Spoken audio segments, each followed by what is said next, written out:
test.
You don't know the half of it. I got dreams of looking up, high as I can get. But nothing feels like how it feels to know these things I don't know yet. The weight of everything, and everything's just thread. Sometimes I'm trapped inside and I don't know what I'm gonna do. But to take on the world is the only thing that we know how to do.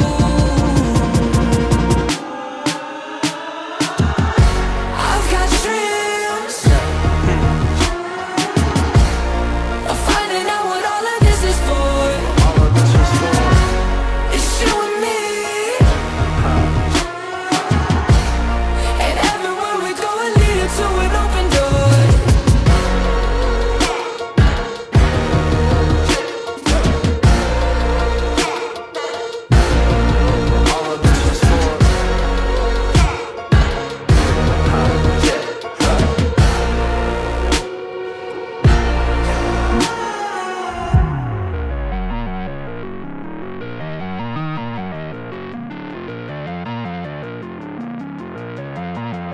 We've made our mistakes, the good and bad days, but nothing really breaks if I got you. Look at the sky when you go outside, and oh, there is nothing to keep me back.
for today's playoff matches, and I'm very excited to get things started. But before anything else, man, how are you? I think this is this is one of those rare times na makakapag-cast tayo na tayo dalawa. It's been a while. It's been a while nung last tayo na nag-cast together. And also, eto ulit, nandito na ulit tayo for Valorant.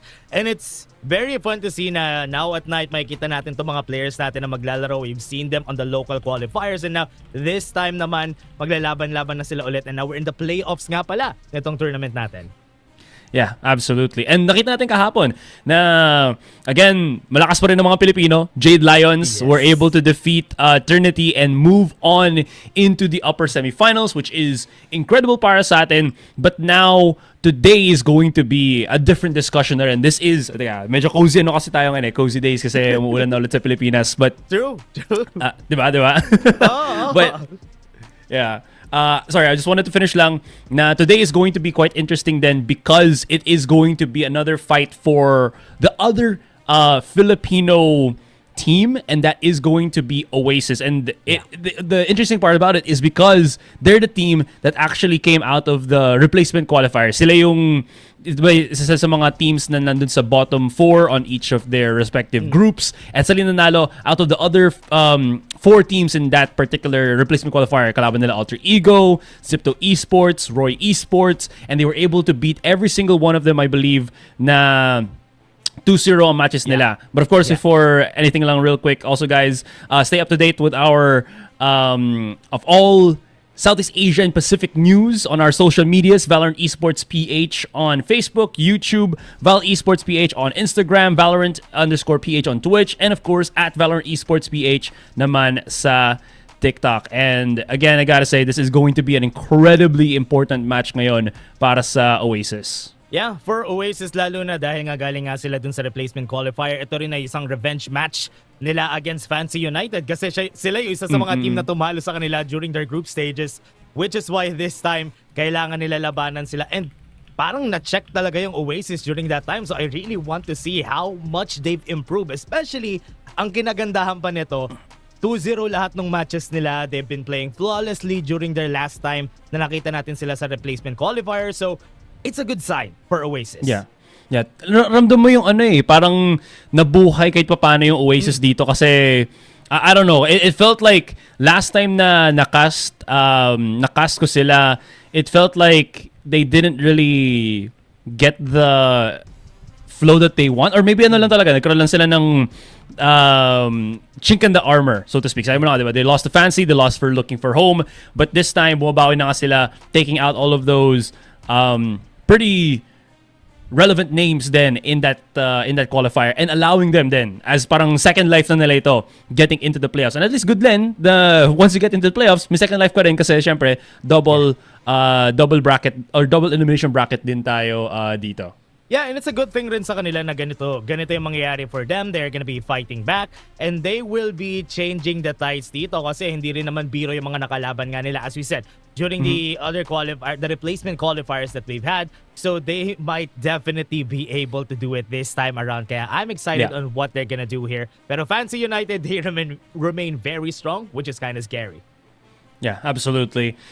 Well, with all of that being said, syempre, that's just initial discussions pa lang. We'll talk about that a little bit more later. But moving on, guys, this is our bracket for the playoff stage naman. You have, of course, sinabi na natin na Jade Lions looking strong, winning against that match against Trinity. And on the flip side naman, nanalo ang 5-5-5 laban sa Looking for Home, which is yung other PH team natin dito. And that is a very strong team din. 5-5-5 alam natin, mga yung Thai laughter pero dito nothing to laugh about. It's Endoist, Alert, Surf, Kennedy, basically yung mga all household names in Valorant Thailand has merged into 555, and yan yung kakalabanin ng Jade Lions in the following days. I think by next week yung laban nila, so very much stay tuned for that. But of course for today, we'll see it in later as well, yung Fancy saka Oasis and Boom saka Sharper. But because of the losses, then nakita natin on the lower bracket match, our first lower bracket match is going to be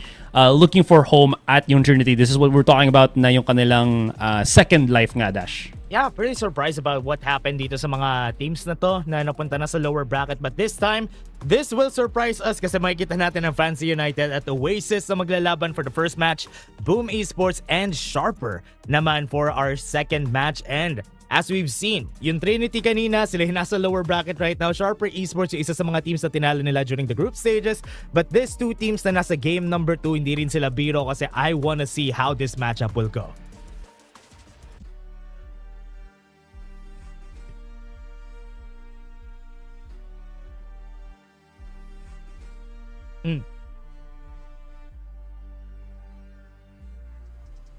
Sorry. Ito yung nakita nating roster ng Boom sa Sharper or sa Boom, excuse me, ever since Pacific pa ata. I'm gonna confirm that, pero mostly this is all of them then. And this is going to be like another, kind of showcase of how strong particular this team is. I think the newest one, si Defo, that joined way back January lang of this year, so not that far behind. And they're gonna go up against some pretty well-known players then from the Sharper side. So again, we're gonna see that later on. But of course, all of that being said, set our sights na naman tayo sa Fancy United saka Oasis. Malaki na pag-usapan yung Oasis. Maybe naman tayo ngayon.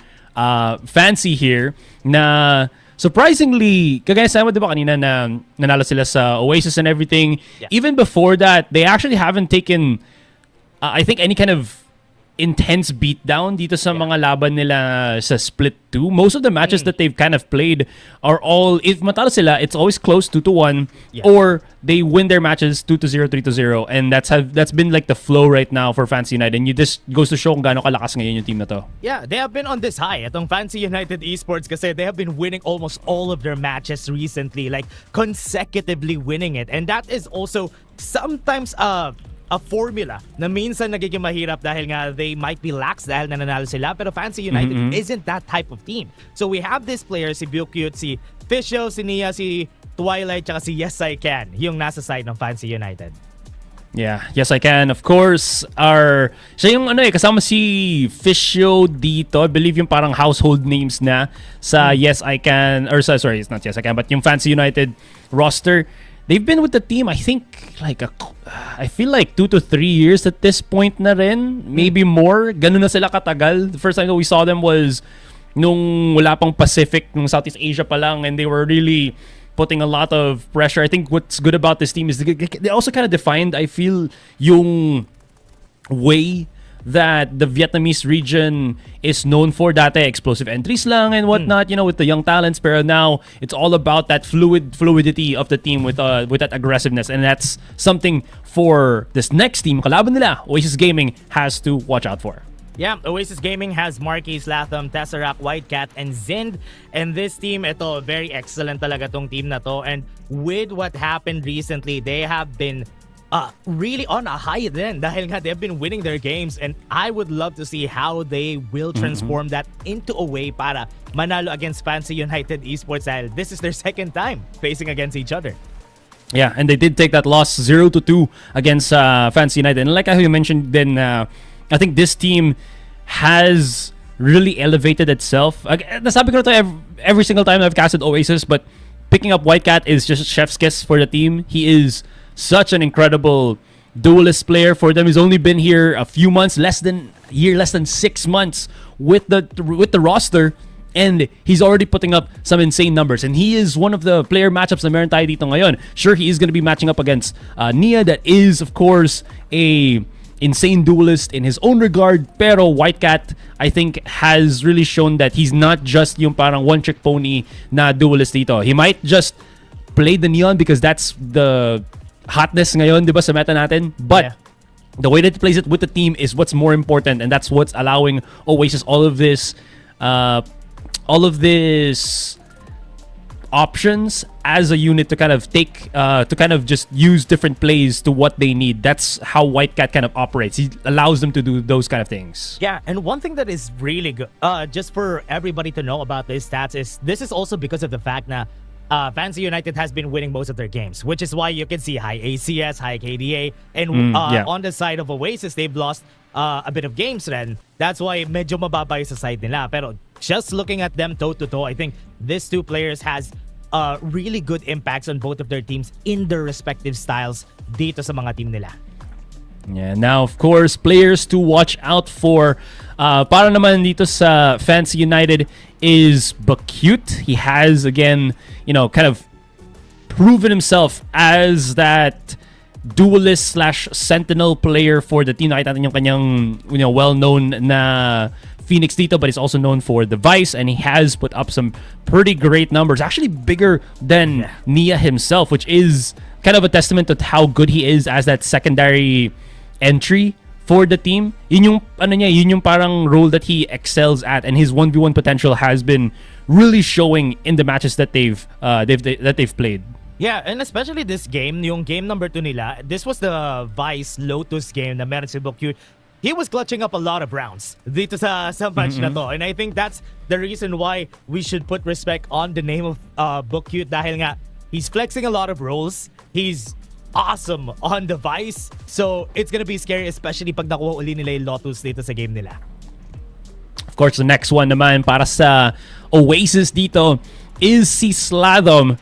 Last time, it's so interesting to me na we talk about Sladom and he's not on the Sova anymore. Yun yung kinuha talaga syempre ni Tesseract because he is that, but he's proven himself as a very competent na controller for the Oasis team. You can see that, he's putting up decent numbers as a controller player, but his ability to kind of round out with his support for the team is very, very good. I think what's good about this then is he's kind of played, or he is that backup pag kailangan ni White Cat dito, or even si Marky when he actually plays on that duelist role. So Sladom has been that paano sabihin to, parang pillar para sa Oasis roster. Yeah, and whenever they needed somebody to clutch up for the team, I think Sladom always turns up whenever he is needed. Kaya ito yung maganda talaga for the team like this. I think Oasis Gaming as a team, everybody's putting up the numbers, everybody's doing their jobs. Sure. Yeah. That's why there are some hero plays na nakikita mo here and there, but mostly everybody has a role to play. Yeah, absolutely. I think one of the biggest things na lang that we're gonna have to look out for is what's gonna be yung itsura ng ating map veto, which we will be seeing in just a moment. Kung has Oasis found enough confidence during that replacement qualifier na the maps that they played against Fancy are not going to be, or even if they're played, they're going to be fine with it, or are they going to be taking out something? Maybe I'd say they ban out the Haven against Fancy. Breeze, I feel like was a little bit better in the last time that they saw each other, but in the previous matches then that Oasis played, I think they played also a pretty okay Breeze, so maybe that's fine for them then, but we'll see. Yeah, I think Pearl and Breeze will be good maps na pwedeng tignan dito ng Oasis Gaming. At least they have two options that they could go for. Kasi nga, nung replacement qualifiers, ito yung dalawang maps na nakikita natin lagi sa kanila. And there you go. They go and pick up the Pearl for their side. But the side of Fancy United, they go and prefer one of their preferred maps rin naman, which is Haven. Okay, I mean, they had that match against Zipto Esports na naka 13-3 ang Oasis dito, so it kind of makes sense, right? It feels like you're never really gonna stray away from, if magaling tayo dito, hindi tayo titigil, diba? But same could be said for Fancy United then, that has, as we already know, a pretty strong showing on this Haven map. And I mean, it is just the one match that they got against Oasis Gaming, but it was good enough na I think they're confident that they're gonna just face Oasis then dito. If we go into that second map, obviously the question here is what's gonna be the adjustment na naman on Oasis and on Split. Yeah, just I'm not entirely sure, but you know what? I'm just looking forward to seeing that. Yeah, I am kind of afraid of the Split map, especially kasi nga Fancy United has been doing really good on that last map. So most likely, if ever Oasis gets the first map, I hope they follow through. Going 2-0 na nila just so we don't go through Split. Sure. I mean, that'd be the ideal thing, diba? Syempre, revenge match, grudge match ito ng Oasis. They were put down sa replacement qualifier na yun because of the win that Fancy United got. So bawi na lang talaga ang gagawin ngayon ng Oasis Gaming. That being said, Fancy is not obviously a team to kind of push around with. They've won so many of their matches previously already. And here's the thing. Sa local qualifier nila sa Vietnam, they won against Roy Esports 2-0 and then 3-0 for the grand finals. Pinapakita lang talaga kung gaano ka taas ngayon ang pedigree nila. But now, let's talk about yung predictions natin para sa first series na ito. Let's roll it out. Okay, yes. There you go. Yeah. So, Dash, kailangan ko bang sabihin kung kailangan mo yata i-explain kung bakit ka nasa Fancy United ngayon, no? Akala ko explain mo bakit ka nag-Oasis Philippines tayo eh. Ako kasi, na-revoke na yung Pinoy card ko. So, pwede na daw akong pumili lang kahit sinong team na gusto ko. Jokes lang. Jokes lang. But, kind of being on the serious note lang dito, I feel like Fancy United, with the team that they have, with the performance that they've already shown, has that upper hand dito against sa Oasis. And I feel like they're gonna be able to make that happen once again. My only concern lang dito siguro for Fancy is nakuha ng Oasis yung Pearl. But that's about it. Yeah. Yun yung biggest concern lang talaga nila dito. I think, for me naman, for the side of Oasis, I still believe in the fact na they had time. They had time to download what they had to do against Fancy United Esports. They were able to play the replacement qualifiers. Fancy United, medyo nag-chill sila ng mga nakakaraang araw. So I think mainit pa ang Oasis this time. So they would be able to do it this time around. And all they had is time. And time is what they got. Yeah. There was 3 days ata before 3 days. During Oasis's last game with Zipto. So no, I was counting lahat kung kailan yung last match nila eh. So 3 days ago, Oasis, yan ang sabi mo, diba? They have time to collaborate, figure out kung paano nila ka-counterin dito ang Fancy United. So that being said, now that we are heading into Pearl as our first map, I don't know, how are we gonna be looking at yung comps nila dito? We already know Oasis plays it a lot. I'm kind of looking if Fancy has played it. They haven't played it this split 2 and even dun sa kanilang Vietnam qualifier. So medyo mystery ko rin dadalhin nila sa ating first game din. Yeah, kasi nung last time na nakita natin sila dito for Pearl, I think they still go for the KO and the Tejo during that time. So I don't know if they're gonna be going with that. Still, ang tagal na rin nun. So I don't know if they have a new strat that they could do. Kasi considering na hindi rin nila binan yung Pearl, they might have something in their pockets. Sure. The last time, like you mentioned nga, that was still split 1. So it's been a hot minute, So long.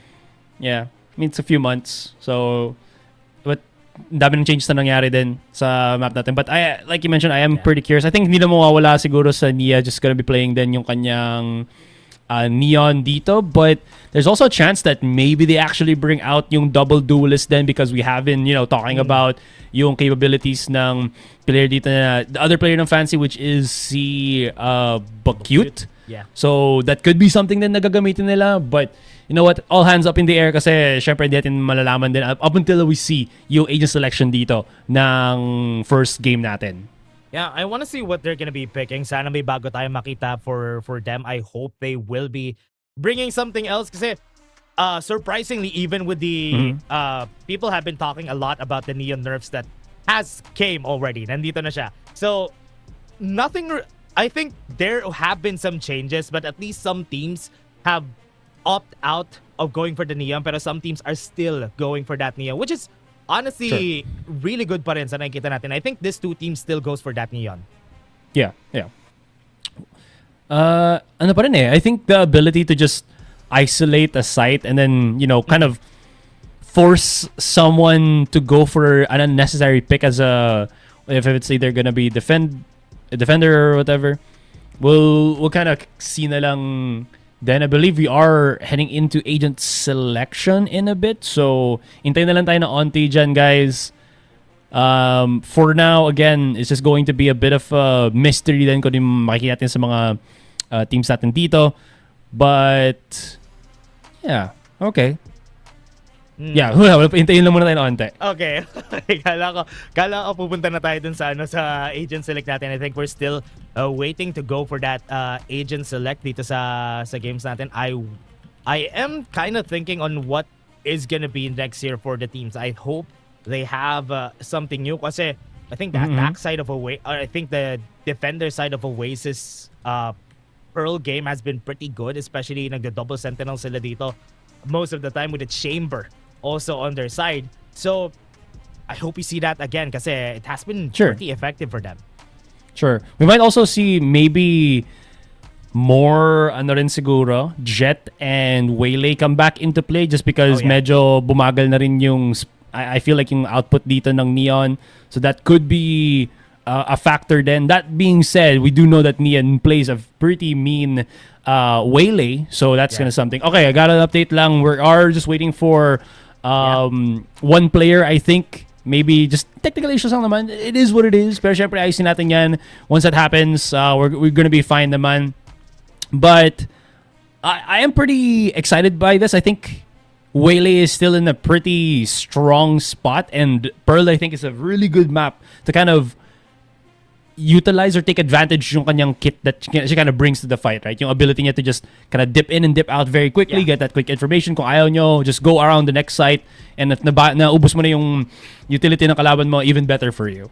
Yeah, I think that could be an option that they could go for then. And also, for this one, I think they have been playing a lot of, I think Astra has been pretty effective lagi for this map. Has been pretty good. So, I want to see what's next. What's new for them. Pero para sa mga nanonood namin nakasama today, I think it's 7 p.m. It's time for dinner. Get some dinner. Call your friends. I think it's time for everybody with us to... Kasi weekend naman guys eh. Pwede naman kayo manood ng Valorant kasama namin. Kasi nga, weekend today, Friday ngayon. Kung pauwi man kayo, pagbalik nyo, buksan nyo yung mga PC nyo, makinood kayo sa amin dito ng Valorant.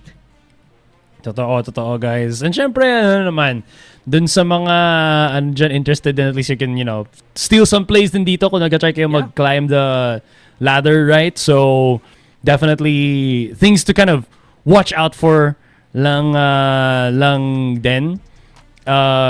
Actually, I'm gonna be honest then, I actually had to check the patch notes real quick kung ano ba yung nagbago in a bit because it has been a while, I will say, and then nag-last cast ako, I think it's a few weeks na, and there has been a few changes then, which is primarily to the shotgun, so that's probably why we're also seeing the Neon stock go a little bit lower than dito. We did see some teams play it in the past days then, maybe trying to force it kasi syempre hindi pa sila sanay sa bagong changes. That's usually kind of like the we're already still waiting. Yun yung parang nakikita mong problema ng some teams na pag naging one-trick pony ka for a couple of months tapos nagkaroon na naman ng bagong change and it's a drastic change na kailangan hindi ka na naman wala nang masyadong hindi na ganun ka-effective yung shotgun plays, have to go back to rifle or SMGs, hindi ka na ganun kasanay, and yung ability mo to kind of play with a certain agent and then have to go for a different one, it does put a lot of pressure then for some of these teams, and maybe that's also a case then of why they might be struggling in this match. So that could be a factor then while we're for this next series that we are looking into or gonna go into. I think it's very refreshing to see then some teams are opting to go for the Jet more. Parang sobrang refreshing for me. Nakakita na naman ako ng Jet. I think this is good. At least we're not seeing the Neon just having the shotgun, going in, killing everybody on site, or at least 2 people. And that is something new na masaya ako na nakikita natin today, which is great. And also, some of the teams also have been having a hard time. I think mahirap sa kanila mag-refresh this time around kasi nga na-switch out yung bind to Ascent. I mean, it's still Ascent. Pero being able to play bind more during the past few months, parang it's a good thing. It's a good thing for some teams, bad thing for other teams. Yeah, absolutely. And especially again with how kind of snowbally some teams play din. Ang hirap na parang pumikit ka lang ng Hondas pagka dilat mo, na agad, 5 straight wins na yung kalaban mo, diba? Anyways, I'm hearing from our observer dito na our production that we are heading into Agent Select. So ito na, we're gonna see kung ano nga ba yung magiging sagot sa tanong, wow, kanta ng Fancy United Esports dito. Okay. Sakto, gabi, Friday night. Totoo. Tignan natin kung makikita ba natin kung ano yung mga agents na ipipick nila dito. Ano nga ba yung mga bago na ipapakita nila sa atin? Will they still go for that neon this time for the side of Fancy United or not? That is the question. But let's see. Kasi ready na daw yung mga players natin eh. Pero parang di pa ata. Malapit na. Onting tiis na lang, guys. Onting tiis na lang. Siyempre, ano lang eh, parang ine-enjoy lang natin na onting ngayon yung start ng ating ng ating Sunday tuloy. Forward na agad ako sa weekend. Friday. Salamat. Okay. Fast forward agad. Yeah. Anyway, sabi nag-iintay tayo, guys. Doon nga pala sa mga nanonood dyan sa Facebook, sa YouTube, sa Twitch, sa TikTok. Thank you so much, guys, for tuning in and watching. May nakikita pala ako dito, Azrael Gaib is back. Hindi pa ako nakakakuha ng magandang predictions ever since. Okay. But, you know what? It's okay. Ever since that time. Ever since that time. Pag bumalik tayo sa Pacific, yan tayo makaka-comeback ng mga predictions natin. But thanks so much, man. Okay, yan. Okay. Ayan na. Papalakpak ako. Magkakaroon ng agent select. Ayan na. Wait lang. Wait. Wala pa. Off time na tayo. Ayan na. Ayun. Ayan. Okay. Let's look. Okay, direct muna natin yung mata ng ating mga viewers sa Fancy United side. And walang nagbago like you mentioned dun sa comp nila except for the Neon will be traded into the Jet na lang if I'm not mistaken for Fancy United. Last time we saw, correct me if I'm wrong, you mentioned the Tejo, you mentioned the KO, yes. yung mga O's. And then it was Neon as their primary duelist then. And now it's gonna be Nia on the Jet naman. And also trading out the... Actually, same lang rin pala. No? Naka-brimstone rin sila the last time that they were here. So, this time I think this is a good change para sa kanila kasi pinag-usapan nga natin. Sabi mo nga, bumaba ang stocks ng Neon dahil nga with the nerfs and the shotgun nerfs that we've had. And I think Fancy United is slowly crawling out of the Neon bucket kasi I think they might find this a lot more effective and some of the teams na nakita rin natin sa Pacific have been going for this Jet on Pearl. Sure. I do like na Yes I Can is playing as the KO. This is going to be somewhat of a counter then to Zin that has shown his chamber once again. Tandaan nyo guys, nung si Zin, nung naglalaro yan, he played on before. I will... Wait lang, tatandaan ko yan. Okay. Bigyan nyo ako ng... Let's get back on that. 30 seconds. Sige. Ikaw muna. So ito guys, United versus Oasis. Ito yung preferred map talaga ng Oasis Gaming. That's why they went in and picked this up para sa side nila. And I think we are ready. Nandito na tayo sa ating game. Ayun. For Oasis versus Fancy. Okay, ano yan? Remember, basta op player siya basically way back then. Which was about 3 years ago ata at this point. Anyways, he's showing up again with this chamber. Yes, I Can, playing as the KO to use yung KO Blade to nullify yung kanyang Headhunter, especially yung kanyang Tour de Force, teleport niya. Rendezvous, I think is going to be a big factor then on how Zind might play yung angles niya dito. Yeah, and I think it's very good din na nag-pick sila dito ng KO on their side kasi nga you have double sentinels on the other team so you can take out any utilities that they're gonna be using before you go in. So sure. I think this is good. But also, while we're talking about Zin, I think just having the up layer dito sa side nila, very important yun dahil there's a lot of very long angles that you could utilize the operator on. But looking at it, kita agad sila dito sa A-push nila. Yeah, utilizing yung guiding light just to kind of get that quick information. Might force a rotation pero nag-back out agad ang Oasis playing at the back of the site. But it seems like Fancy United wants to go for the push. Yeah, going in. Nia clearing out the backside. Meron na silang opening dito. Sladom and Tesserok are just going back, letting the plant happen. Yeah, they are just gonna let it happen and most of the members dito ng Fancy United just goes out. Yeah, I mean, they have to still respect now once these smokes drop down, yung defenders natin will have a really good spot to kind of play around with and here they come. Yeah, one kill already on their side. Sladom is gonna be down. Si Whitecat trying to get some kills para sa side niya, but Zind, pasok na agad sila dito. They have some smokes to work with.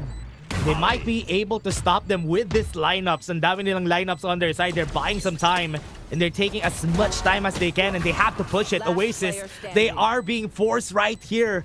Marky, wala na siyang HP. Kailangan niya pumasok dito. He has to fight against two. Doesn't have a lot of HP. Naririnig siya, and that's the right click from Twilight para kunin yung kill. You know what I kind of feel about yung pag-smoke off mo rin nung spike?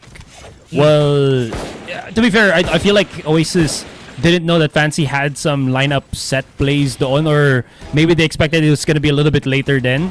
But the big thing about that is you can't like do the trick where you bump the molly then, because you can't see it from up above pag nakasmoke ka, diba? So you can't force it out of the lineup. Yung ano mo siya, madidisludge mo yung lineup niya. We have seen some players kind of just bump their heads into it para lang simulan nila yung defuse and hindi sila masunog habang nag-defuse. It's kind of like nuances, but so far this is the first round pa lang, already pretty action-packed. Yeah. A lot of information trying to get taken here by the side of Oasis. Pero ngayon, itong si Nia, trying to go in, get some information of their own. Went for the default setup. Just trying to bait out some utilities out of Oasis.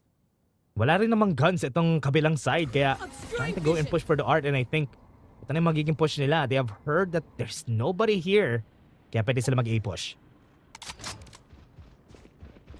So that being said, yeah, okay, I think they're feeling out na they can actually just go straight again into that A site. They already have some good firepower then with Yes I Can sa Nia already brandishing yung kanilang mga rifles, so I think this is just gonna be a one and done na second round para sa Fancy United. So far though, I will say, ooh, I like the smokes dito, Dash. Like having those closer smokes forces out yung pag-peek ng kalaban nila na alam na naka-pistols lang. It makes it easier for Fancy to just kind of rip them apart, diba, with those riflers. But yeah, that's probably gonna be it. Exit frags na lang titignan nila dito, but feels like the positioning of Fancy United is pretty locked in for quick crossfire, so not even trade frags na lang, straight just massacre if ma-timingan nila. Yeah. Need to time it right. All of them are here, and I think hindi na nila ilalaban to. They're just gonna be giving themselves out for the spikes official. Flashed by the members right here. Nakakuha siya ng 2 kills. Pero that's all she wrote, and all of them are just gonna be trying for it. Wala na silang time. This is gonna be an easy win for the side of Fancy. Oh, alright. Free kill para kay Yes I Can dito. Whitecat trying to get a little bit more siguro juice from that sheriff that he had. Grabe din si Fisher. Blinded pa siya dun. Look at that kill. Solid stuff, solid stuff. Kuha na sila nun. Yeah, what's next here? I was actually just checking out yung kanilang ult charges. Nowhere close pa, halfway for Fancy United, but this is a good indicator din sa kanila na in about maybe 2 rounds magkakaroon na sila. Coming to this next one, no real changes from yung setup. Yeah, dito ng Oasis, it's still going to be that relay bolt flash play, but it's only good if sinugod sila na napakabilis. Something like this might not be working out, but Whitecat, good spot. Dinilanan ko nasan siya. Goes in for slide, hindi siya nakakita. Just because of that blind, and now that's gonna be the punish for their side. Nagamit nila yung guiding salvo just to flush out some angles dito. They have the smokes again. They have to cross if ever magpa-plant sila dito. Oh! Yun na nga yung kinaganda ng smoke na yun. Everyone who tries to go out ay mapapunish ng side ng Fancy United, and this is gonna be a 2v3. They try to go for the long range. But Fancy United now on an advantage. One man, Zind, has it all. Yeah, I mean, this is gonna be a bit of a challenge then para sa kanya. Oh, no. That's actually pretty smart. Dito mo si Zen yung pre-fire niya, tingin siya sa taas. It's actually right below. Wow. Yeah, I mean, this is just like minor details, diba? But it's all in the details, right? Kind of crazy. Grabe, nice push rin from Fancy United. I think ganda sana ng position ni Whitecat on the box. Tapos hindi siya, they had no information on where he is. Tapos na-flash lang siya. And that really thwarted their plan na sana mahuli nila yung members dito. To be fair, I'm pretty sure he got flashed by his own teammate. Yeah. Sadly. Yeah, diba? Which is rather unfortunate because that was, yun na nga yung moment para makuha nila yung control sa A main. Oh, this is gonna be interesting. 3-man peak. Oh. Nice guiding bolt, hindi tumama. Pero Fancy United, wow! Clearing them out. He's making the round as fast as they could. Tesseract! Nakuha niya pa nga isa. Wala kasing bullets. And now, it's gonna be a 3v1. Nasa likod pa yung isa. I think Nia will see this coming. That's it. 4 rounds on the board for Fancy. That looked pretty close, honestly. But just, you know, having that first swift kill from Fancy was pretty big already. Losing yung one initial player na yan at the start and kind of just ripple effect. Yeah, Oasis feels that pressure na God calling the time out dito. They haven't really gotten much of what yung value na gusto nila makuha from that gun round that they started with. Yung aggression sa mid. Feels like Fancy is able to kind of counter it out. And I'll say na rin dito, Dash, they might have to swap out or double up yung or parang either switch yung sights ng Sentinel or double up kung saan maglalaro dito si Zen. Because I feel like Zen, because he's kind of forced to play B and a little bit near mid, he's not really getting the most action. But that being said, siya din yung pinakamadaming kills ngayon sa Oasis. And it just goes to show na I think he's able to at least convert some of these kills if he gets contact. So Oasis might put him in a more active position. And you're kind of seeing that on the minimap right now that he is playing... Am I tripping? No, he's playing somewhere in mid. Yan. Yeah. And as we've seen, no, Asaray, parang lagi na lang natin sila nakikita dito sa A-site has been a constant push. Kundi man sa A-site, mid to A, yung usually ginagawa ng Fancy United, they haven't really put any efforts on B. Maybe conditioning Oasis, nandito sila lagi pupunta until it fails. And now because of the flash and the relay bolt, nobody saw it. Whitecat's already in position, pero makita na siya kung nasan siya. Smoke's gonna be there, pero cute. Still wins the battle. Whitecat wasn't able to make things work out para sa kanya, pero Tesseract holding the lines together. With Slaton, nakuha nila yung dalawang kill, but Bakute is going crazy! Neural theft ginamit nila, and they know where the other members are. That's perfect. They saw yung Slatham going in the back of the site. Slatham does some pretty nasty damage dito ngayon as he tries to mosey his way in. Bakute, still gets the kill. Hindi niya spatan. 4 kills, like you mentioned, almost close to the ace. 1 versus 4. Zin has an operator. He might want to save this ngayon, Dash. Medyo ipit-sigipit ang economy ng Oasis, so this could be just the time, I think, for Zin to just back away and save that operator, live to fight for another day. Yeah, I think kailangan talaga nila i-save to. I think they have been conditioned na they try to go for that counter push against Fancy United dito sa A-site natin, pero ang hirap rin kasi Whitecat lost the battle, but Cute was getting multiple kills by his side, which is why even with the bolstered up defense on the side of Oasis Gaming, hindi pa rin siya nag-work out. And look at that. I mean, this was a good defensive posture na rin, from Oasis. And then Bakute just goes out of nowhere and gets that secondary kill. Or 2, not secondary kills, but 2 kills. It was just a little bit too much, I think, for Oasis to have handled dito. That being said, they've converted a lot of firepower, a lot of manpower to hold this A site. Mas madami yung util na dito, but even more commitment from their Sentinels then. You can also kind of see that Sladums has been forced to play that B site just in case. It's solo, so they're putting as much effort as they can to hold this A site. Almost. Kala ko mauuli dito si Nia, but so you're seeing right now, they are trying their best to just move around or maybe try to not go for that A site. And I think ito talagang kinakailangan gawin ng Oasis. Just put somebody on A site, force them to see that operator para mag-move around sila. They probably aren't expecting na yung operator nandito na sa B site was able to run away. The switcheroo coming in from Whitecat and Zin. And switch up na tayo ngayon ng Fancy as they try to work their way to the B site. This is going to be... Nice. Okay. Never mind. Few shots. Forcing the TP as well. trap na sila. Nia got 2 kills. Make that almost 4, but Zinged. Nakuha niya pa rin isa dun. Oh! Pero Twilight goes in for the answer. Napakabilis ng pasok ng Fancy United. Last one standing was Whitecat na naiwan kanina sa side. I think he's gonna be able to get the gun here before he goes away. He can run with the operator maybe. Yun, that's it. Nakuha niya na yung op. And that's enough para dito sa Oasis. That's insane. Ang ganda na ng start nila. And then Fancy has this like lineup thing where the entirety ng backside sa B hindi makapag-step or makapag-play around si Zen and he's forced to TP out. And then nung nag-TP out siya, bigla na nakakuha ng what? That was like 3 consecutive kills si Nia. Yeah. That's insane. Yung insane dun is, he dropped the rendezvous dun sa kung saan nag-drop yung Orbital. ano tawag dito? Yung molly. Kung saan nag-drop yung molly, dun nandun yung rendezvous niya. So pagka-click niya, pagka-snap niya, punta siya sa rendezvous, ay sa sa molly. Wala siyang HP.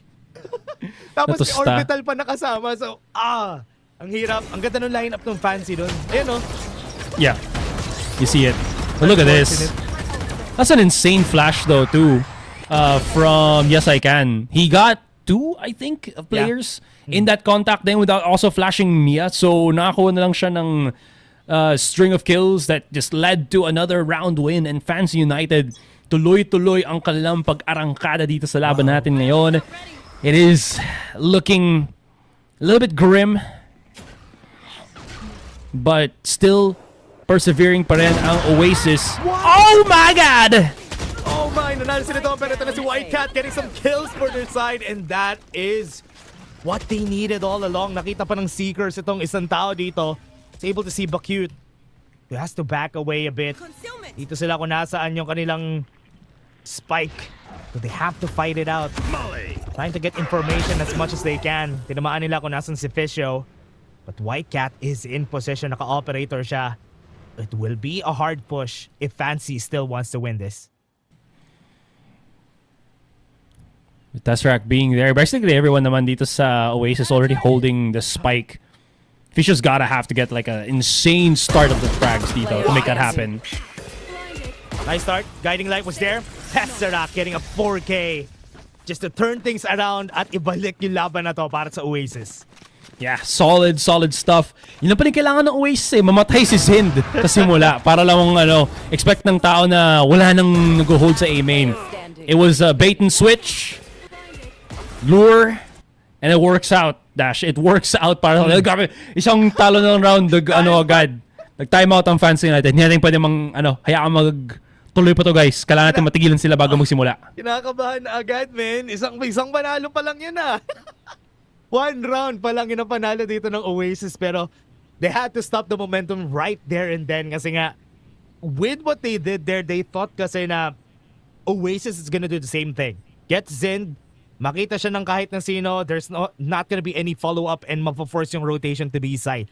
Fancy United was conditioned na ganun uli yung gagawin nila, but they did not expect the switch coming in from Oasis. So they had to stop it there. I don't think it was like out of it felt like it was just yung very quick reactions ng Oasis then, because that could have gone either way, honestly. Still, that being said, looking into yung resources available ngayon para sa Oasis, they can't lose this round then, I feel. They might be able to buy up into the next round, pero medyo magiging shot na naman yung kanilang economy just because it will be reset. So they have to hold strong for this round. Fast push again para sa kanila. Got information on Whitecat. They have to back away. Another 0 point was able to stop them a bit, pero Oasis, he's in. Still in the same position. Maybe they can do for round 2. Nice shot from Zind to get the first kill. And now that will force them to go away. And kita mo naman yung rotation agad ni Zind to B site after getting that first kill. Yeah. Also take note then na that was a set play between him and Marky na nagawa siya nung budget smoke. Yeah. As it falls down quickly, Zen was already preparing na makakuha siya ng kanyang snipe kill. So, napakabilis. So, yeah, pinapakita ng Oasis again that they are starting to heat up. Nagkakaroon na sila ng kanilang mga combo plays dito between each other, which is huge. Just go, kaya sabi mo, Zind everywhere on the map right now. Hitting that shot kay Bakute with the operator. Yeah. Di nila in-expect that they're gonna see him again on B side. At now, meron na silang smoke. They're gonna try to go for that plant. Dito sa site. Ooh. Gets the kill in Nia. They have to go away from here. Meron silang molly on site. Trying to stop it as much as they can. Makukuha nila yung plant. But they have to stay close kasi they're fighting against 4 and meron pang smokes itong kabilang side. So they have to be careful. Never mind, wala na pala silang smoke. So they have to run in blind with this. Using the relay bolt, tignan nila kung meron tao dito. At the crossfire at the ready. But they still have some lineups that they could do here na maybe Fisio. Buying some time. Taking so much time from the side of Oasis. Nasa likod ng isa. You have to be careful about him. The lineup is gonna be there. Mahahak pa ata nila. They have to fight against Yes I Can. Nakakuha siya ng isang kill. Hindi nila na half. But they don't know also kung nasan yung isa. But right now, hindi nakakuha ng kill si Fisio and Oasis will take the round. Ooh, grabe. Razor thin yung separation between the diffuser and yung spray ni Fisio dito. Pero yun ang nagsimula. Ito ang nagtuloy. At syempre, ang tumapos ang rest na ng Oasis. That was also huge though. Yeah. Able to get the kill immediately on the planter. And hindi mo na-deny mo yung pag-plant nila. Just again, forcing that 2 versus 4. And again, also delaying yung post-plant dito ng Fancy United. Huge work for Oasis. They're building the blocks right now, Dash. Dahan-dahan nila na sinisimulan ng pagkuha ng mga rounds dito. And they're getting that flow of how Fancy, nakuha nila yung flow kung paano maglaro ngayon ng Fancy din, which is important right now. Especially how Fancy can kind of spiral out of control pag hinayaan mo sila. Yeah. Alam na nila kung nasaan how they play the A side. Oasis has it in their minds kaya nahihirapan na agad itong Fancy United. They can't do the same thing over and over again and not get punished. They got punished twice already. Slato out of the smoke was able to get one. That answer coming from Oasis stops them on their tracks. Hindi sila makakapasok agad on site. Tesseract, nandito na sila. They are gonna be using the ult just to stop them from pushing. White Cat is gonna be dead pero may tao kasi sa halls. Hindi nila sila nakatingin. Marky might be able to get 2. And that's it, 3v1. Late na naman ito. Isa na naman si Fisio. It's a 1v3. He was playing as yung lurker. Yeah, 1v3. Oh. Ooh! None v3. Yun na yun. Wow. Great kill. Pero kasi I think Fisio took a lot of time para makapag-push sila doon. Pero hindi kasi nila na-clear agad yung holes dito because of that first kill. Coming from from the Killjoy at first. Kaya hindi sila nakapush agad dito. Which is very smart rin from Oasis. Yeah, these early picks then na ginagawa ng Oasis is very, very smart. Also, that's like an old play then, but I think some players tend to kind of forget just because of how fast naglalaro sila. Yung ginagawa ni Slatan where he plays inside his own nano swarm, you take less damage from your own utility. So he can actually play inside of that and maybe bait out yung opponent na, wala siguro na dito. Gets it. Free kill. Really smart stuff from Slatan. Ay. Caster Swips. Yeah. Nabanggit mo kasi yung pangalan niya, Min eh. Kaya... Totoo. Pero ito, sa nakikita natin, Fancy United trying to take over the side. Got the punish on Zind. Now nakapasok na sila sa side. Host is not clear just yet. Right pick from Nia. This went crazy on that ult. Now they got the guns back and the plant back. Ang tanong, makukuha ba nila yung operator back for Tesseract here? Nia holding the lines. Pero Tesseract trying his best, gets the 2 kills. Now with 10 HP, almost clutching it up. Committed those fights na lang then. Oh, a pickup on the operator dito. So they're probably gonna give it to Nia then. This was a huge get then from Bakute. And then yung sequencing Nia na he gets one, he gets the second, napakalang ibaga niyan, and he goes above and beyond. Right-click kill kay White Cat, and I feel like at that point it was over. Sure, again, pumalag si Tesseract hanggang sa makakaya niya, but he's taking too much damage, doesn't really have that much control, so unless talagang nakakuha siya ng incredible string of kills, it was a bit of a long shot para mabawi ito ni Tesseract. Because of that smoke para hindi mag-push dito si Nia. I think makikita nila kung nasa yung operator. Gonna try to fight it back. Maybe makahanap si Nia dito ng isa. That's what he's hoping for. Pero without the dash, it might be pretty hard. Nakita niya kung nasan siya. Had to use the flash to get away. Trying to bait out some utilities out of A site. And dahil na-bait out niya na yung dalawang blind kanina, and even the dog, I think it's time for them to just hit this site. Yeah, especially with Nia swapping out weapons back into the rifle then. There's some pretty much aggressive options that he's gonna try to take. Got That's caught. What? Ooh. What a nice move from the side of Oasis. Hindi sila namatay. Great use of that smoke to force them to go and push very deep. Para sa side dito ng Fancy. And now itong si Sin, holding on to the side. Nice flash, pero Fancy United was toast from Tesseract. Yeah, they kind of overcommitted there then, you know, forcing them their way through the gravity well like this one. Hindi pa nag-dissipate yung gravity well end, so there is still that vulnerable damage or the extra damage that you take from it. Sure, may onting bawi ngayon ng Fancy United, but like you said, Oasis still had everything under control. Hindi naman nila kailangan magpawis masyado as they force back itong Fancy United, and from what was like a 6-0 has morphed into a 7-4. This is looking pretty good, honestly, for Oasis, especially in this first half. Yeah, I love the timing here from Marky, no? Kanina pa, especially when Tesseract finds a clutch. Laging sakto yung timing ng gravity well, the smokes that he comes in. The communication from this team has been quite uncanny. Pilay yun, yung tinamaan nun. Ito sa nakita natin, Oasis. They're trying to get back.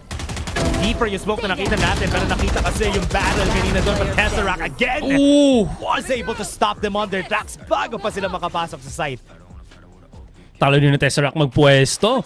Grabe. He was somewhere at the back of the site. Then, tingnan mo, dahan-dahan niyang pinuntahan yung entryway. Siyempre, he let them cook a little bit. Pinapush niya muna lang pa kahit paano kasi hindi pa siya nakiklear. And he rips out 2 to 3 kills out of nowhere. And nabigla na lang dito yung Fancy. Sir, there were some kills na nakuha din ng Fancy at the back of the site and everything. Pero, I think, nag-react sila to get refrags from Nia and not really secure the site. And you kind of see that be the case kung paano sila natalo din sa round na yon. So, yeah, big stuff from Oasis. Their quick adaptation. This is something na nakita natin sa Oasis recently then during Split 1 as well. Na it will take them about 4 to 5 rounds. Pero after that, parang ramdam mo na yung pagka-download nila sa kalaban nila. Yeah, and you can see how much they downloaded Fancy United dito. I think from what we've seen there, they only have one or two executions that they know on B side, which is why hindi sila masyado pumupunta for that B push. And when they tried to go for that execute on B side, nag-fail siya pareho kasi Oasis knows how to answer it. So, they just bolstered their defenses on A. Kasi yun yung nagiging successful yung Fancy, kung saan nagiging successful yung Fancy United. And that really rewarded them these rounds na nakuha nila dito. So, with that being said, right, now that we're heading into na sa ating second half dito, let's look at the stats real quick. Kanina, struggling Oasis. Now, Zind has, collaborated so many kills alongside with Marky. But ang pinakamalaki dito, si Tesseract on top, 79-3 to his name. Grabe. That's a lot on the side of Tesseract. He has been clutching up. Nakadalawang 4K nga siya during the past few rounds. But this time, they're the ones who are going for the attack. A site then, pero different approach for their side. Gonna go for Art. Twilight. Won't see this. Natin ng 0 point. Nakarete na sila. They're gonna go in, rush in forward. Got the flash in. Wala sila makita dito. They had the relay bolt to stop Yes I Can from finding them, but Fancy United, sila pa rin ang nagwagi dun sa paglalaban nila na yon, and Tesseract was not there to save them. Yeah, rather a series of unfortunate events dito para sa Oasis. Trying to push their way through Library. So biglang tamaan sila ng stun, having to push through the smokes. This is exactly the setup na nakita natin sa Oasis. Kind of more amplified sa A main, but now you kind of just see it be used against them dito sa Library. Just kind of those things you just have to fight as Oasis. Pag hindi, And you kind of just see them struggle in that position. Talagang mabilis lang yung pag-react din ngayon or react doon ng Fancy. Yeah. Very fast sa kanila, and now they had to go for the mid push here. Will they get the information? Meron silang turret on mid. I don't know, the Slatum is very close ang lapit niya dito. Pwede siya pumasok dito sa art. Naririnig nila. Makikita nila mga nakatalikod. Headshot on one. Slatum gets one. Maybe two on the classic. And that will stop the other team. Hindi nila alam. No information on their side. What a great lurk from Slatum. Yeah, timing is all you really need at times. Bigla na lang nagsitingin na lahat ng Fancy sa A main eh. Na bait out sila. Now officials gonna have to make sure na hindi na overwhelm na ng Oasis yung mid. They are gonna go for a big little wraparound dito, and this could be something. Yeah, pwede nila gamitin to. Gonna be rushing onto A site. Zero information para dito sa team nila. They would never know na na-push na nila to. Whitecat is trying to clear out art. Maybe may mahanap siya dito. Gonna try and lurk it out. Zenia will be running from the base. Makita rin na si Marky. Slowly go in. No information. Malaki na yung na-clear na places dito ni Whitecat, and now they have to go for the fight. Zin will be seeing that. Kailangan nila i-double peek to. Nakita nila isa, Marky. He's gonna be winning the battle. Slatham gets another kill for his name. Mag-isa na lang dito si Ficho. And what a win from Oasis. What a great round para sa kanila. Yeah, this is a eco round. A thrifty round for Oasis. They've broken the economy ng Fancy United. Nia, mukhang mapapa-hero phantom siya dito. But this is just chef's kiss. Shoulder taps into the head tap. Sineon pa ng Oasis dito. Oy! Teka lang. Tesseract. Alam na natin yung ano eh. Oo eh. Hindi ko alam kung yun yung tamang lip movements eh. Hindi naman. Parang safe. Parang safe? Okay. Parang safe. SFW. Yeah. Safe for work yung sinabi Safe niya. for work. Yes. Tama lang yan. Okay. Akala ko mali eh. Okay, medyo mabilis for the side of Fancy. Oh! They're trying to do the same thing. Try to surprise the enemy team even on the defense. Hindi nila alam, Spike's very close. On the back they go. Got some upgrades for their side. Pero babalik na ata sila. Hindi nila alam, somebody's very close now. Whitecat already has infiltrated their base. Nakita natin, po cute. Yes, I can. Medyo nakatalikod. Nice headshot from Whitecat. Relay bolt nandun na rin. Hindi siya tinamaan, pero what a very fast swing from Whitecat. And will they know? Nandito si Fisho, nag-aabang. Smoke can be there. What a lurk from this guy. Just to get the round again. He's so smart too. Yung pag-convert niya or pag-transition niya into that second kill then, just kind of forcing out yung pwestuhan dito. All of that just being said, look at this. Gets the kill on TSICAN, sure, that was good. Gets the information. Immediately bullies si Bokyut. Tapos, quick reactions na lang sa last player, which I believe was Fisho dito ngayon. Was a good effort for Fancy United, but ultimately, Oasis, pushback lang talaga. And readdressing the situation really, really well. Yeah, gun round time para sa kanila naman dito for Fancy United, but Oasis got their foot back in this game. Grabe. Ang laki ng advantage kanina ng Fancy United, and Oasis just downloaded them so well. And now they are just brute forcing their way towards the site here. Walang taong nag-aabang para sa kanila dito. My ult's not ready. Marky does have yung kanyang wall, so yeah, this is already gonna be used. No. Medyo magiging awkward ang pag-retake dito ng Fancy because they have to push through the Cosmic Divide. Oh! Yeah, nice kills for Q. Goes in, gets two. Gahanap pa siya ng iba. Lalabas siya dito out of the smoke, but that is a great retake para sa side nila. They're using the gravity well, but they have the smoke right there and then. Hindi nila masastop to stop the Marky, yes! Pero it's enough time para ma-defuse nila. Oh yeah. Still though, that was a shot through the diffuser and the extra one pa. I believe that was Yes I Can. Yeah. Kung mas ubos ang oras dito ng Fancy, that would have been a different thing. Pero I will say, if Tesseract's good at the multi-kills for Oasis, Wow. si Bokyut naman para sa Fancy United. He's proven it a few times na rin during that first half, and ginagawa niya naman ito dito sa ating second half din. Dahan-dahan niya na minomow down ang Oasis. Give him a chance, give him an inch, gagawin niya yan na maging isang mile.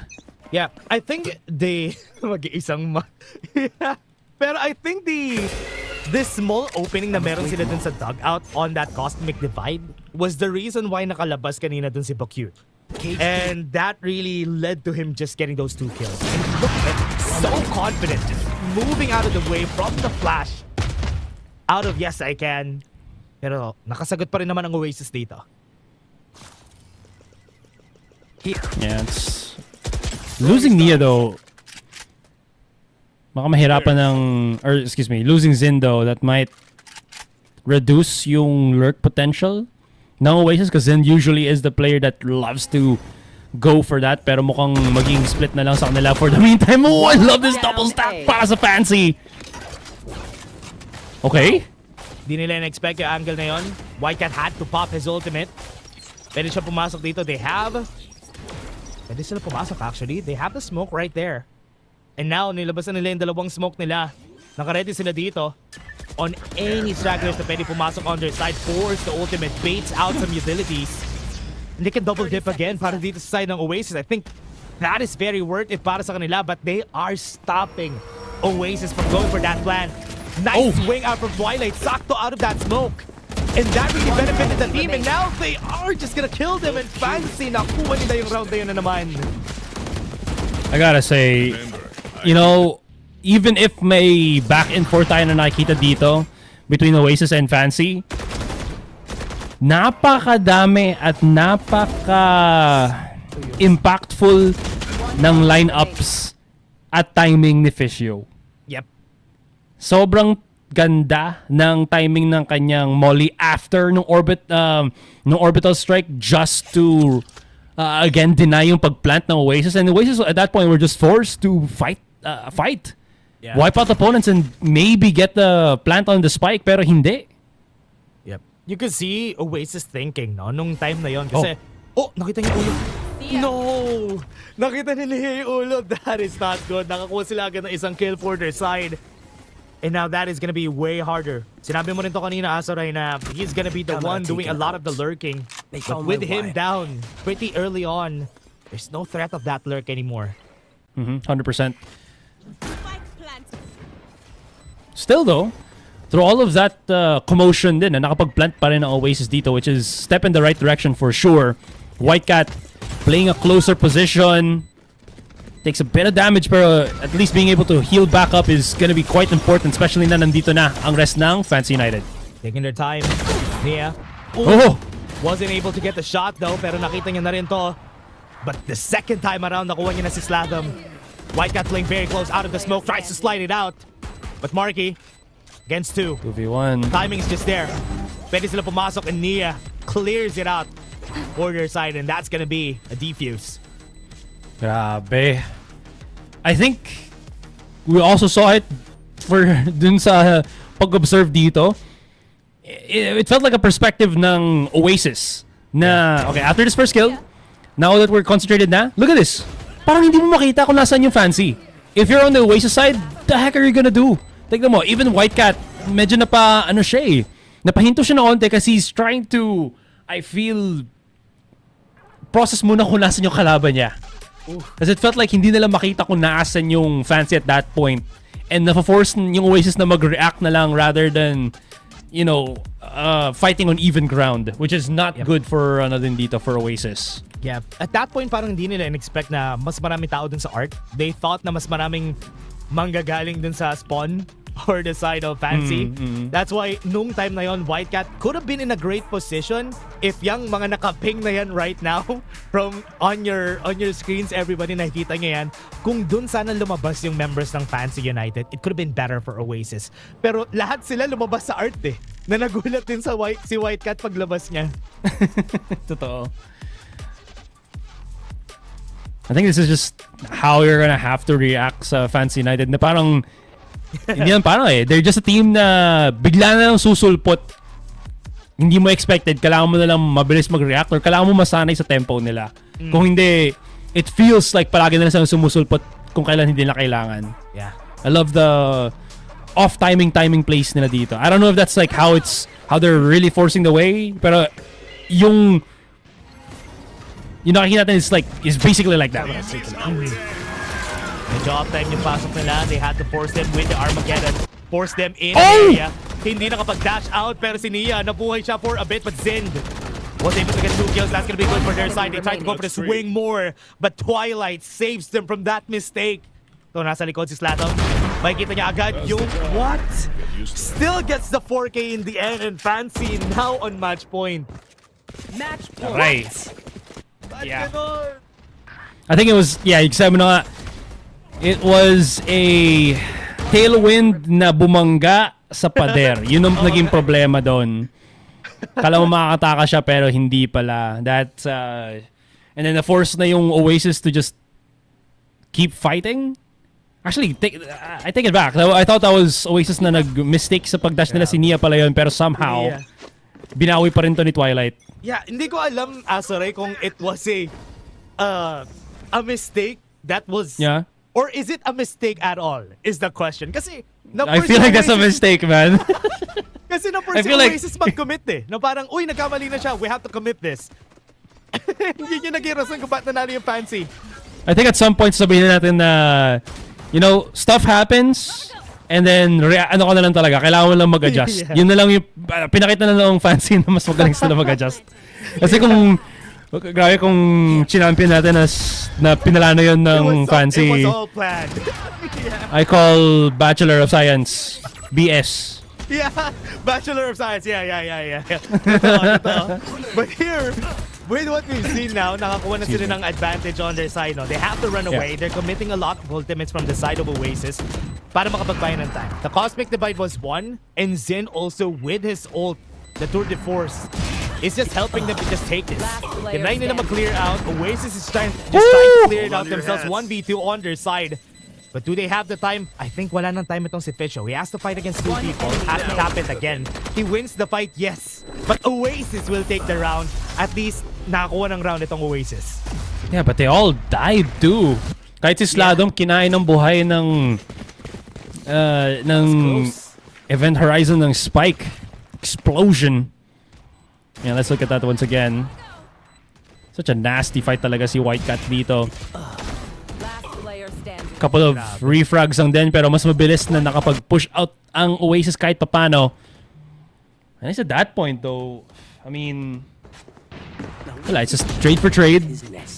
And inubusan talaga ng Oasis yung oras dito ng Fancy, which is huge. Yeah. And they needed something. Kailangan nila makapanalo ng round just to change the tides of how the game is going. And they had to take that risk kahit na maraming ultimates silang gagamitin just for the sake of it. And I think that's good just to change the face. But Fancy United, parang they're not even phased about what happened there. 0 point gagamitin nila to get some information on where the members are. But I think Oasis slowing down the pace a bit is kind of good. Get the info though. Does that get info? That's kinda nasty. Hindi mo ba di sirain? Oo nga eh. Ang ganda. Oo. Shoot. That's pretty sick. Okay. I see you. We see you. What a lineup. Okay. So, kita natin. Using what they can para makapasok dito sa site.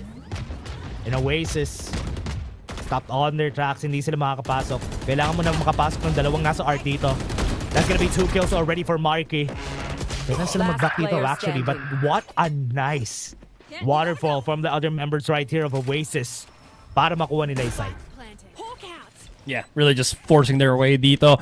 Having those 2 kills on Library was huge then. It felt like it occupied most of the attention ng Fancy while Oasis also working their way through A main. So, nasa nangyari yun. Kita mo na nga rin na okay, finger hearts tayo muna. I think it's gonna be saving just pero may kita ata siya ni Marky. Uy, 360 ba siya? Uy, Nakasingit na siya. 360. One more.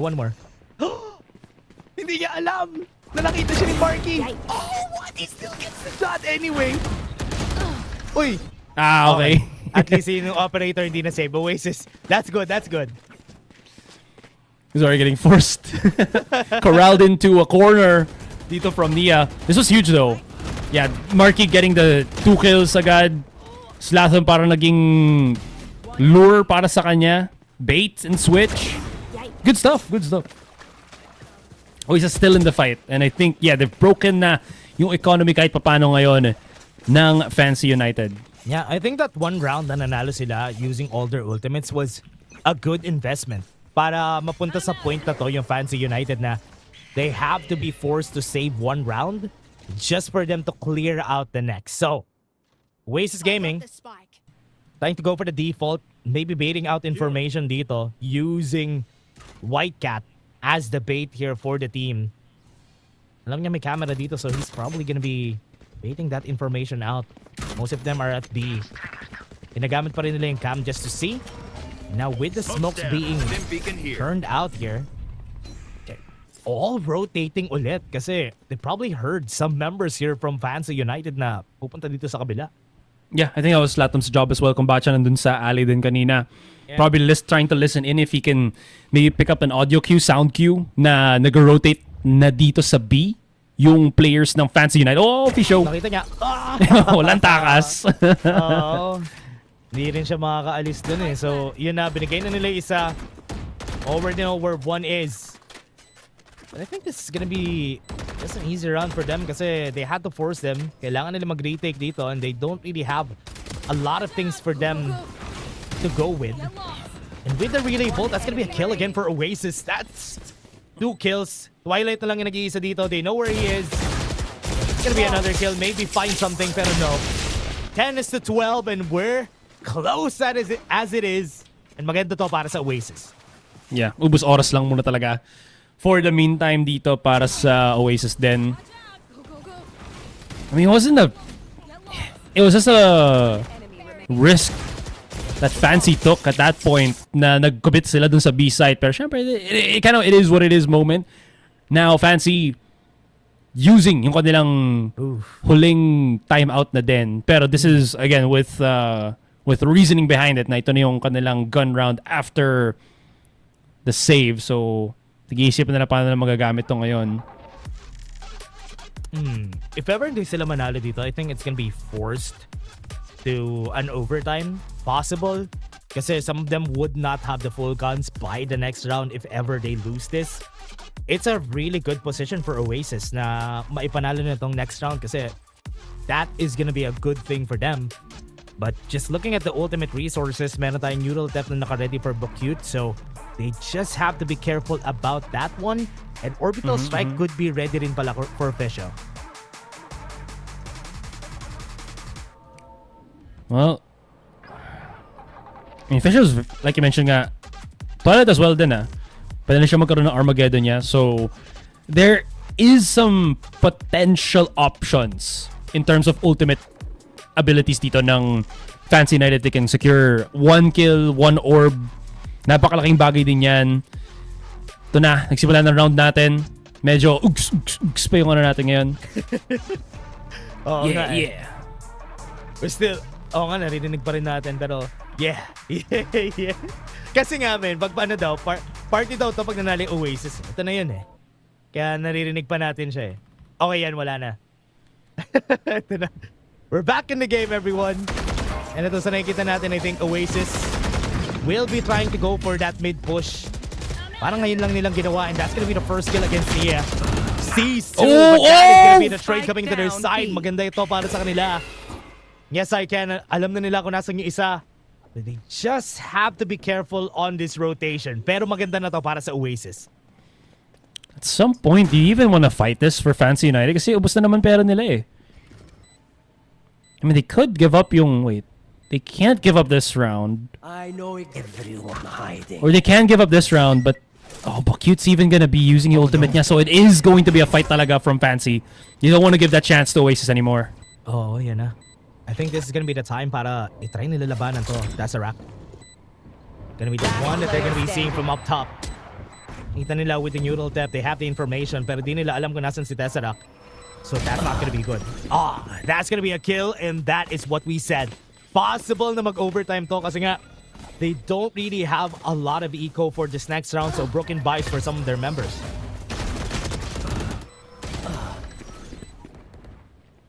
Oh man, kind of brutal to be in that situation para sa Fancy. Kung ano nagsabi dito, napakalapit na ng chance ngayon ng Fancy or ng Oasis para makapag-overtime tayo.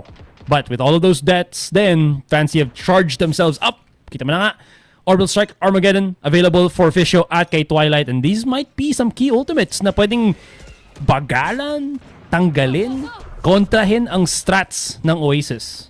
Yeah. Pwede nilang bagalan ng Onte. Cute. Nasa likod. Trying to fasten it up. All the utilities are being used. I think Oasis was able to bait out most of the utilities at this point. Pero meron pa ring ultimates na pwede gamitin. Armageddon, Orbital Strike are ready for Twilight and Fisho. So they still have to find a way para mahanap tong dalawan to. Ooh, very cautious ngayon. I think Nia might have been... Yeah. This is a thankless job ngayon para kay Nia na siya na yung nagiging lurker for the team. I think Fancy also realized na Nia is probably the one agent ngayon na hindi nila sobrang kailangan sa defense nila. Oh no. Ginamit nila yung Orbital Strike pretty early. Cosmic Divide ginamit rin nila. Not gonna be running at the site na gusto nilang puntahan. Pero right now, they're gonna be getting some kills. Twilight. Nakuha na isa but the gravity well, stopping him. May Seekers sila naka-ready dito for their side though. They're trying to get as fast as they can to wherever. Pero with that Cosmic Divide, walang sound cues for the side of Fancy. Pwede sila pumunta sa B-side. Oh, what's this? Oh, okay. Kala ko may ginagawa si Marky dun sa tripwire eh. That might have been something. Akala ko if he jumps over that, that could be a potential lurk play. But because he broke that, medyo na-alarm ng mas maaga. A split second, a second. That could mean make or break dito para sa ating first game. It's gonna be the timing. Tessa has to be careful. Oh no! Nakita siya ni Nia. Meron pang smoke na naka-ready dito. He's gonna be fighting against 3. No information kung nasan sila. Fancy United. I think they know where Marky is. Pwede nila i-clear to. Nakita niya yung barrel. Kita niya yung tumalon. He has to force it. He has to fight it. Is it? Hindi siya nakita. Nako, yun lang. Pero yes, I can pa rin. Nakuha niya yung headshot in the end. And that's it for Fancy. Nakuha nila yung map against Oasis. But that was a very close game. Wow. Enough said. Wala na ako masabi doon. Incredible last round dito. Produced by Fancy United. From just aggressively holding angles. They actually fell back to spots na I think hindi in-expect din ng Oasis. We'll probably see that in... Is it this round? No, this is the overall highlights now. But we'll probably see it in just a little bit later. But I will say, buti na lang nakaipon ng onti dito ang Fancy sa sa starting half natin. Kasi kung hindi, feel ko Oasis babawi na. Kasi, I mean, it was so close. Almost overtime then for this game number 1. Yeah, they got the right amount of rounds talaga for the side of Fancy United. Kasi kung hindi, that could have been the Oasis game. Pero wow, yung mga plays na pinakita ng Oasis dito, especially when they got Fancy United downloaded during the defense part and during the attack, the offense side for them, they have been pretty good, especially yung mga pagpasok nila sa site, surprising Fancy left and right, lalo na dito sa mga last parts of the second half in where you see them just finding the opportunities here and there. I will say, yeah, ito na. This is where okay. I wanted to see a little bit more nung start nung natin, pero still, all said and done, solid performance between the two teams. Oasis will take the L on this one as Fancy United syempre will take the first win of the series, but it was a very, very close endeavor. Kita mo naman yung score nila. On the top performing players, Fisho 21 kills, kay Tesseract 23. Grabe dito, but I will say na din, Dash, one of the biggest factors I think pinakita ng Fancy United is kung gaano kadami ang lineups na alam nila sa map na ito. Oo nga. Sobrang dami nung lineup nila dito na it's kind of scary dun sa first part of the game natin na naka 6-0 sila. It all stemmed from the fact na ang dami nilang lineups. Pag nakapasok sila sa A, they have the lineups, they know what to do. Kaya it has always been defaulted back na sila yung mananalo. What Oasis did para i-stop yun was not let them get the post plant. If hindi sila makakapag-post plant, wala yung lineups nila. So that's why Oasis still found a way to come back from there. Yes, absolutely. It really does feel talaga. But anyways, moving on. Very, very close stats then. And we'll say Oasis was the team that did get that thrifty round win. Na medyo na I feel like medyo na windang dito ang Fancy United. So that's also a big factor na I feel kung paano nagbago na onte yung outcome ng ating first half and start ng second half. So that being said, wow, mind blown. Incredibly good first game pa lang yun, ladies and gentlemen. Kakasimula pa lang natin sa ating best of 3 dito between Fancy United at Oasis Gaming. Yeah, medyo mainit. Ang init nung game. Hindi pala medyo, mainit talaga yung game natin na yun. 13-11 Oasis. Kala ko makaka-comeback pa. I was really hoping for the overtime to come in talaga para sa team nila kasi this was their map pick. So I was kind of hoping na magtuloy-tuloy sana yung map pick na yun para sa side nila. They get the win and they follow through from there. So it's just sad na hindi nila napanalo yung mapa nila. Yeah, absolutely. But I mean, they still have a chance to bring it back. Ang magiging challenge lang dito para sa Oasis is that they're gonna have to bring it back on Haven as their second map then. So that being said, it really will be a challenge. I think right now for Oasis to make that work because this is a map na even though again, alam natin mga Pinoy, mahal na mahal natin ng Haven, it has been, I feel like, a weak point recently, I feel, for Oasis Gaming as well. Yeah, but I think the other teams, especially for this team na kalaban nila, they're very good in this map. So I hope they have something. I hope they did their assignment para dito sa mapa natin and they will be able to turn the tides around this time around. So let's see kung mangyayari nga ba yun para sa kanila dito. I'm kind of hoping na we're gonna be having it long so that Oasis could still come back at umabot tayo dun sa split. Oh yeah, absolutely. I still want to see a game number 3 between Oasis at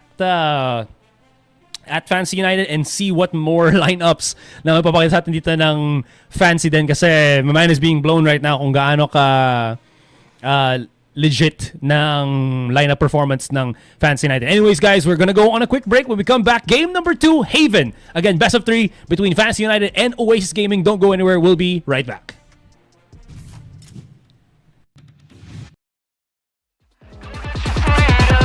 We gotta stay awake.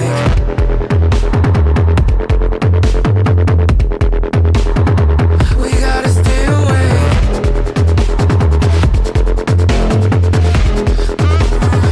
We gotta stay awake.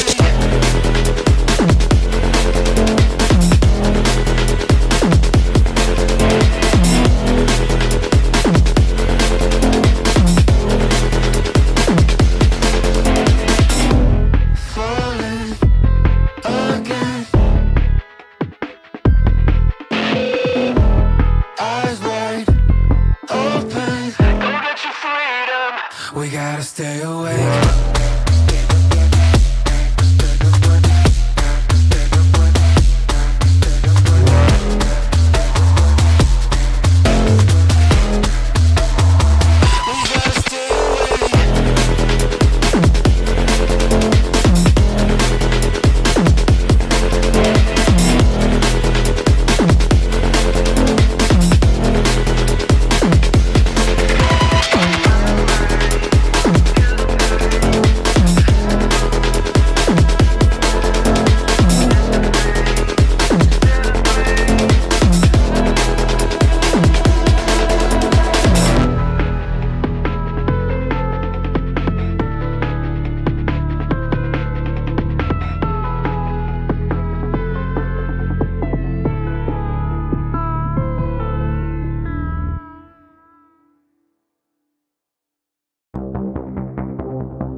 cake home. Pedal on a pedal with an O3, get room, boom, up 400 dash roll. Cut through C100 the MO. Get lifted by the new big cool. Let's do flat over your head. Body got another on me, oh, double nine. Telephone cut that rain.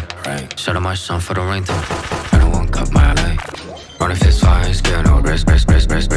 Go pop one ring, go break one bench. I pop missile, if I wish I put one pistol on my head. Was poppin' and poppin', love in the morning. Blue come over to come in the morning. Vogue in the flick, poster forming. Confident boy run a halo on me. Jealous in the NBO, fill up in the air. I be hitting minimal when I'm on the air. Yeah, boy so pitiful, wanna be my pet. Oh well, good boy, catch a bone on the stair. Renegade, let's go. Got him all blood, but the cake home.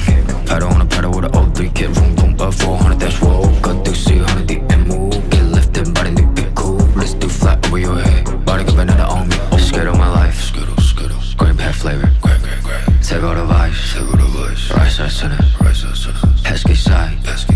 I need to spin it. Blind with a face, spin relay on this light. We gon' see where to take off.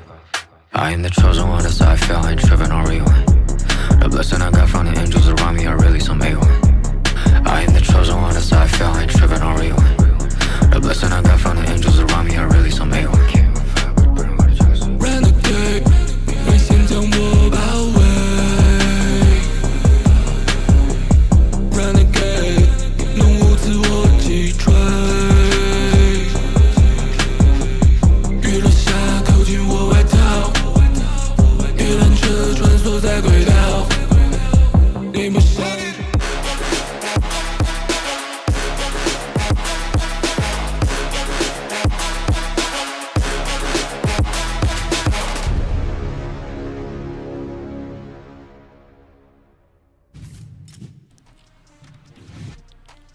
Mga kababayan, tayo nagbabalik sa VALORANT Challengers Southeast Asia Split 2. Ako nga pala si Asaray, kasama ko ngayon si Dash, and we're your casters for this day and the series between Fancy United at Oasis Gaming. Grabe, great start from Fancy, back and forth between them on the second half, and somehow nanalo pa rin ng Fancy United.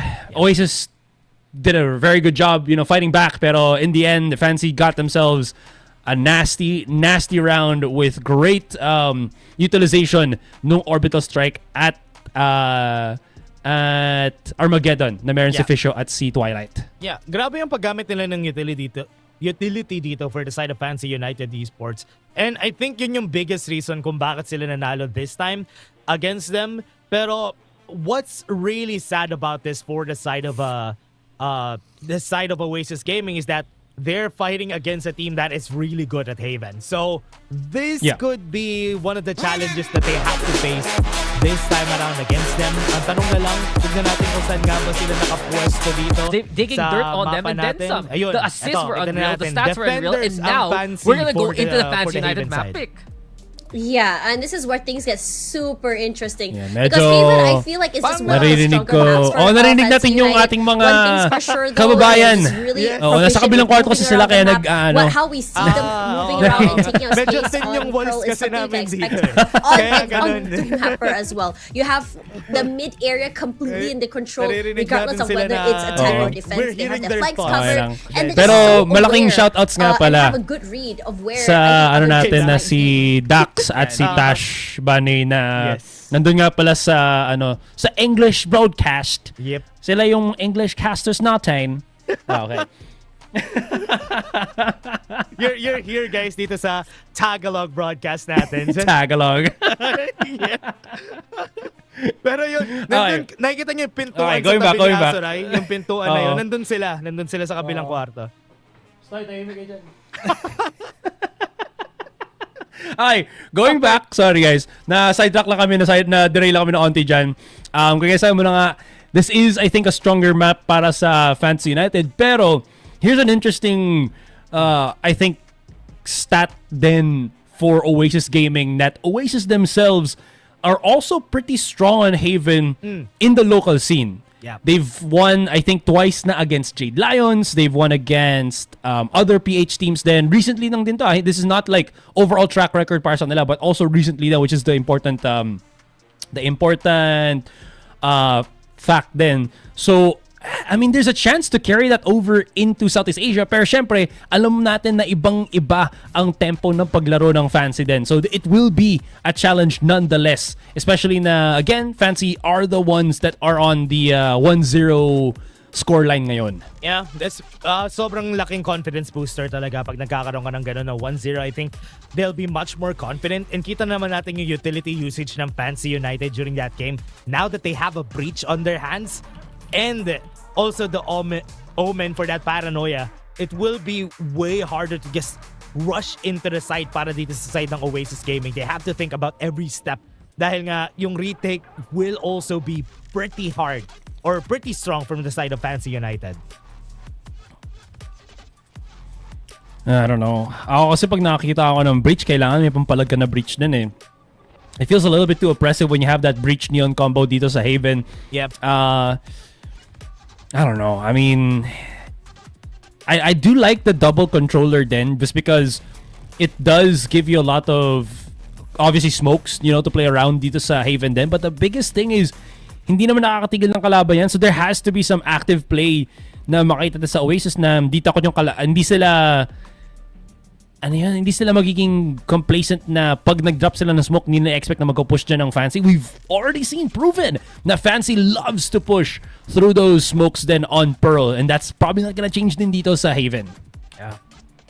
Where will they start the collapse here for the side of Oasis? I think nung last time na naglaro sila dito sa mapa na to against Fancy United, when they were on the attacker side, that is when they are strong. I think they need to get a lot of rounds against Fancy United dito kasi the attack executions ng Fancy United are so good na hindi nakakuha ng isang round yung Oasis the last time that they met. Yeah, that's the enough. Good swing from the cute. Got 2 kills for their side. Wala masyadong trade right now, pero the headshots are coming in. But that is pretty fast again. And the defense from Fancy United, sobrang clean na naman na 3v1 nila on the pistol round. Yeah. And Zin now not gonna be an agent na has a lot of mobility then. So he really has to just hit the shots din ngayon. Oy! Okay. I mean, he's making it work. 1v1. Okay, 1v1. Enough ba to? Yes, I can against Zin. Playing the long angle. Zin waiting. Isang right click lang yung kailangan niya dito, pero yes, I can. Yes, he can. Oh yeah, Close game. Or close round, rather. Man, kung sana may kakampi pa dun sa Zin.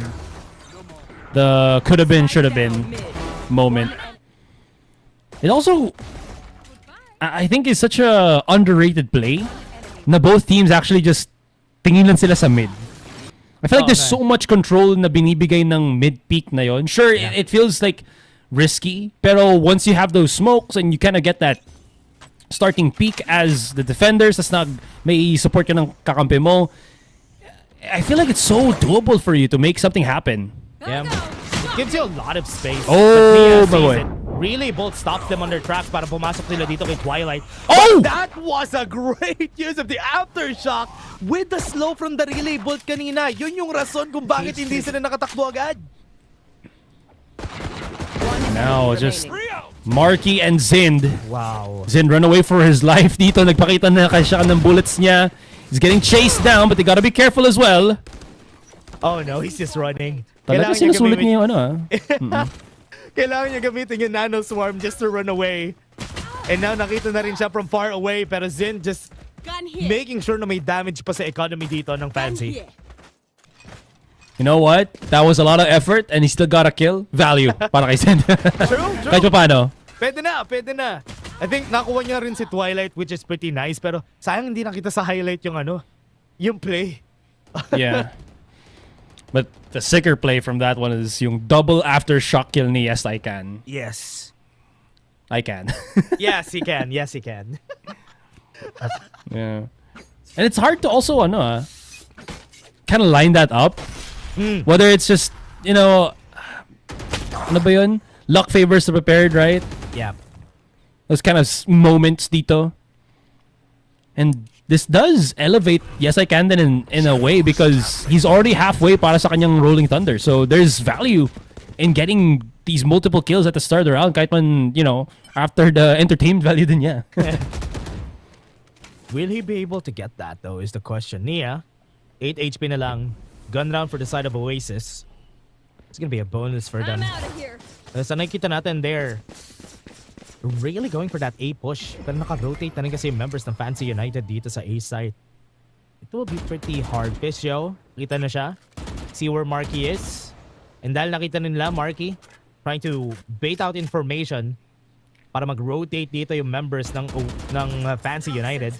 Pero dahil mag-isa lang siya na nakikita dito, I think it's a good bait already. Good swing especially for when the side they of Oasis. Especially now na nabasag na nila yung camera din ni Twilight. There's more incentive to actually push the other direction then, and they're gonna be going that dito sa C site na rin. Is gonna be a quick rotation from the rest of the Fancy United players, but excuse me, for the most part, it is just going to be a retake forced out by Oasis. Yeah. Not really a lot of guns to fight this. Kaya hindi rin sila lumayo dito sa site mismo eh. All the utilities are gonna be there. Nia just running towards the back part of the site. Yes, I can nakakuha na naman ng kill with the aftershock, but it's not gonna matter anyway. Oasis will take the round. Yeah. That's the strength of just, again, not really having anyone One enemy remaining. get any more information. Parang you see what's in front of you pero kulang ka sa info sa mid sa C. Diyan ka nahihirapan eh. And again, this was just provided or taken by Oasis because of how well they know yung setup din ng Fancy in that round na I think they know that Twilight already didn't have yung kanyang camera tapos and you see yung position ng Fancy na si Twilight was on C, Bukit was on B. It was pretty spread out except for the A site, so it was a good call para sa Oasis just go for that rotates and push on C. Yeah, and maganda rin na hindi sila umalis dun sa site mismo kasi they know they can win the gunfights. And that is a pretty smart play from them na hindi na lang sila nag-long range fight on long because there's not really a lot of resources for the side of Fancy United ng time na yon. Now, no information. Walang naririnig din yung Fancy United pero I think they already know just because of the smokes kung saan pupunta yung kabila, and with that recon, that cements it na dito sila papasok. Oh, it's gonna be difficult para makapag-plant ng spike. Oh, and it will be. Yung paglabas sa Twilight, got 2 kills already Nia. And they just delayed the spike plant. Zind na lang yung natitira, trying to fight against. Oh, that's gonna be 4 kills for Zind. Just to clutch the fight. What the frick? Oh my goodness. Okay. All right. Let's digest this into 2 parts. Tingnan mo tayo ulit. Bang. Second and third. And the quad. Beautiful execution dito from Zin. Okay. Dissection time. First part, Fancy United, alam nila paano i-counter yung parang push ng Oasis on the C site. It's to delay or invade yung backside nila ulit using yung fast lane plus yung stun nung breach. And then the next one was Zin just hitting every single shot kasi inisa-isa ng pag-peek out ng Fancy United din yung kalaban nila. Nice kill from their side. I think sobrang important doon now. I have no information na pwede nila kunin dito for C side. Could be another hit para sa side dito ng Oasis Gaming on that C side. Considering na wala rin naman guns etong Fancy. Dang. Did he just hit that through the wall? Yep. My ult's not ready. When it happens, right? When it happens, it happens. Oh.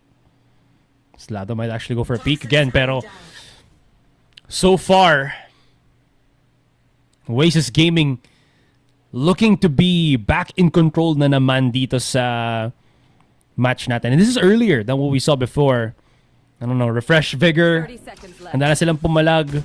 Confidence because this is Haven Den. Whatever it is, Dash. I mean, this is huge. Sure, 2-2 tayo ngayon, pero getting this sequence, this tempo at an earlier interval, kalaban ng Fancy, I think is super important para sa kanila.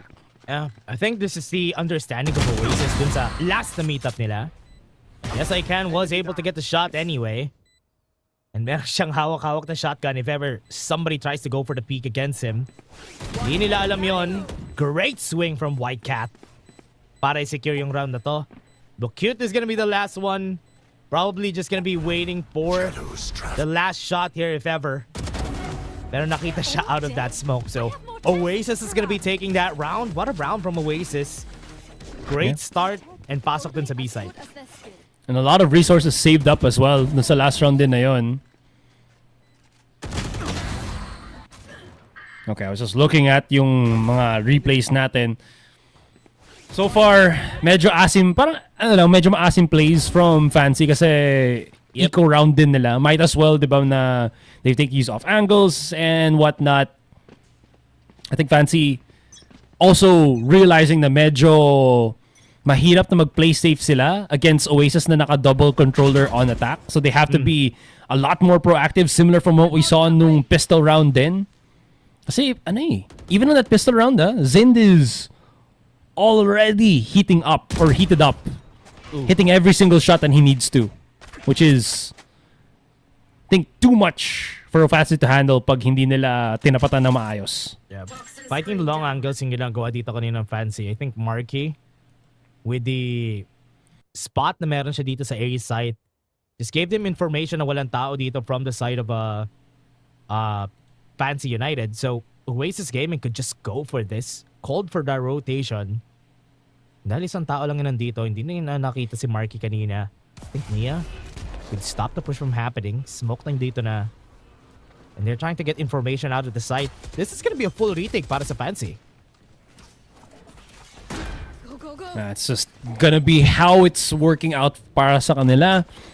Ang problema na lang dito, hindi na problema, but I think the advantage right now for Fancy is madami silang ultimates na pwedeng paglaruan. Pero it is going to be tricky now na mas na-push yung timer nila because of that lockdown. Need to rush in. Ginamit pa yung snake bite sa taas. So they have to go into the site. Walang nakitang kahit na isa itong si Nia. They have to clear out a lot of angles. The White Cat getting that kill, but from the top they go. And they just go and rain thunder upon them. Ginamit nila lahat. And Tesseract using his ultimate just to stop them from going. Pero Bakute goes in for the swing. And that is enough, right? That is enough time para makuha ng Oasis yung kanilang round. Oh no, they had to change, I think, yung nagde-defuse ng spike because of the Hunter's Fury. Kahit man. Yeah, there you go. Twilight got killed because of the Hunter's Fury. Yeah. That was enough. Oh, no. Grabe. And here's the thing. Again, Hunter's Fury does 75 damage. So if you're full health, you can actually tank the first one and half it before ka mamamatay sa second pulse. Pero Twilight falls down even, I think, before he gets the half nung sa pag-diffuse nung spike. So, yan yung mga series of unfortunate events na nangyayari talaga. But I mean, that is such great foresight dito from a player like Tesseract. Grabe. I think this is good. Yeah. I think this is good na ganito yung Oasis na even though they lost the first game kanina, I think this is still a good time. Great swing from Marky. Got the kill on Fisho, pero meron pa ring trade na nangyari. Gonna be losing a big chunk of their smoke, pero okay lang. At least they got one person. Cover going out. Blinding. Just a quick info gather, pero ito na. Push straight. Ooh, I love the... Oh, wait. Cute, akala ko mag-TV pa rin siya. He would have probably died if he did that. Yeah. Okay, Zin. 1v1 against Nia. Medyo mainit kanina pa. Pero they're gonna be going for that kill. Oasis. Great setup from their side. And that is a kill. Oasis going crazy dito sa attacker side. They really held their angle there. Fancy United, ramdam mo yung hirap sa setups nila and everything. This is not what we saw from Fancy nung nasa Pearl din sila. And it really does show in how, I think, struggling yung Fancy ngayon sa setup sila. But cute. Nandun siya sa top na part ng map. Perfect. Problema, he wasn't at the right spot of where he was on the high ground para makatulong kay Twilight, I believe, sa pag-peak din. And that really doesn't help their case na he's not able to get those refrags. Yep. And getting the kill on Fitzio nung una was very important for Marky then kasi just getting that kill stops them from getting a lot of smokes in just to deny vision sa pag-defuse nila dito for the side of Fancy United. And now, easy plant na naman para sa kanila. They have been allowed to go into the site time and time again. I think it has really rewarded Oasis kanina pa. Continuously. It's huge.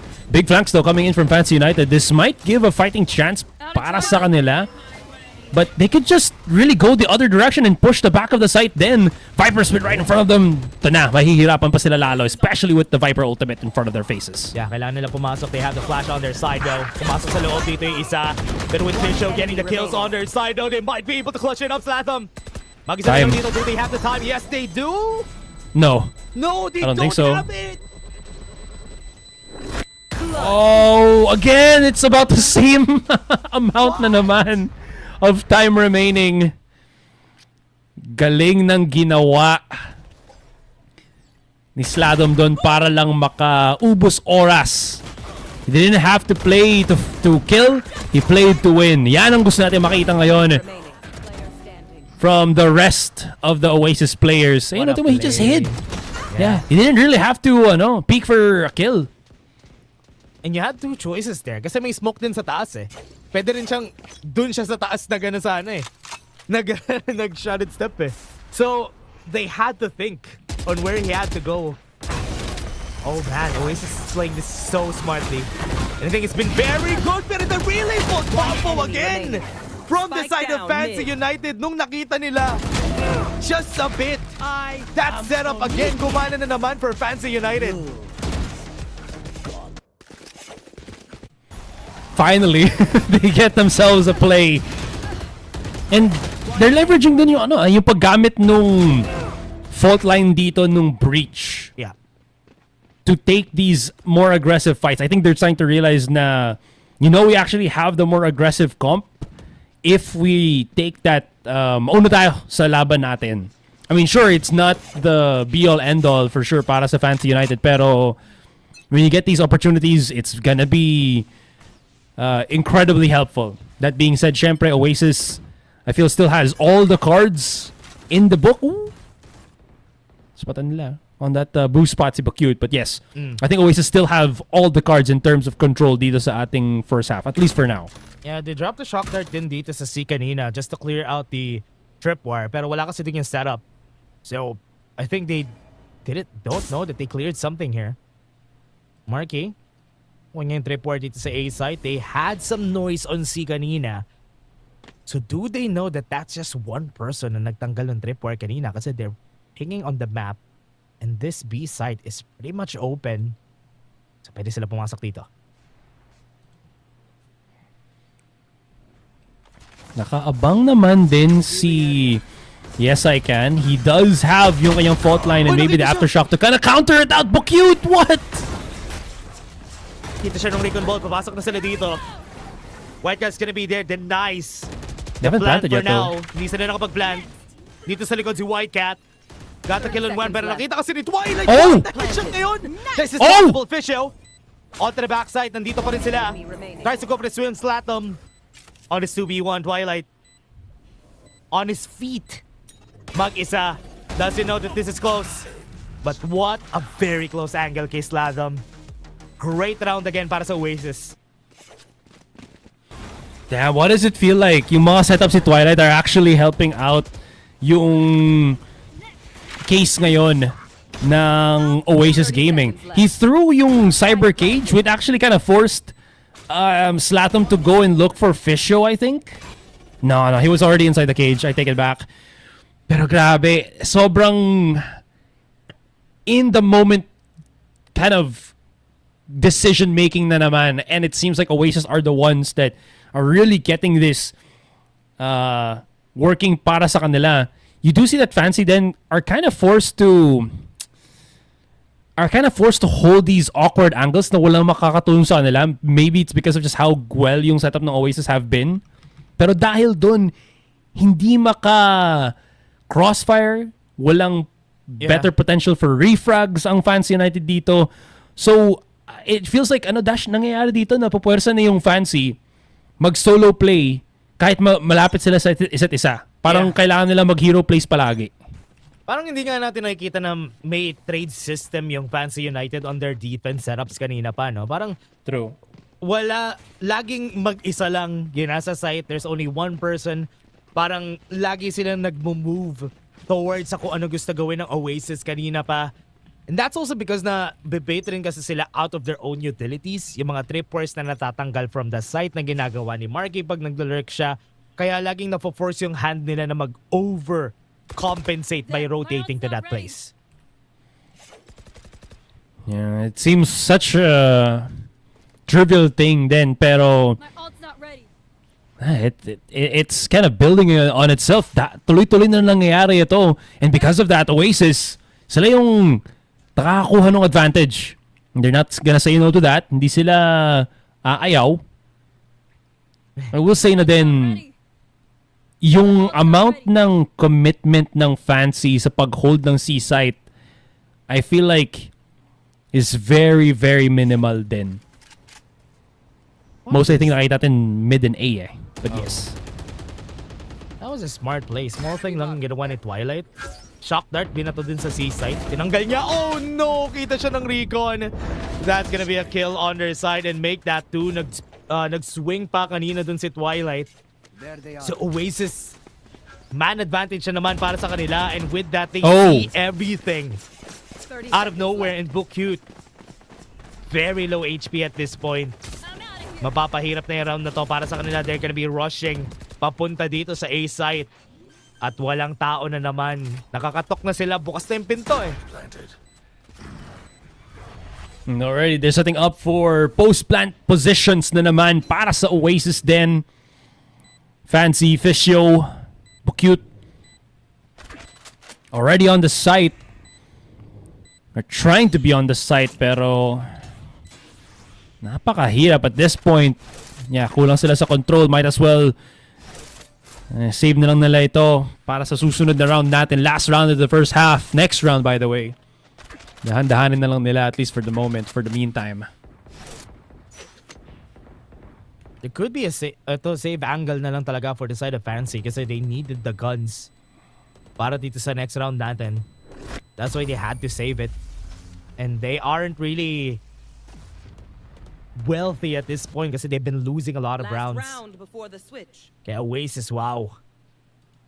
Great change from the last time na nagkita sila dito sa mapa na to.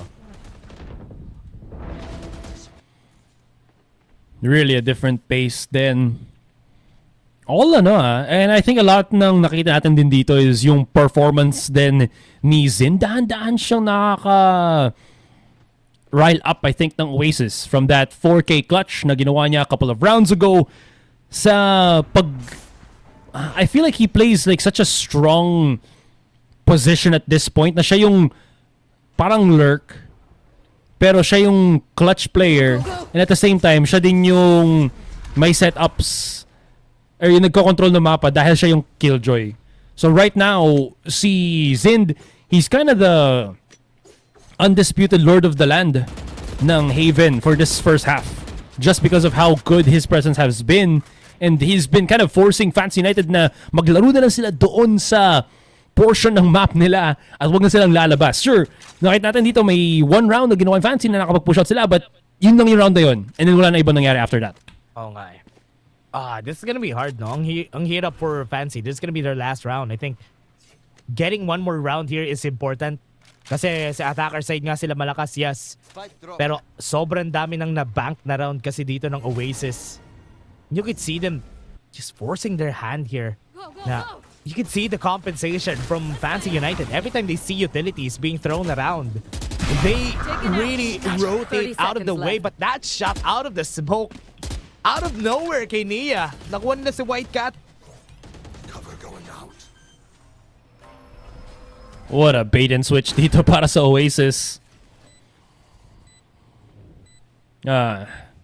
Ang malaking bagay na lang I think for Fancy is that they do have the Cosmic Divide. Yep. Great swing out para sa kanila. Tinamaan sila ng Nano Swarm. They have to stay around dito para sa side ng Oasis. They're winning the fight again. And that's another shot. 9-3 nagtatapos ang ating half. Oasis which has a dominant ability dito ngayon sa Haven. Every single time. Look at this. Yung separation. Nag-push out si Nia. Wala siyang backup because he got separated because of the nanoswarm ni Zind and yung toxic, yung poison orb dito nung Viper. So those kind of plays, man. Nia wanted to get that control in the back of the site. It's not gonna happen. Pupush lang siya ng kalaban niya. And he's got no refrag behind him just because ang ganda ng pag-split up ng Oasis ng kanilang kalaban. Medyo napahirap, and I think this is something that we kind of expected just because of the last game na meron tayo kanina. I think it's not impossible na nangyayari to for the side of Oasis kasi they had this kind of performance nung last game natin. So 9-3, they got what it takes. Pwede nila to i-push up to map number 3. It's not impossible for them. Definitely not. Napaka lapit na ng kanilang, they're kind of just seeing the finish line for the second map then. It's very close. So far, look at the rounds differential. So many rounds taken na rin by Oasis. It feels like it's not supposed to be that far, pero kung nakita mo yung, look at even the kills between the two teams din parang hindi siya ganun kalayo, pero when you consider kung gaano kadaming multi-kills na kukuha ni Zind, I think you kind of see why nagtitilt in the favor ng Oasis. Or Oasis just needs like one kill on the side ng Fancy and bigla na lang mawawala yung control ng Fancy dun sa side ng map nila.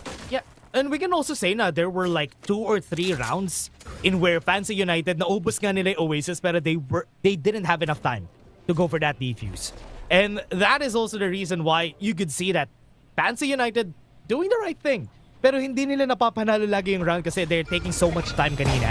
They're gonna be running in. Nakita natin doon sa likod. But Twilight, what a fight against 2. Naka-up-down setup pa sila but they didn't win against Twilight. Did he do this then nung first map? I feel like he did, no? Yeah. Parang ginawa din siyang ganyan. Oy, ay grabe. Na Michael Jackson na hihi yung yung camera. Very timely, very timely. True. Okay, at this point, I think kung hindi nila... teka lang, medyo maasim, pero yan. May onting kilig lang naman. Okay. that's a round. But this one's like kind of nasty. Just dodging the first couple of bullets. Tapos nakakuha pa ng 2v1 on a pistol round. Then, mind you, this goes to show kung gaano ka handa dito si Twilight sa mga labanan ng ganon. Yeah. Definitely the hee-hee moment, Trent. Yung great dodge from Twilight dun sa first few shots. But again, ito na. This is the hard part. No? Kasi it takes some time for Oasis. I mean, one good thing about this, they have a lot of rounds. They have a lot of rounds to download what the attack executions of Fancy United have. Kaya okay lang if ever they lose a couple rounds, 3 rounds, kasi they can still get it back after some time. So right now, Fancy United, they're trying their best na maging unpredictable by ginawa nila to map 1. They were aggressive first round, second round they're gonna try to chill.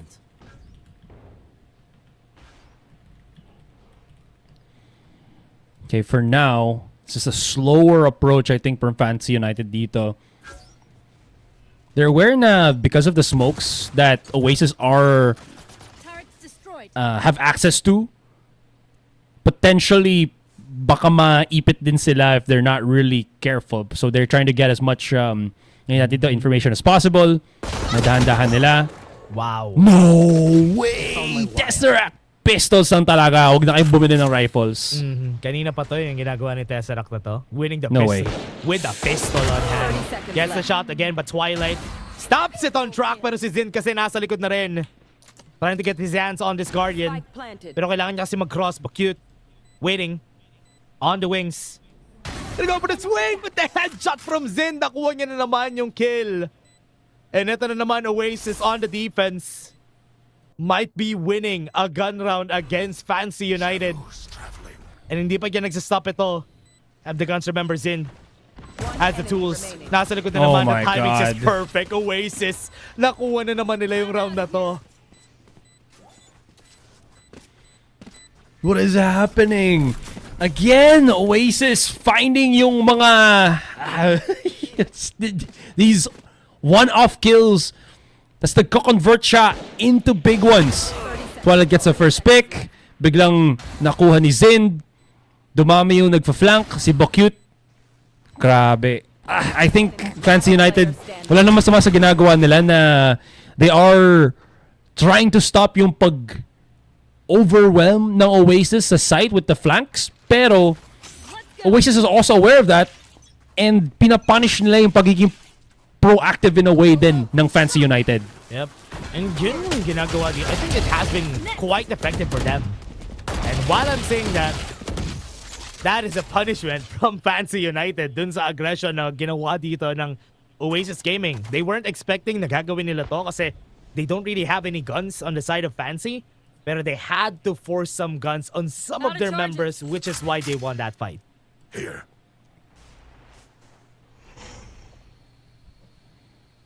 So for now, Fancy United, back out muna sila. They've gotten some value na na-take out nila si Whitecat dito. Pero grabe, there's a point na I think that medyo I don't want to say takot, pero mas cautious na ngayon ang approach ng Fancy United. Twilight. To run in. Twilight needs some help pero nakita Oh, ni no! Seto on the other side. They're winning the fight though. 2v2 ang nangyari dito sa laban natin, Marky. Against 2 ang makikita natin. They have to use the snake bite.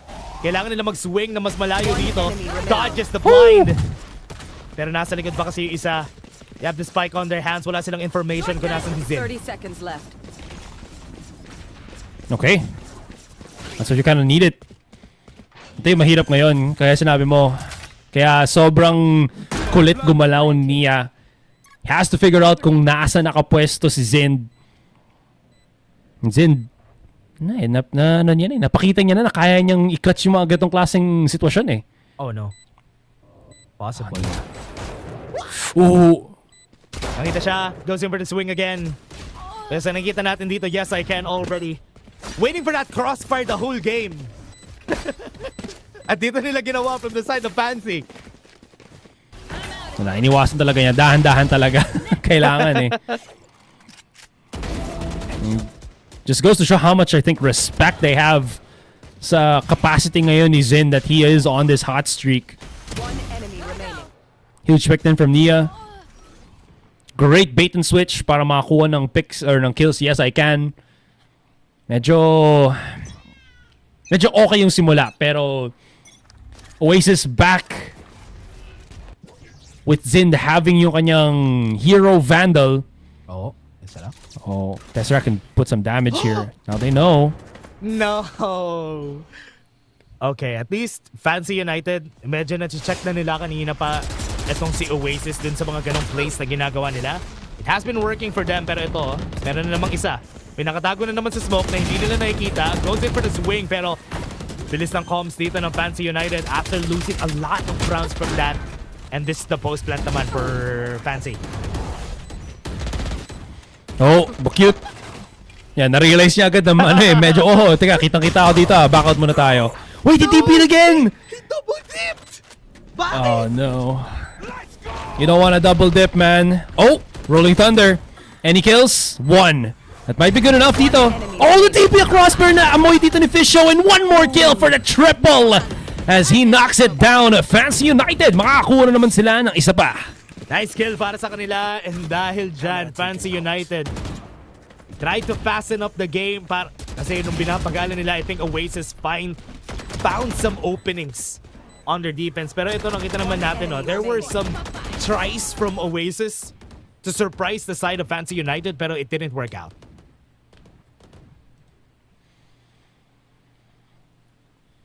Still, continue muna tayo.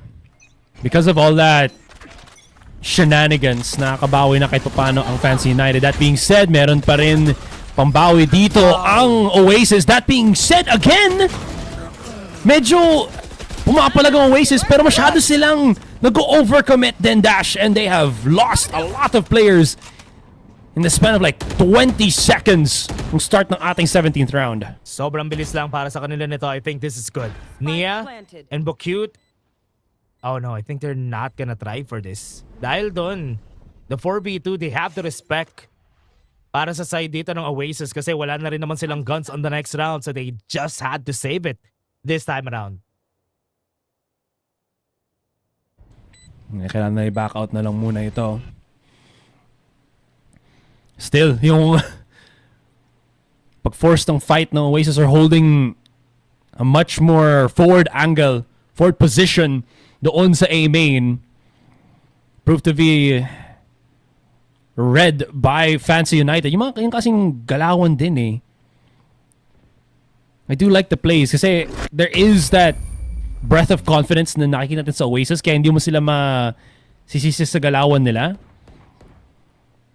Unfortunately na lang, Fancy United, they're able to kind of bypass yung initial stuns and disruption na meron yung Oasis. Kaya nakasingit sila and got their own kills. Nakabawi. I think kinakailangan talaga to for the side of Oasis. Nakaka 3 round consecutive na itong Fancy United na naipanalo nila yung mga rounds natin.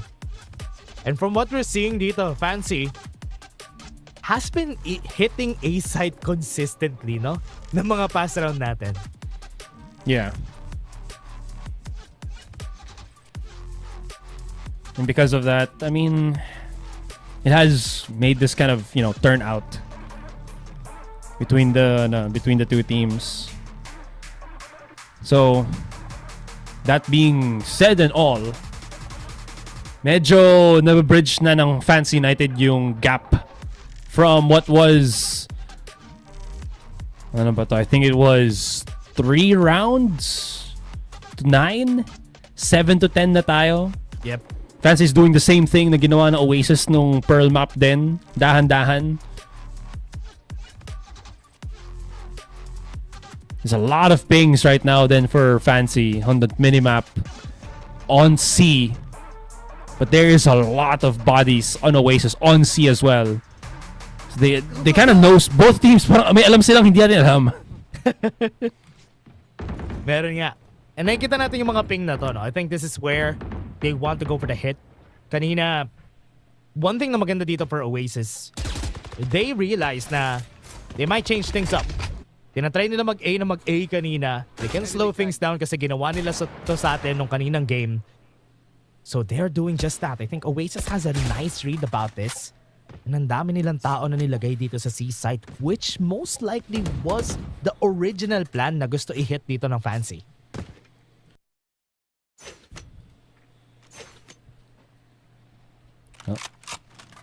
It might actually work out para sa kanila din, especially now na there's less manpower to hold off.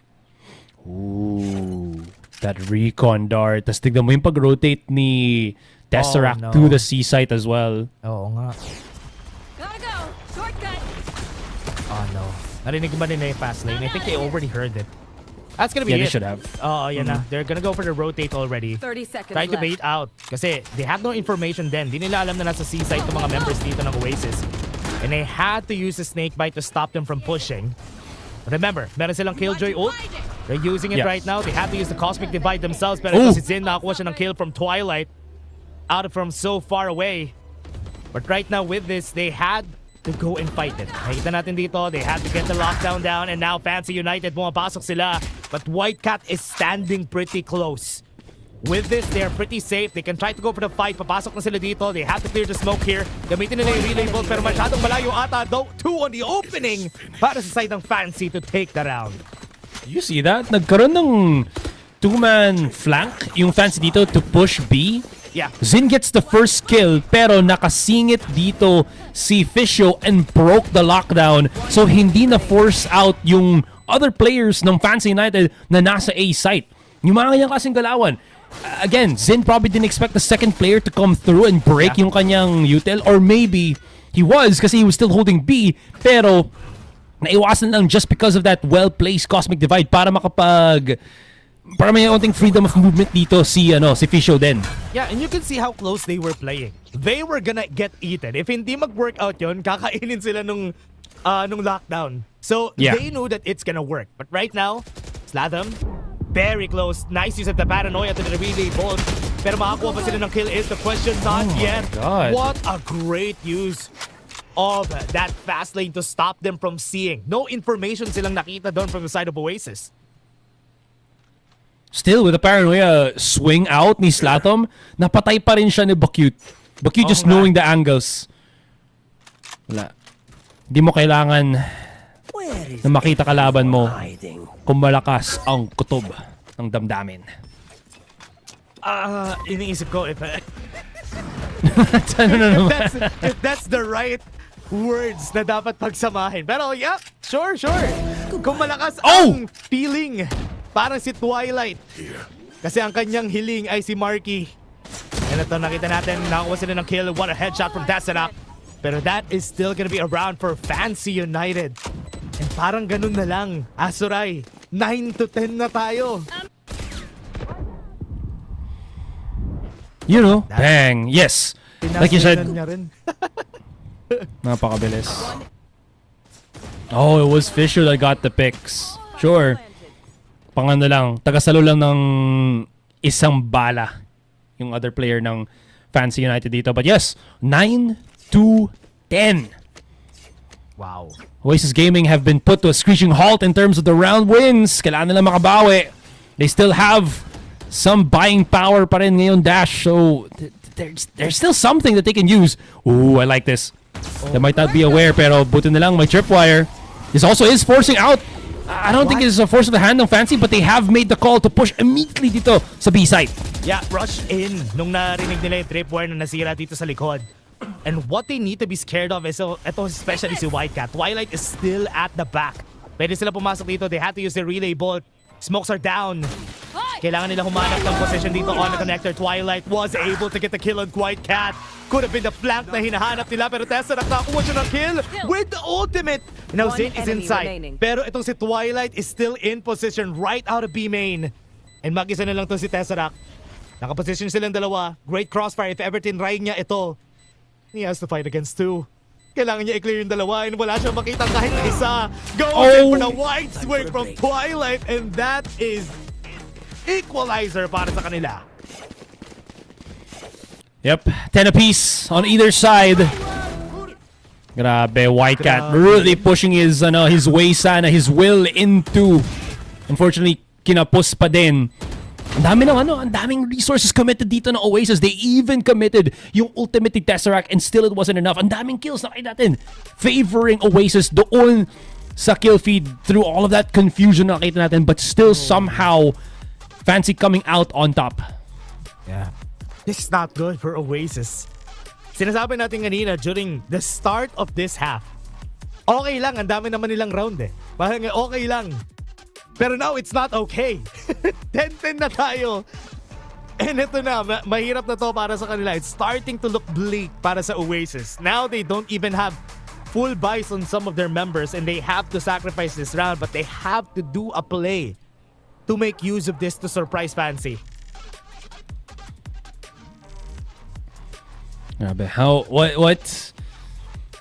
Where is that surprise factor going to come from na rin? Now that Oasis feels like they haven't gotten yung initial plays na gusto nilang gawin for these rounds. Nakita mo pumapalag sila kahit papano eh. We've seen some very big contacts happen dito sa A-Long, but it wasn't fruitful para sa nila. They tried somewhere else and it's not getting converted into value para sa Oasis. Yep. Again, they can try to do it though. Fancy. Ito na nga yung surprise factor maybe. Alam ba nila kung nasan si Whitecat dito? Has the information kung nasan siya. Very surgical yung pagpasok nila dito because they had the information first and foremost. Slap them, trying to get some kills, maybe some damage on their side though. Pero Nia going crazy with the ult. Mag-isa na lang siya. And that's gonna be Zind. Furia gonna be expecting to clutch except for Zin. Siya na to. At baka magawa nga niya this time. He was able to pick up a rifle pero yeah, ramdam niya yung potential of flank behind him. Double up ng smoke, gonna go for the peek, and yan na, handang-handa na para sa kanya. Rest of Fancy United. We've evened it out kanina. Now it's them taking the lead. Oh no. Eto na. Nagka-advantage na yung Fancy United on a map that they like the most. Here. This is not good for Oasis. Kailangan nila makahanap ng clutch. Gun round nila next round. So maybe that could work. They have the Viper Spit for this next round. They can use it to just stop the members of Fancy United from committing onto one side. Yun lang yung nakikita kong potential dito. Zin almost on that lockdown. C-site might be the push here for Fancy. Mag-isa lang din siya. Ooh, I like how they made a little bit of contact or a little bit of safe space with their own smoke dito, but here's the push. Okay, nice kill from Slatham. Yun yung hinahanap nila, but Zin, hindi niya nakuha yung kill. Nice TP from Slatham. Para makakuha ng dalawa na yung nasa backside natin from the side of Oasis. Stop them from getting the push. That is good para sa kanila. But Fisho, opening up B-side, Twilight having a 1v1 of his life. Kita natin yung 2v3 natin on this side. Slatham uses the ultimate. Now they are stopped. Hindi na alam ni Yes I Can at Fisho kung saan sila pupunta. There is... Yeah, as long as Fisho is clearing out yung B site na ito. Oh. Okay. That's smart. I wonder if he's gonna be able to plant the spike na hindi marinig na kalaban, but it's put in a way na I think it's just splitting apart yung A to give some options. 30 seconds pa rin naman. And oh no. Yes I Can is gonna get corralled 30 here. seconds left. He's gotta be careful. Timing. Oh, the timing. Oh, he sees the other bullet. Nakita niya kung He sees the other barrel. I think makikita niya to. One more shot from their side using the ultimate para mapatay itong si Marky. Tumalon siya ng Ita. From the other side is Slatham. On a 60 1v1, seconds. makikita natin Fisho. He has to fight. 13 seconds. Does he have the time is the question. 10 seconds Nahanap ko left. nasan siya. He's gonna go for the swing. Nakita na kung nasan siya and Slatham gets it on the clutch para ma-equalize yung rounds natin. Grabe, it's a hard guessing game doon sa round natin ngayon. And I mean, at the end of the day, it's just Oasis having more resources to work with, more bodies to throw at the problem. Dinahandahan nila dito yung natitirang players ng Fancy United. It was a pretty nifty trick na ginawa dito yung Cosmic Divide into the Rolling Thunder. Pero yung pagkuha ng refrag na ni Slatham and just getting that beatdown kay Fisho then was so important, Dash. 11 is to 11. Could be an overtime talaga para sa game natin na to. I think Oasis just getting that round in pretty important para sa kanila. They're looking for a re-hit on B. Para dito sa side ng Fancy United, rushing in. Flash is there. Di nakita kanina kung nasan si Marky. Pero nasa taas si Bokyu. They got the swing in. Wildcat already on site. Infiltrated their side. Di nila alam kung nasan isa. Nandito sa likod si Tesseract. Hindi nila alam na nakapag-backside na siya. And that could be a good thing or a bad thing. Nakatakbo na yung isa. Now they have information kung nasan siya. They have to run in. But they have information on where Tesseract is. May Aldro na naka-ready. Nakatingin siya not at the right direction. And now this is good. Nakita niya kung nasan si Fisho. Pasok na siya sa site. They need to get the information right now. But the fight happened and Fisho gets the round. Ooh. Honestly, kung hindi napatay ni Fisho yun, there's a point na baka may time half defuse ng spike ni Tesseract pa. And that will force yung hand ni Twilight to make something happen. And that could have led into something of a loss, I think, para sa Fancy United then. Look how far he is too.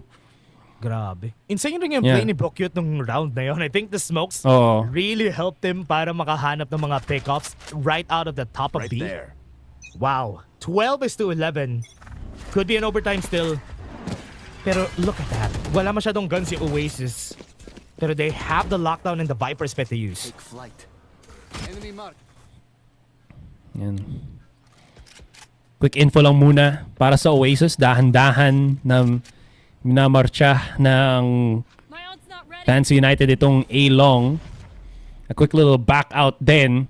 But I think this is one of the big things din na alam ng Fancy United is broken by ngayon ang Oasis.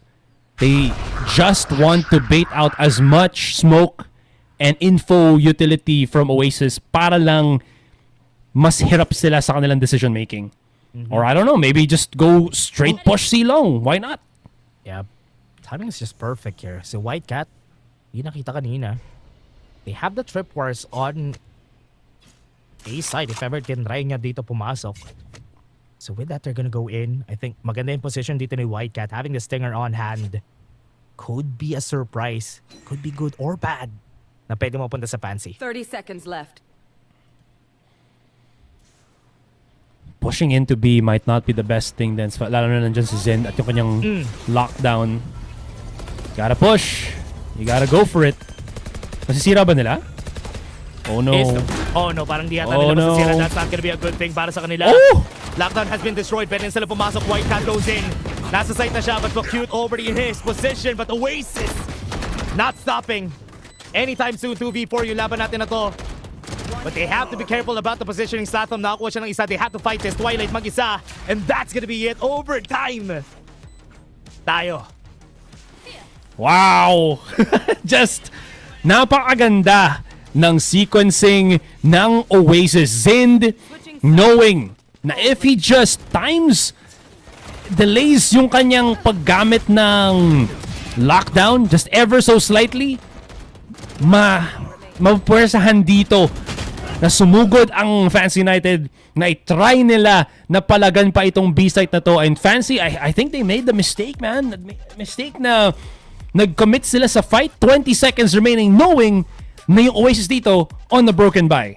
On just some of them on SMGs. I think I thought that they were gonna go for a more faster approach kasi alam na nila ng kalaban nila na ubos nila util. They have a clear shot potentially sa C.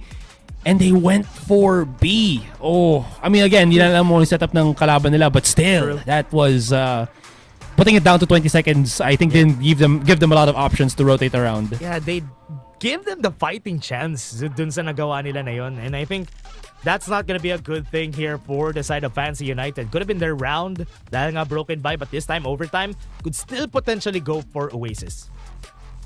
Yeah. Okay.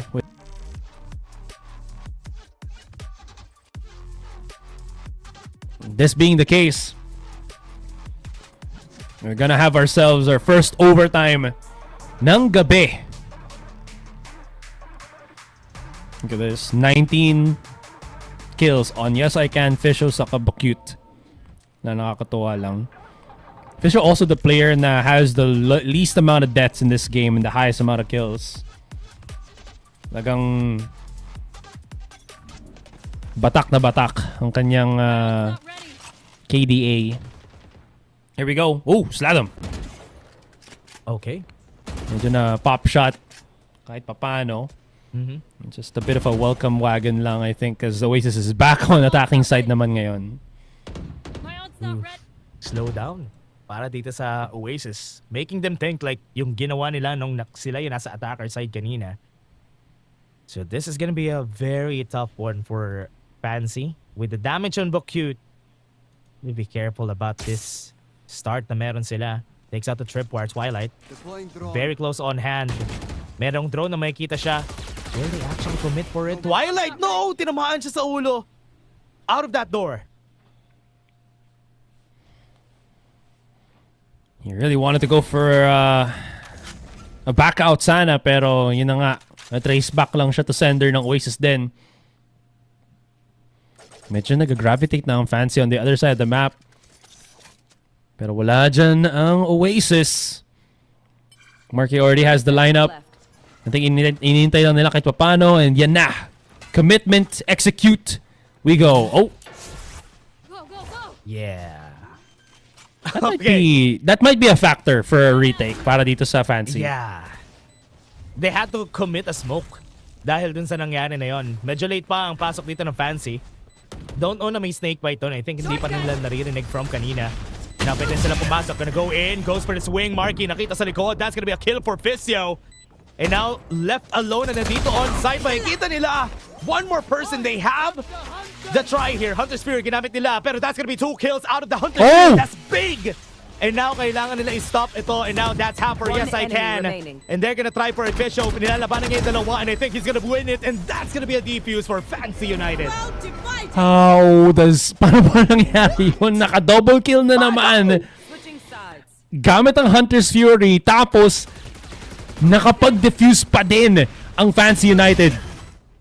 Oh, that was huge. Ito nga yung sabi natin.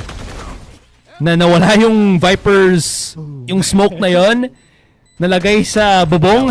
That was a factor nga. Yeah. Kasi ano eh, walang decay dito ang Fancy kaya makapag-push si Nia ng gusto niya eh. And to be fair, Nia has been siya yung unang taga-receive ng galit ng Oasis. And dahil sa wala yung smoke ng Viper, hindi masyadong galit yung Oasis ng round na yon sa kanya. There. Very tough para sa kanila. A-call na agad para dito sa Oasis. Close angle for White Cat. He needs to win this. Aray ko! Hindi siya nanalo to sa fight na yun, but at least si Marky was able to get the 2 trades on his side. Naghahanap dito si Tesseract. Hindi siya tinamaan ng flash.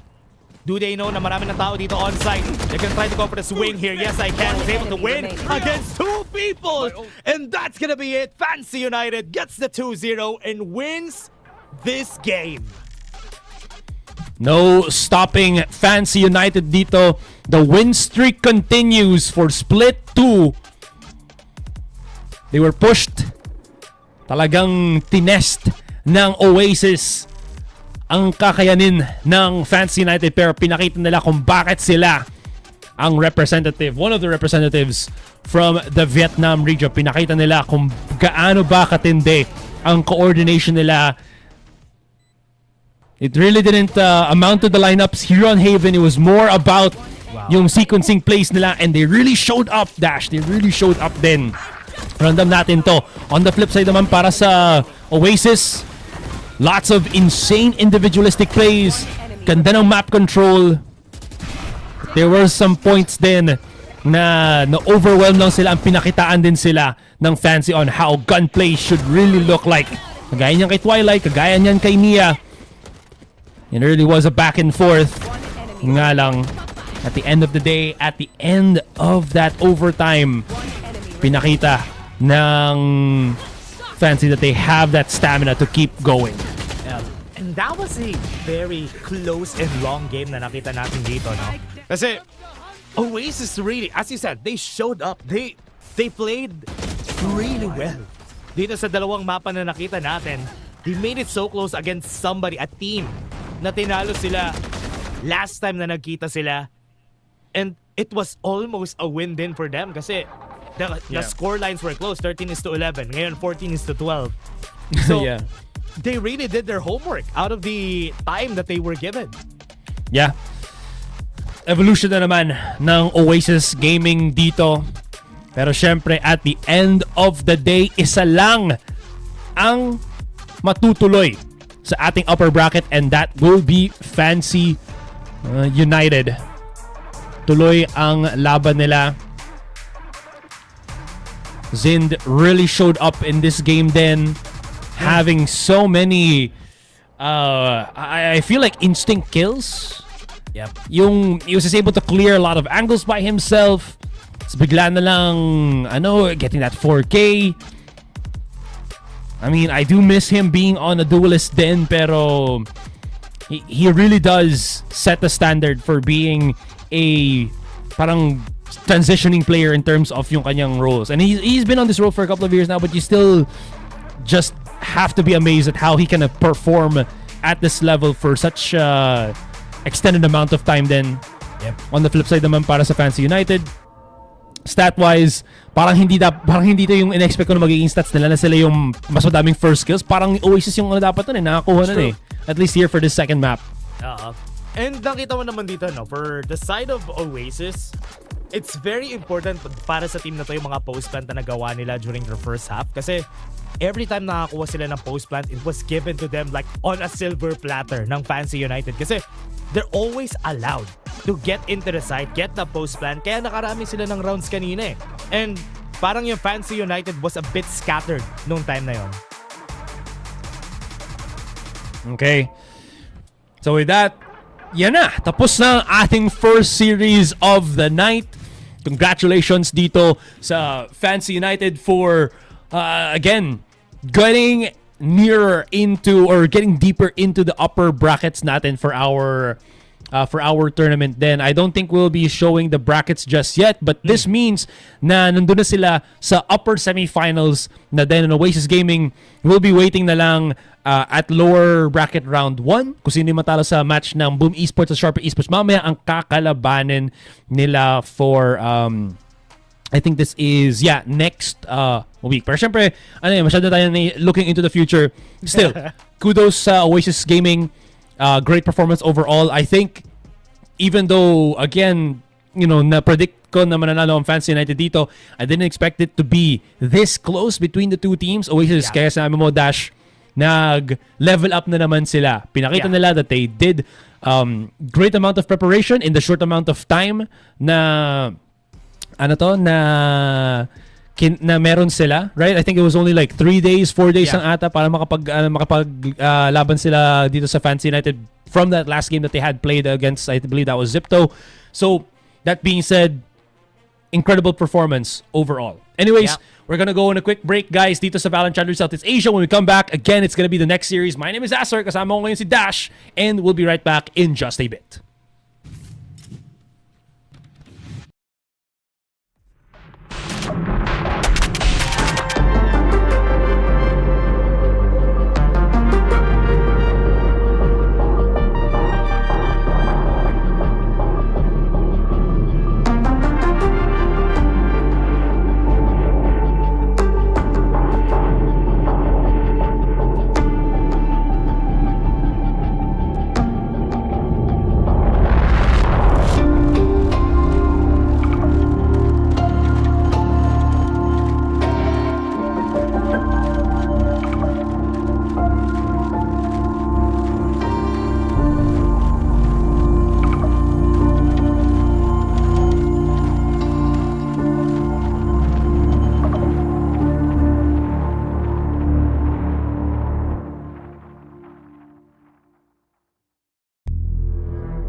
At tayo ay nagbabalik again para sa VALORANT Challengers Southeast Asia Split 2.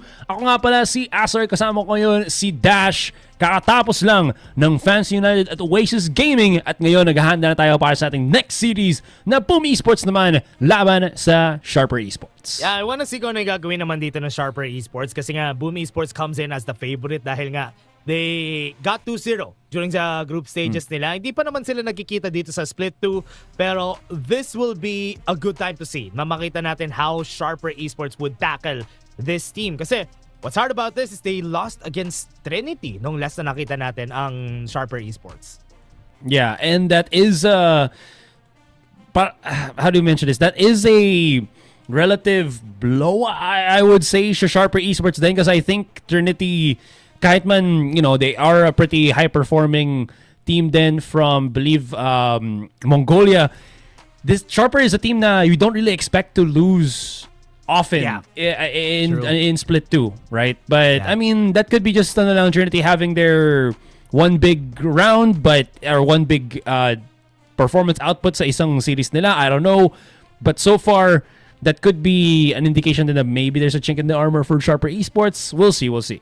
Yeah, and sa nakita rin naman natin sa kanila, I think it was quite a struggle talaga nung series na yan. Pero BME Esports, I believe, they have been quite strong sa nakita natin sa na performance nila. I think these are the two teams na affected nung pagtanggal ng bind sa rotation kasi I think they have been really playing bind ng mga past games natin for these two teams.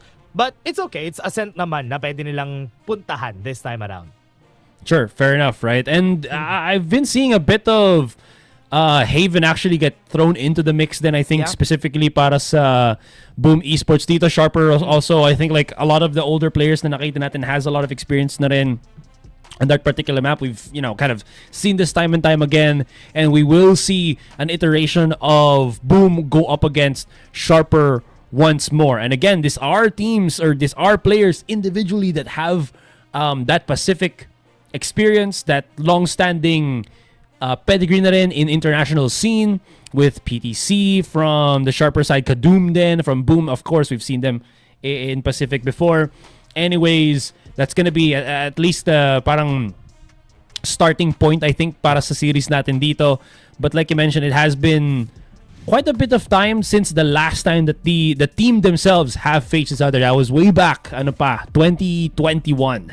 Yeah, ang tagal na. Ang tagal na last na nakita natin sila. I think that was a different version of this teams pa nung nakita natin sila before. But this is the lineup of BME Esports. You can see Defo, Nakia, Natsi, NC Slasher, and Shiro are going to be the ones playing here. And I think for this team alone, I think Defo has been quite a good addition para sa team na to. Yeah, again, he is a player coming from, I think, Russia, if I'm not mistaken. Yeah, he played way back, I think, with what is this? Octagonal Disposition Gaming, and way back then he was like M3 Champions, Gambit Esports, during the turn of Valorant, I think in back 2020. So he does have that experience. Then he's trying to bring that into Southeast Asia. So far, I think I don't know, man. He's done a pretty good job being that what is this? But duelist / sniper player for the team. But of course, they're going to be heading up against Sharper Esports naman. That is a team filled with veterans from the Thai region as well. Yeah, you definitely know most of these players para sa mga nanonood dito. Apinya, Kadum, Lazniz, and PTC ang magkakasama dito for the side of Sharper Esports. And I want to see what they can do against a team like BME Esports this time kasi BME Esports has been quite dominating. But remember, these are the Thailand qualifier champs para dito sa Split 2 and they did it on a 3-0 kaya there's still a chance here for Sharper. Yeah. At least win or lose, it's gonna be the same deal din na pinag-usapan natin kanina na whoever does take that L will head to the lower bracket and then yun ang kakalaban sa Oasis Gaming then. And interesting enough, I don't think Oasis has faced with either Sharper or Boom recently as well. So it will be kind of interesting to see how that matchup is going to go. Speaking of matchups, we do have our player matchup dito with Nakia and Kadum. Interestingly enough, I think Nakia before was a, I think, support player. Tapos nag-transition na siya into the duelist role as well. And he's done a pretty good job at kind of just showcasing how well he does play that duelist role then. But what's interesting about him is yung parang more known duelist niya has been, I think, the Raze. Sure, he does play Neon from time to time, but even on the more common maps where you kind of see the Neon, he might even just pick up the Raze if he thinks that it's gonna be a better matchup against their opponents then. Yeah, and I think recognizing that, especially for both of these players, you can see Kadoom also going for that jet most of the time. Because they were kind of, this is good for the team. At least they already were able to adapt from the patch. Kasi if they're still gonna be playing Neon, I think Neon still has their works here. Pero ito yung pinag-uusapan natin kanina. I think Defo is a player to watch here para sa side ng Boom Esports kasi he has been flexing it out for the team. He has been playing the Chamber, and 2 times nakita na natin silang naglaro ng Phoenix on the side of Boom Esports. Sure. And again, right, the more options that you have, the better flexibility is available to you then, or more options that you can utilize dito sa laban nyo. And who doesn't like to see a Chamber be placed out out in the open? We see how strong Zind was in holding yung mga matches na yun on, or pushes na yun ng kalaban nila on Pearl. He can do that the same for Defo din dito. But so far, I think his best talaga, and you can see that on the stats, is yung Phoenix din niya. Having that Phoenix kind of alongside Nakia na can just bulldoze into the site, and again, bringing in that different flavor as a Russian player himself. It does give, like, it kind of gives a bit more nuance kung paano mag-approach dito ang Boom's side. PTC on the other hand, he's done everything basically, Dash. Naglaro na siya ng duelist, naglaro na siya ng initiator, and now he's kind of shown up as a controller and the sentinel with the deadlock. Pero ang pinakamano dito kay PTC is, I think, even though binato siya sa dami ng roles na ito, and I'll be honest, it felt like he, at some point back in like 2023, 2024, nag-dip yung performance niya. Yeah. He still somehow evolved and showed how strong his stock really is. Ngayon na nakapag na siya, transition na siya into a more backline role like a controller player. Yeah, and I think one of the things na maganda rin dito kay PTC, kasi even though he's playing a lot of controller more right now, yes, there is some flexibility for PTC. He could be an unsung hero on most of the games na medyo mahirap. I think during the time that they were losing against Trinity, nakikita natin na siya yung nakakakuha ng mga kills dito for the team. He was the one stepping up. He was the one clutching rounds. And that is a good thing na pwedeng panghawakan dito ng Sharper Esports. Having a player like this who could stay alive for so long and clutch it up pa is something good for Sharper Esports. Yeah, absolutely. And if you can make that happen, this coming into the series might be an easier one then para sa nila. But again, we'll have to see. There hasn't been that many maps then, I think, that both teams, have shown dito sa split 2 natin. They've been kind of playing around, I think, Lotus and Pearl a lot more. So yun yung parang naging showcase nila. So that is going to be something. Speaking of which, yan, isa sa mga nakakita natin is gonna be Pearl. Fracture is gonna be an interesting one as well. I think Boom hasn't played Fracture yet. They played the one Fracture against Jade Lion. So maybe that's why we're kind of seeing that then. But so far, nothing out of the ordinary. Haven will be our decider na lang if we get into a map number 3. That is quite interesting, no? Na pinili dito ng side nila yung Fracture, considering that this is one thing that's good about this is that we haven't seen Sharper play this map. So they might be leaning on that fact na hindi pa nilalaro to ng Sharper ever since the start of the year. So that could be a weakness that they could go for. And Pearl, I think they could really fight back naman dito sa mapa na to, even though that the last time we've seen them on this map, they lost. Yeah, I mean, to be fair then on the Sharper side, they do love this map. Way back not way back, but nung split 1 din, and a couple of the I think yung mga Thai qualifiers nila, they've played this as one of their most played maps as well. So you know that may ano sila talaga dito, may affinity sila for the Pearl map. If hindi nila malabas yung Abyss, I think they like to default on Pearl. So it makes sense na they would like to bring this out, especially with how much confidence I think they have in this particular map natin. I think what's kind of interesting na lang dito is maybe yung iteration na meron sila in terms of the agent pool, but we'll talk about that later because ngayon papakita muna natin ang ating predictions para sa series na ito, and let's get the ball rolling. And again, hindi parehas sagot namin, hindi Dash. So ikaw muna, bakit Sharper? I think Sharper Esports, I think there is a chance, especially with the map picks na meron tayo today, Pearl being one of their favorite maps. If ever na mas snowball nila to from the first map and nakuha, kasi etong prediction na to guys, sinabi na namin kanina pa, hindi ko ina-expect na makakuha sila ng Pearl. Pero right now, na meron na silang Pearl, mas mataas for me yung chance na manalo talaga sila dito. Okay, fair enough.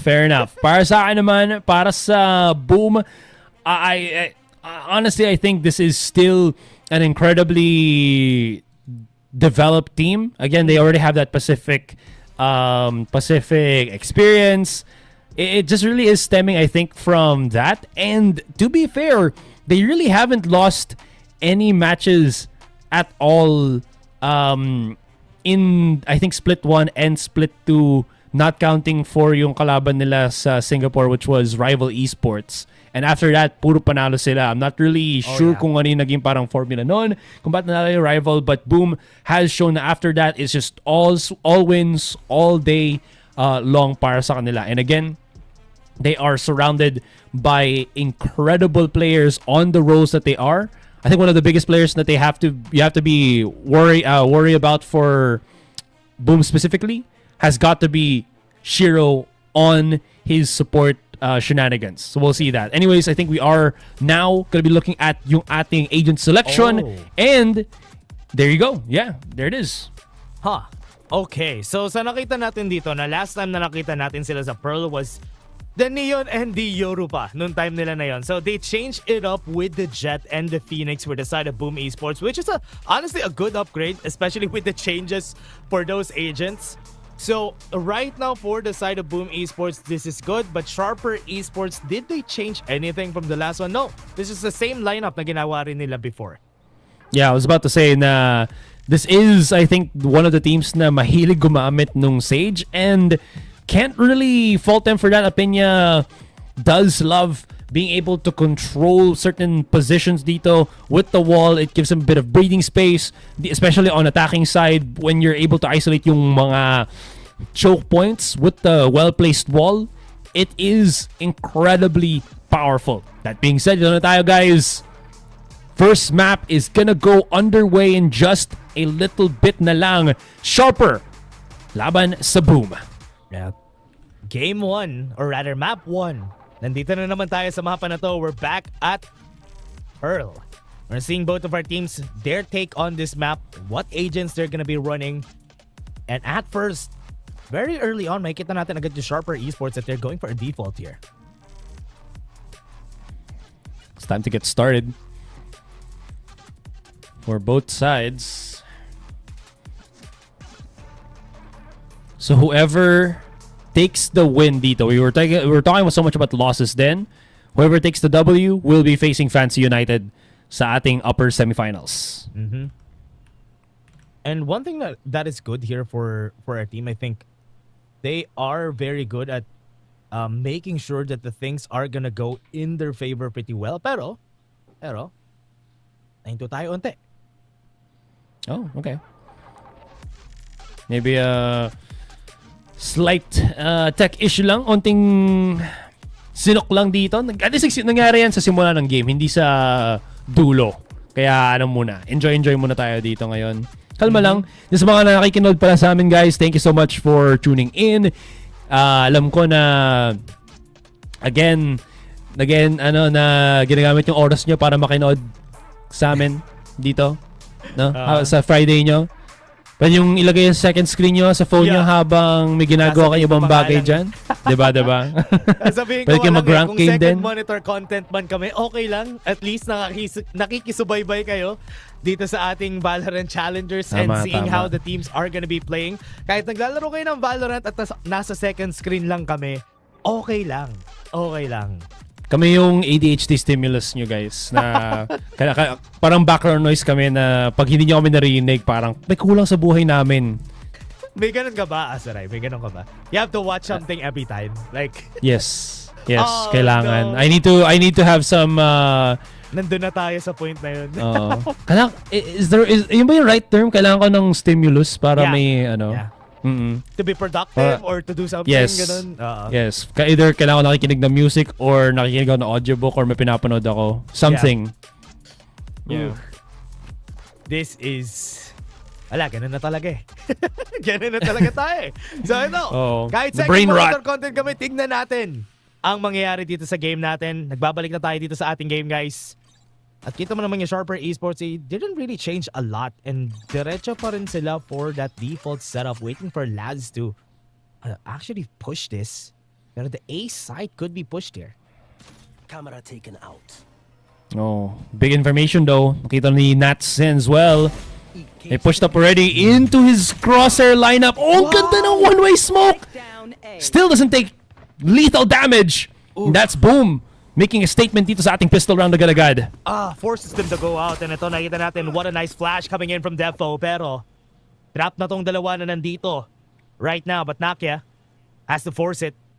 Pero lalabanan niya kasi dito dalawa. Hindi pa rin maganda para sa kanya to. I think he needs to think about this. They know that there's two people here. Kailangan nila mag-call ng backup. Pero Nakia fighting a 1v1.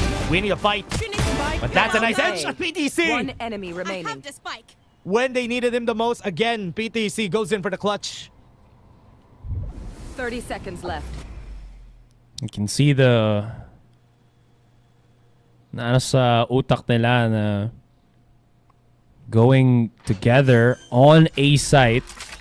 Shiro should have heard yung pagplant ng spike and yan na. Ang tanong na lang is meron pa ba siyang magagamit na isang orb charge para makapag-separate ng site with the smoke? Nice ace para kay PTC for the side of Sharper Esports. What a great play na naman. And every time, during their past two games, lagi natin nakikita si PTC nagka-clutch up para sa team niya. Even though the situation looks bleak, nakahanap na naman siya ng paraan para manalo. I guess also then how quickly he's able to address a situation like you mentioned nga. 5 straight kills, isa na lang magkakaroon na siya ng kanyang Cosmic Divide. Insane para kay PTC. Siya na yung nag-kill, siya na yung nakakuha ng orb, siya nakakuha ng plant, lahat.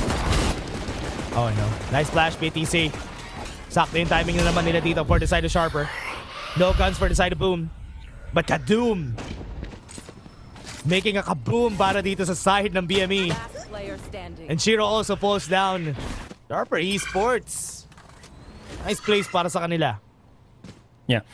Fortunately, hindi naka kuha ng I guess extra value yung aggressive push out ng Boom, especially with the flash. Here. Nahulihan sila ng gravity well, I think, from PTC as well. So, hindi sila makapag-peek out. Again, PTC, not only in the kills, yung pag-deny din ng kills from Boom is a very big deal para sa kanya. Nats? Nakita ba siya ni Kadoom? Yes. Kadoom maybe not, pero si Nats definitely saw Kadoom. So, that's the reason why nakatingin lang siya dito. But he needs to fight this. Oof, Kadoom. Still gets the shot anyway. Third round is gonna be the call here for Boom Esports. Gun round. Tsaka sila lalaban dito. Yeah, look at that setup though. Naipit na din sila, natamaan sila nung C's pero hindi makapag-push forward yung Boom Esports kasi hindi fully na crowd control yung Sharper. Ngayon, kakaroon na tayo ng ating gun round, Boom Esports. I don't know, maybe it's jitters, maybe it's dahil sa medyo na late na rin ang ating, hindi naman late start, pero dahil sa gabi na, baka alam mo na, nararamdaman na natin mga more veteran players yung oras. Oo, totoo. Nice yun, nice swing back yun Hey man. Ang ganda ng cambio mo dun Felt. Totoo. Not called Cambio King for nothing. Okay. Yeah, magaling si Maigway kasi. Yun ang sabihin nun. Okay. Okay, so ito, Sharper Esports, nakikita natin sila dito sa may link natin. Aray. Pwesto na agad sila. Will they be able to find a Shiro? Mag-isa dito on site. Very much open. Etong link. Kaya pwede sila dumire-diretso dito. Shiro. Fighting against 2. Do they have the utility to fight this? Kita nila kung nasan si Kadum.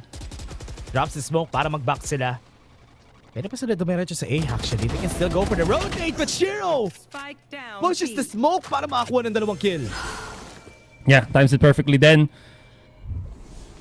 Gives him a bit of an opening. Hindi pala nalang just si Defo. That spike dropped down and he's not done just yet. Last one na lang. Matitira ngayon and that's gonna be PTC. PTC? Oh no, narinig na siya. Can go for the flash wing para kay Defo dito. One shot from PTC. What was that? Pwede ba sila manalo dito? Possible 12 seconds. They can actually not take the fight, pero never mind. Defo still gets it in the end. And now we have a game on our hands. Woo! Round 4. Technically, this one, or that one was a bonus round for Sharper. Good timing on yung paghuli ng rotation ng Sharper din. And still, damage has been done already, so wala din na mangyayari, at least at that point. So, yun lang, tuloy lang ang laban, like you mentioned. Yeah. It's a close game nonetheless. Still just the start lang, and we are coming in to the next round. Big peaks coming out from Sharper, potentially dito sa Bilong. And that's where you're seeing this quick transition smoke. Shiro is feeling the heat, so he might call a bit of a backup na rin sa kanyang mga teammates. Yeah, this could start the back and forth, no? Yung panalo nila kanina. Cosmic Divide is available for PTC on round number 4. So, pwede nila gamitin to in order for them to actually fight. But remember, Defo has his own ultimate dito na pwede niyang gamitin in case he needs to push that Cosmic Divide. Here.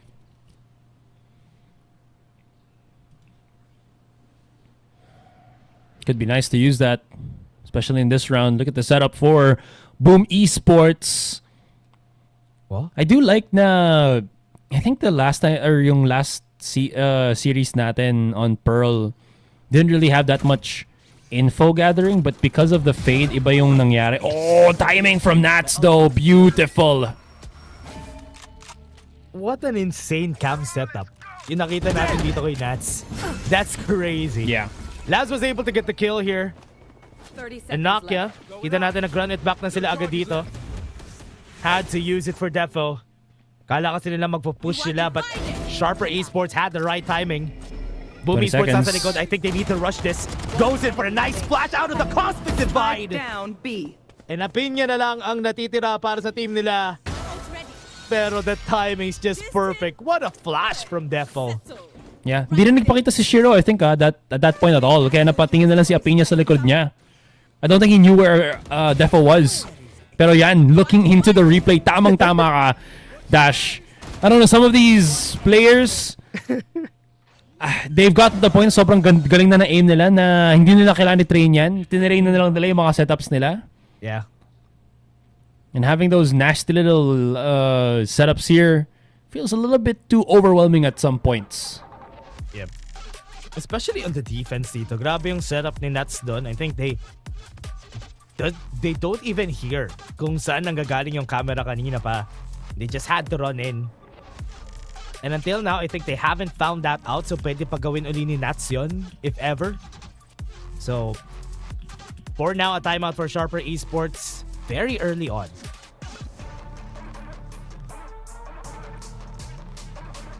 This is an early, like you mentioned, timeout.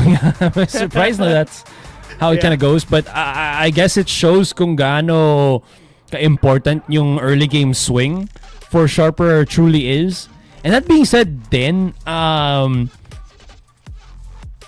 look at the setup. This is kind of interesting. I think unique situation to para ka Sharper na si Peña will be on the Hero Vandal. Is he gonna be on the Hero Vandal? On a Hero, a rifle, yung Bulldog. But he has, never mind, SMG. But anyways, there could be a play dito where they actually go aggressive, and depending what happens, kung makakuha sila ng net positive trade, mag-commit sila dahil sa merong res dito si Peña. Yep, and that's what you can see na nag-rush agad dito si Kadum just to go in, maybe try to go for that fight para sa kanila. But wasn't really killed. And dahil doon, that actually stops them. Nihintay nila yung pagpasok dito ng mga tao from Art bago sila pumunta dito sa B-side, ay sa A-side. Still forced back. Do feel that pressure on A. Quick bit of rotation para sa mid. Oh, I do. Interested with Shiro. Oh, he might have to back away. Shiro. Grabe, walang katakot-takot. Second kill para sa kanya. Nag-double dip pa nga siya, and that's good for them. Ogansama, not a lot, but there's some rifles going in for the side of Sharper. Gamit nila yung Recon Bolt. Will they see something? Defo. Try siya mag-swing pero di nila alam. Last player remaining. He wasn't able to get the kill now. Naging 2v1 pa nga. Pwede pang maklatch pero hindi. BME Sports still takes it. Oh, it could have been something. Grabe mga gun rounds natin dito. Aim duels. Sure, wala katakot-takot. Nag-double dip pa siya. I do like the idea of it.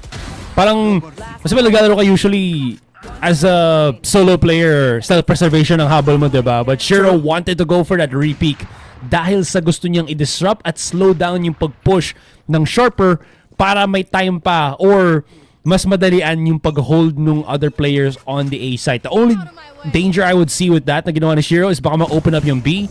Pero at least in that specific round, hindi naman nangyari. Nice try from Nakia, pero that was a punish coming from Kadum. Just going in after nila makita na nag-miss kanina yung operator na yon, and what a very aggressive play from their side. Great way to get inside. So much firepower to handle. No one was flashed at all with that. Oh, okay. We see you, dog. 1v3. Iba na tapos, NC Slasher. I think he knows na pwede itong maging posible para sa kanya, but he does have a lot of utilities na kailangan niya i-clear dito. He's trying to go for that swing. Be still. What a swing. Now that equalizes the rounds, getting that back and forth dito sa game natin. Grabe. It was a risk to take the op shot, but it kind of makes sense. Nangyari na lang dito kay Kadum. He basically tear the entire B site open with that second kill. That was a big one. Kung di na ko yung second kill na yon, it could have been something different kasi may pang push back na util pa naman si Shiro, but yeah, yun, kamat ulo moments na lang magagawa. It happens, right, when you're up against the Jet, especially when it's Kadum on the driver's seat, so to speak. Oh, I like the setup though. It could be something for Defo. Okay. Na-take down agad yung Aldro nila, so they don't know that Defo is very close by. NC Slasher nakita out of the smoke, or rather, tinamaan out of the smoke. That's a very fast kill para sa kanila. I think too aggressive of a position para sa kay NC Slasher. And that is an easy punishment. That's very smart then for Sharper not to actually force yung fight. They already got the kill. Nung na-flash na sila out agad. Still, Nakia's gonna be holding in position just in case they go back a second time, and mukhang mangyayari na yan. Oh, lethal damage too. Almost lethal damage. Nakia? Mag-isa na lang siya dito sa site. Some smokes that they could work with. I hope he doesn't peek this. Hindi niya kailangan na i-pick to at this point. They can be aggressive for the side of Sharper kasi may res pa sila. Still waiting for the run back. May run it back sila naka-ready rin. I think patay na to si Nakia. I think that will wait. He actually lives through the nano swarm. So that's not gonna be good. He can go for the swing, gets a kill. And could be a close one for them. Pwede sila mag-run it back for Defo. He could use it right now. Waiting for the swing from Halls. Pero may makita ba siya? Parang wala pa yata. Right now, I think Nats needs to clear it first. Sees one. Hindi pa nila ginagamit mga ultimate nila for now. They can go for the swing again. The Reagan Bolt's gonna be there, but Shiro goes in for the swing. Kadum goes in for another. You don't have a lot of guns to work with, but the Pinya finishes it off. At ganila na yung round na yon. Yeah. Might be curious kung bakit hindi ginamit ni Defo yung kanyang run it back. I think it's because they wanted to take muna yung site and then he'll use the run it back to push for B-long. So parang there's a point na there's no value in it pag hindi natin nakuha yung specific requirement na to. It was close though. Hindi ka na nila, but yun nga, kakapusin lang kahit papano. This back and forth. Again, another timeout, but on the other side naman, that will be yung first time out ng Boom. Yeah, very early timeouts para sa mga teams natin. I think they're feeling the pressure dito sa game natin na to. And we can definitely see it na it is kind of high pressure yung situation natin so far. Pero the difference is, Asoray, dun sa last game natin compared to this game, I think it's not as utility heavy as it is. More on like aim duels yung nakikita natin sa Boom versus Sharper esports game.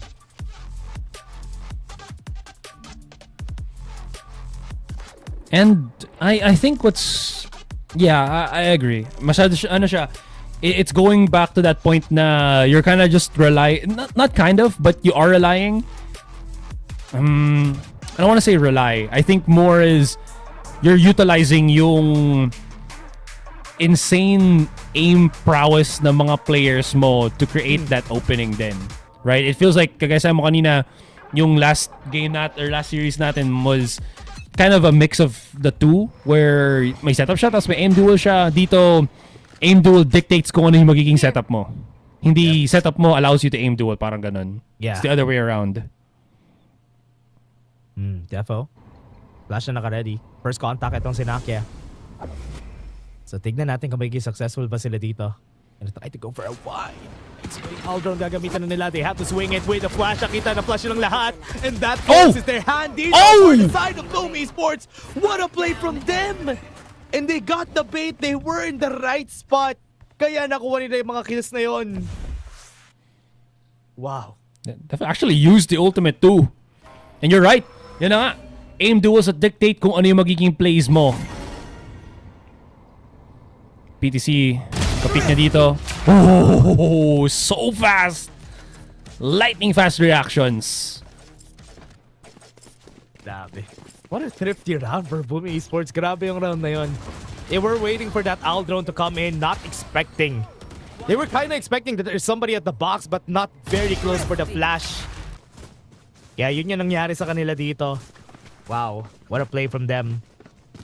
Now equalizing again yung ating score. Insanity. It gives them a... Yeah, I was about to say, Nakia picking up the operator na din. Holding for... Where is he holding? Oh, for a mid play on library. Okay, interesting. Seems like Sharper do not want to want any of that. Dahan-dahan nila ditong ipupush ang B site. Not a bad idea specifically. If they're able to overwhelm si Nakia once again, it could just spell the fall, the breakdown ng B site. Ooh, Nightfall's ready. Namit na agad nila once they heard the dash coming in. Hunter's Fury. Kahit na wala tinamaan, okay lang. That clears out holes. Pwede na sila pumasok dito. They already have the site on their hands. Nakapag-plant na nga sila. They even have the lockdown at the ready here para sa team nila so that ma-delay pa itong pagpasok ng kabilang team. But Sharper Esports, anything na tinry pumasok dito sa site nila was cleared up. But Nakia gets a 2K just to write it home about. Ay, Big flank coming in from PTC. This is so awkward, I think, para sa Boom din. Ramdam mo yung point na gusto nila. Ramdam mo yung point na gusto nilang mag-commit at basagin yung lockdown kasi baka mahuli nila out of position yung Sharper, but Sharper can just play either way. There's a big flank for PTC. Bang! Uwa pa nga yung kill. Woo! And kanina pa to, no? Sorry, yung resurrect na to from Apenya. Kanina pa yan. Pero they don't have any opportunities kasi nagamitin siya. Kasi most of our fights happen in one fell swoop. Kaya hindi na nagagamit ni Apinya to. Kaya I can't really blame him. Hindi niya nagagamit. Pero ito, so we're seeing Nakia going pretty fast here. Pero si Nats nakakuha na naman ng isa. Think a gun upgrade. Kasama ba yung gun upgrade doon? Nope. No, it's too far. I think for now, he's just happy na nakakuha siya ng first peak. That's, I guess, the problem now is dahil sa sobrang tagal na hinold ni Apinya. Not a problem, but a good counter. Dahil sa hindi kailangan ni Apinya gamitin yung res, and he's been holding on it for so long, he could just bring it back like this. And parang nawala yung effort ni Nats dito sa round na to. Yeah. Just denies it completely. Yung effort na yon. You can see most of the smokes dito, ginagamit na nila. Kita nila si Defo dito sa likod. They can actually drop anything that they want here. Para mahirapan sila ng papasok Defo, having the 1v1 Kadoom. This clears it out. Oh! Nagkaroon ng wall pero naangat kasi yung isa. Si NC Slasher naangat siya. Which is why they got the kill in the end. Shiro, the only person na nasa site. Meron tayong ult na incoming. That's gonna be Tailwind. Last the only person alive. Pero that will be enough for Boom Esports to get the defuse in. Grabe, insane. I think at some point nagkaroon ng gentleman's agreement yung both teams natin na every time na magko-contact sila, kailangan lahat nakikisama. Grabe. I love the commitment of fights. Guys, look at this. Kadoom is so fast to get these quick little picks and then bigla na lang magkakaroon ng show of excellent aim ang Boom Esports dito. And then again, another one after that. Sobrang daming sequencing. Nagkaroon ng trade for trade na at the bigla na lang yung Boom yung nakakuha ng final trade, which I think honestly could have gone either way. Yeah. Surprisingly, ganun lagi yung mga round natin. Kasi nobody goes for the big defaults na meron. Usually, they all commit to one side whenever they can. Di nila alam, Nakia is very close, has to run away. Oh no. That's the second time na naka-op siya and wasn't able to get the kill there. It's an unfortunate turn of events then for Nakia. I don't know if you can really fault Nakia for how he's playing as well. Oh, no one's even looking. No. They're all kind of committed. Yeah. That's gonna be it, I think. Shiro. Wala na siya. Mag-isa na lang siya dito. Is fighting a 1v4. Up, down. One swing and that's the kill. Sharper. Wow. Coming back. Daming hindi na-clear ng Boom Esports, no? Yeah. To be fair, it is a bit of a difficult, parang juggling game na alam nilang imminent push coming from B long, so might as well commit, pero masyado sila nag-overcommit. I don't know. So far, medyo back and forth ito. I think for the past 4 rounds. Sharper though, honestly, how well they're kind of playing then and controlling the game. Kahit man close game ito, I think they're gonna finally break away and get maybe a 7-5 after nung first half natin dito.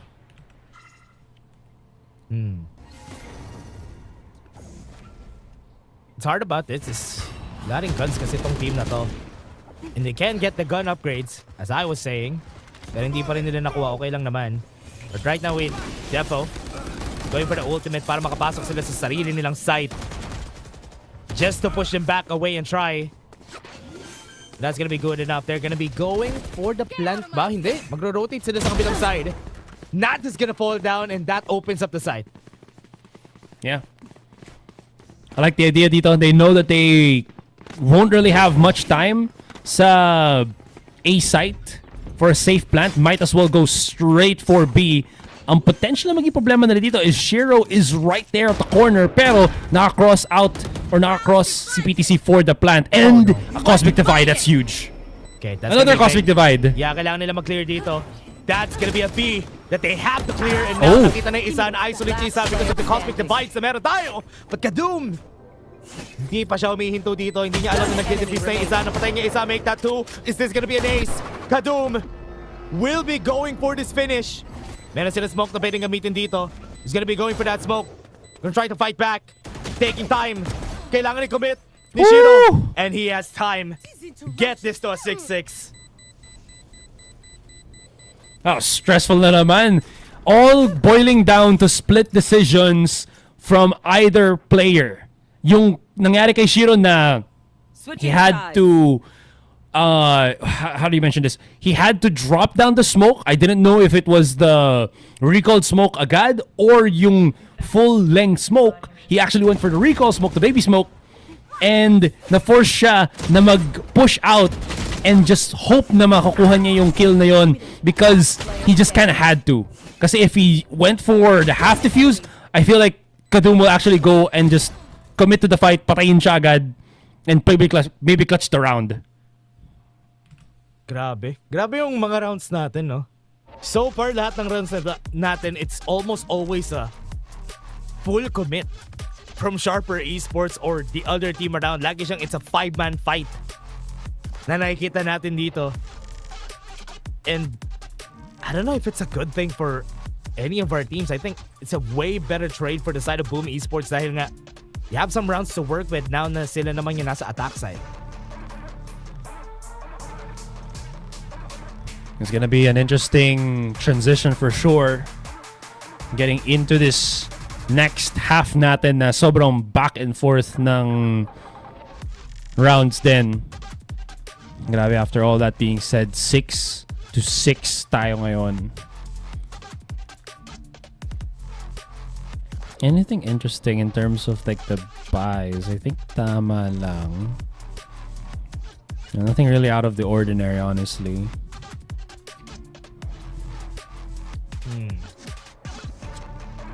I think no. I mean, Apinya having a wall isn't really out of the ordinary. I thought there was like maybe going to be, I think just maybe uncommon lang. Walang sheriff dito at all. Yep. Maybe that's the only thing. Yun lang yung something weird probably, pero might be good for our teams. Yeah, sure. Look at how divided the push is gonna be here para dito sa side ng Boom Esports. All gonna be hitting on the B side. Marami silang smoke na pwedeng gamitin. Forcing out the utils para sa Sharper. But if they could open this up, I think yung pinakamaganda dito is how they're gonna be playing the link. Now, Flash is gonna be there. Ginamit na nila. PTC. Timing is perfect. And yung crossfire nila nag-work out in their favor a bit late. Ang ibang members dito ng Boom. Pero hindi. Nats. Gonna try. Meron tao sa likod. I think this is gonna be good. If ma-timingan dito ni Shiro na tama to, this is gonna be good for him. One more shot. Apinya, alam niya na kung nasaan yung isa. That's gonna be the last person standing. Marami pa siyang time. So you can just wait for it. Wait for the swing. Oh, nakita niya na yung isa. But now he's on the disadvantage kasi nakita siya agad at hindi niya na-kill. Close game. Close round though. Kala mo mapupunta na sa Sharper agad-agad. It still did in the end, pero it went a whole different tempo nung nakakuha ng multi-kills si Nats at nakakuha nitong lurk kill din yung teammate niya. Still around for Sharper is a big swing. Kita mo naman Dash Sharper messing around. Tatlong bulldog agad ang binili nila. Making sure that they can play every single angle with good firepower. They have to make this work.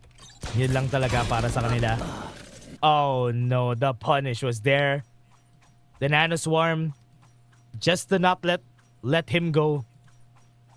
And this is not good. I think Boom Esports still gonna be losing this. I think it's a bonus anyway for Sharper, kaya okay lang. And they're gonna try to maybe hit A.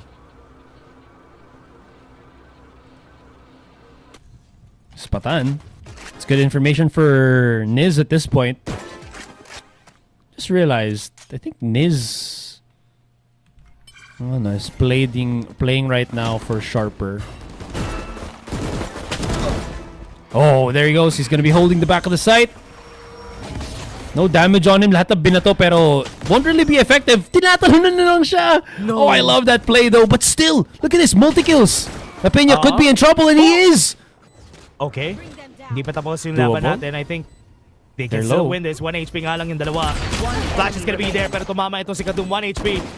Kahit naligaw na bala na lang, ayun na nga. Hinamaan si NC Slasher. Yeah. No big cause for concern. for PTC, or because PTC is there, may smoke naman sila para i-blot out yung vision ng kalaban. It was close though. But not to the point na I think nag-freak out masyado dito yung Sharper din.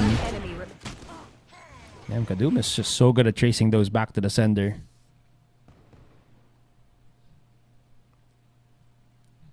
Two-round win na naman para sa pistol round dito para sa side ng Sharper. I think this is good for them. They're getting the better brunt of the trades na meron tayo. So far, nothing has changed. Dito sa mga rounds natin, parang pareho pa rin. Yun nangyayari na everybody's gonna go for that full commit. If ever may mamatay na isa, the trades are still gonna happen. So talagang suntukan yung laban natin. Pero Kadum, what? Nats? Hindi siya tumama dun. Still, grabe ang mastery I think ng Sharper dito sa Pearl din. And how much I think knowledge they have against their opponents, just next level din. You wanna see kung paano keep ng Sharper ang tempo na ito. I mean, step in the right direction ba? Kaya nga sabi mo, nakuha nila and they got the kill on Nats agad. Just huge. You know, Boom is not really a team that's gonna shy away from a fight here. That being said, masyadong naunahan naman sila ng Sharper again and again and again. 3 kills agad for Kadum. PTC joining in and taking a piece of that pie. That's good. Ganun na naman yung ginawa nila dito for the side of Sharper. I think nauunahan lagi sila on their positioning, and because they wait too much, napapunish sila ng Sharper Esports. Shiro the only one standing here. Kailangan niya tuloy mag-save dito. Could have been a bonus round para sa kanila, pero they just gave them the guns that they needed. 10 seconds left. And na-upgrade na lahat ng arsenal ng Sharper dito. Yeah, just not enough time. Shiro save na lang ang magagawa niya. Sharper widening the gap up against the Boom. Here. And this was so, again, this just caught off guard yung setup ng Boom. Supposedly on the A side, I think masyadong mabagal na gumalaw ang Boom ngayon. I don't know if that's really true. Or yung pacing ng Sharper is just really that fast that they're able to outmaneuver Boom at every single time. Kasi sabi mo kanina, Dash, na this game, at least at the start, more about those aim duels. But now, map control is being a big factor. And that map control is always being taken advantage of by Sharper Esports. Yeah, laging off timing kasi siya, kaya parang di na-expect rin ng Boom Esports yung mga pushes nila kanina pa, even on the defense. And now, round number 16, and they are looking, alam nilang walang guns etong Boom. And this is what you're supposed to do. Kailangan mo talaga i-respect na ganito. They want to fight close range. Don't fight them at close range. Yun lang yung ginagawa dito ng Sharper. That's why they're taking the long angles dito. Yeah, I agree. Here we go. Grabe naman. Nag-gravity well, na-slow pa nga siya. Hindi siya makapag-ult. Gagamitin niya sana yung run it back, pero the slows are stopping them from going for that push. At medyo mahirap. I think may flash pa siya. Pwede sila pumasok dito. Niz, what a good swing. And now off-time na naman. Hindi na naman sila makakapag-ultimate para dito kay Defo, and he had to clear it. PTC having that 1v1, pero ito na. Anya, that's gonna be it. What a round na naman for Sharper. I think at some point, force na naman na before that, it was such a good start too for Boom din, but at some point, parang they have this finite resource of firepower, tapos every single time na akala mong na-flip na nila yung switch, it's Sharper Esports always having a clapback, an answer sa galawan ng Boom din. Nasa harap mo sila. Meron pang, sige, contact tayo. After nun, kala mo cleared yung site. Hindi, meron pang nakatago sa likod. So many layers for Sharper to utilize. Yeah, they're giving like zero information every time na tinatry nila. And look at the support that they have dito para kay PTC. And dahil dun sa support na ginawa nila na yun, with Kadum on the helm, hindi nila na-clear out si PTC dun sa position na supposedly could have been an easy kill. Para sa kanila, the support system from Sharper Sobrang ganda. It was way too good of an. Oh. Okay. Yan na naman tayo. From 0 back to 0. 2 players remaining. Smoke dissipating. All hell's gonna be breaking loose. Itong smoke na to is a very big signal na yan na yung galawan nila. Apenya utilizing yung high ground with the wall. And there's just no way for Boom to even get into the site. No chance para makapag-plant sila ng spike. What a play na naman para sa kanila. I think this has been good. Look at this. Hindi sila nakapasok dun sa pocket kung saan nagtatago si PTC just because of the help coming in from Kadum and Apenya. And grabe, it's looking like Boom Esports looks predictable on the eyes of Sharper. Yikes, yeah. No, I agree. There's nothing that they can do that makes Sharper like shiver. Hindi sila nanginginig, hindi sila nina-nervous. It just works for Boom dito. Man, it's really not a situation you want to be in. So, that being said, and Boom already at the edge of losing this first map. Paano yung bawi nila dito ngayon? Especially with Nakia din na 7 kills lang din siya. Completely shut down. Feels like nawala yung rhythm niya as the duelist dito sana ng Boom.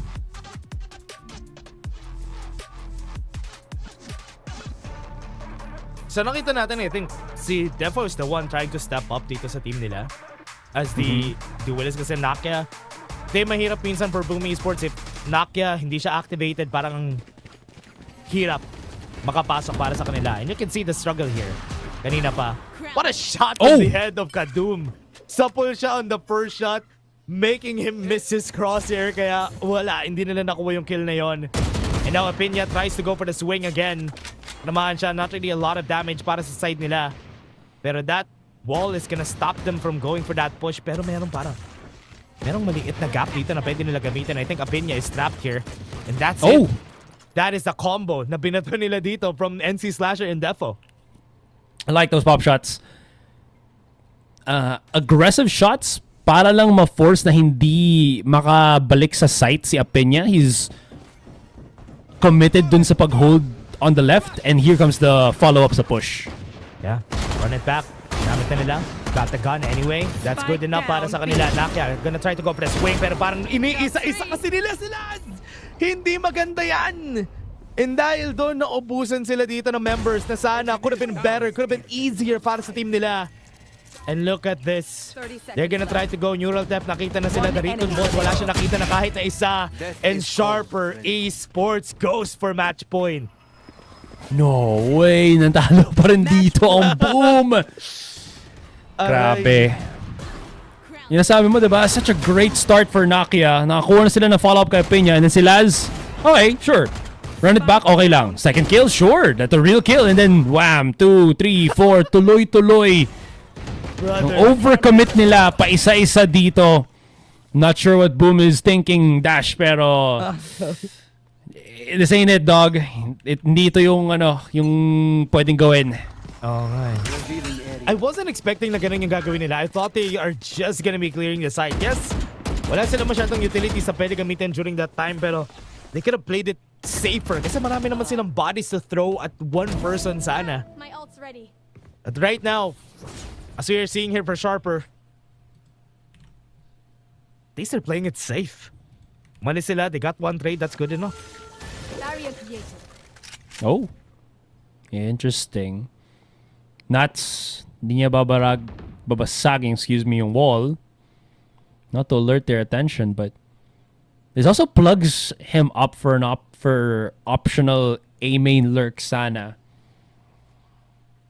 And wouldn't this focus yung attention ng Sharper elsewhere on the map? Oh, naririnig niya ata yung tumatalon kanina. So that's why tinry ni Apenya na i-clear out yun. He knows that they're gonna be coming in. The slow orb was perfectly timed. Hindi nakaalis agad si Nakia doon with the swing out kanina. That's gonna be good now. Sharper Esports the defense way sharper. And Niz is trying for that ult na rinig niya. And nakita niya kung nasan si Defo. But with the Cosmic Divide and dahil na-drop ring yung spike kanina, that gave them enough time para mag-try mag-swing out, but Sharper didn't give a round against BME Sports nung second half, and that's why they win WAP 1. Yeah. No real foothold para sa BME Esports on this second half. Tuloy-tuloy ang round takes ng Sharper Esports. Just too much, I think, for Boom to handle. Sharper had an incredibly clean game, my goodness. Didn't really know kung ano yung magiging parang next step para sa Boom din.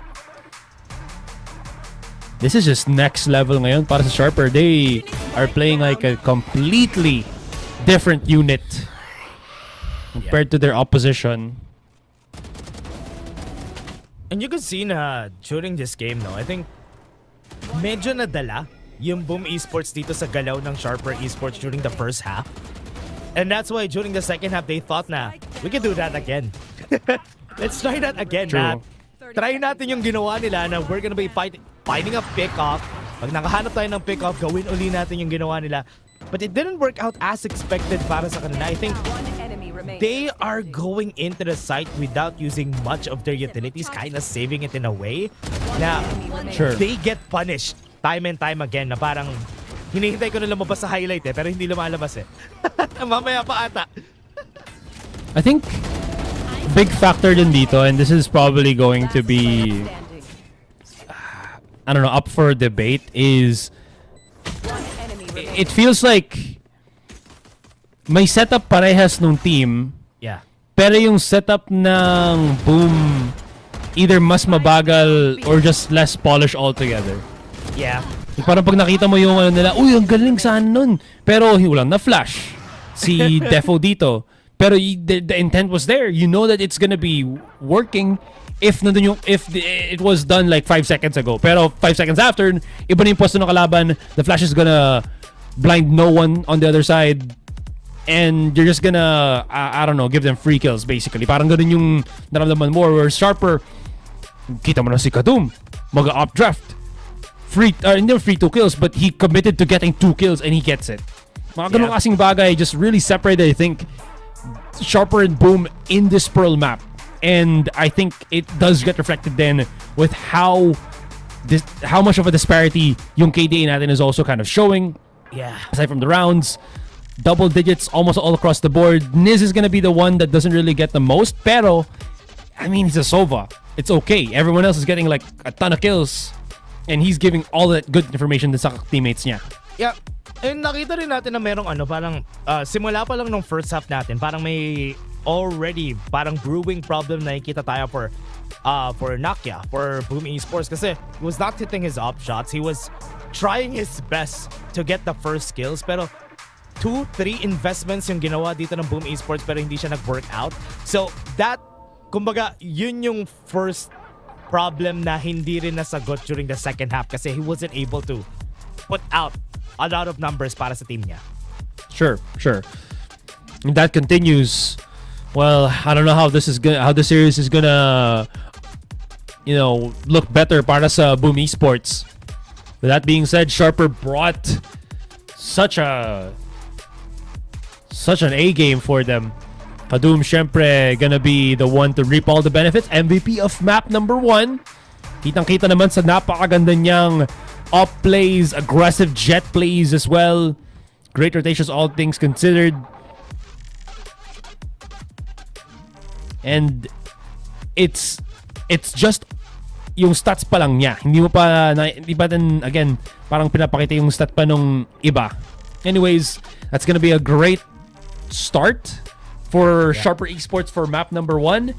And intayin na natin kung ano mangyayari dito, as again, map number 2 is gonna be, after this one. Yeah. And I hope na meron changes na makikita tayo dito for the side of Boom Esports kasi feel ko, this was also picked by Sharper Esports kasi nga confident sila on this map, and we all know that Boom Esports only played it not a lot of times. Tas talo pa sila nung last time na nakita natin sila. So, I feel like mas pulido yung setups nila on Fracture compared dito. Kaya I feel like yun yung gagawin nila for the next round. Pero bago ang lahat, everybody, nakita na natin yung map number 1 natin. Let's go to map number 2 pagkatapos ng isang break.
And we are back, guys, dito sa VALORANT Challengers Southeast Asia Split 2. Ako si Acer, kasama natin ngayon si Dash. And nakita natin ang first game between Boom Esports at Sharper Esports. Yep, and nakita natin kanina na Sharper Esports, mas hinahanap ko yung tamang, mas matalas sila, Sharper Esports, dito sa ating first game kasi nakita naman natin sila, especially during the second half, hindi sila nag-drop ng kahit na isang round during that time, and that is a good flex para sa kanila going into the next round. That could snowball out of control, but it's Fracture we're talking about dito sa susunod na mapa natin. Yeah, and Fracture is a map na we have seen Boom play very successfully against nung kinalaban nila yung Jade Lions. It ended into a 13-5. That still was a similar comp from what we're seeing right now na si Defo, I believe, plays as yung Phoenix 10. Still, I will say, it is a different map, so maybe iba yung tempo na mangyayari dito sa Boom, but if the same thing is gonna be the case nung nakita natin sa Pearl, this might be a rough game going into map number 2 for Boom Esports. That being said, on the flip side naman, for Sharper, they haven't really played Fracture during Split 1 and I believe Split 2 as well. Even their own local qualifiers, hindi pa sila naglalaro. So, it is going to be a bit of a mystery kung anong dadalhin dito na Sharper into yung ating second map. Yeah, and the 2 times na nakita natin sila on their own qualifiers dito for the side of for their side, I think yun yung maging mahirap sa kanila dito. But as we've seen them, I think the only one thing na pwede nila gawin dito is maybe surprise us dito sa Fracture map na meron tayo, or just make use of the momentum from the last map.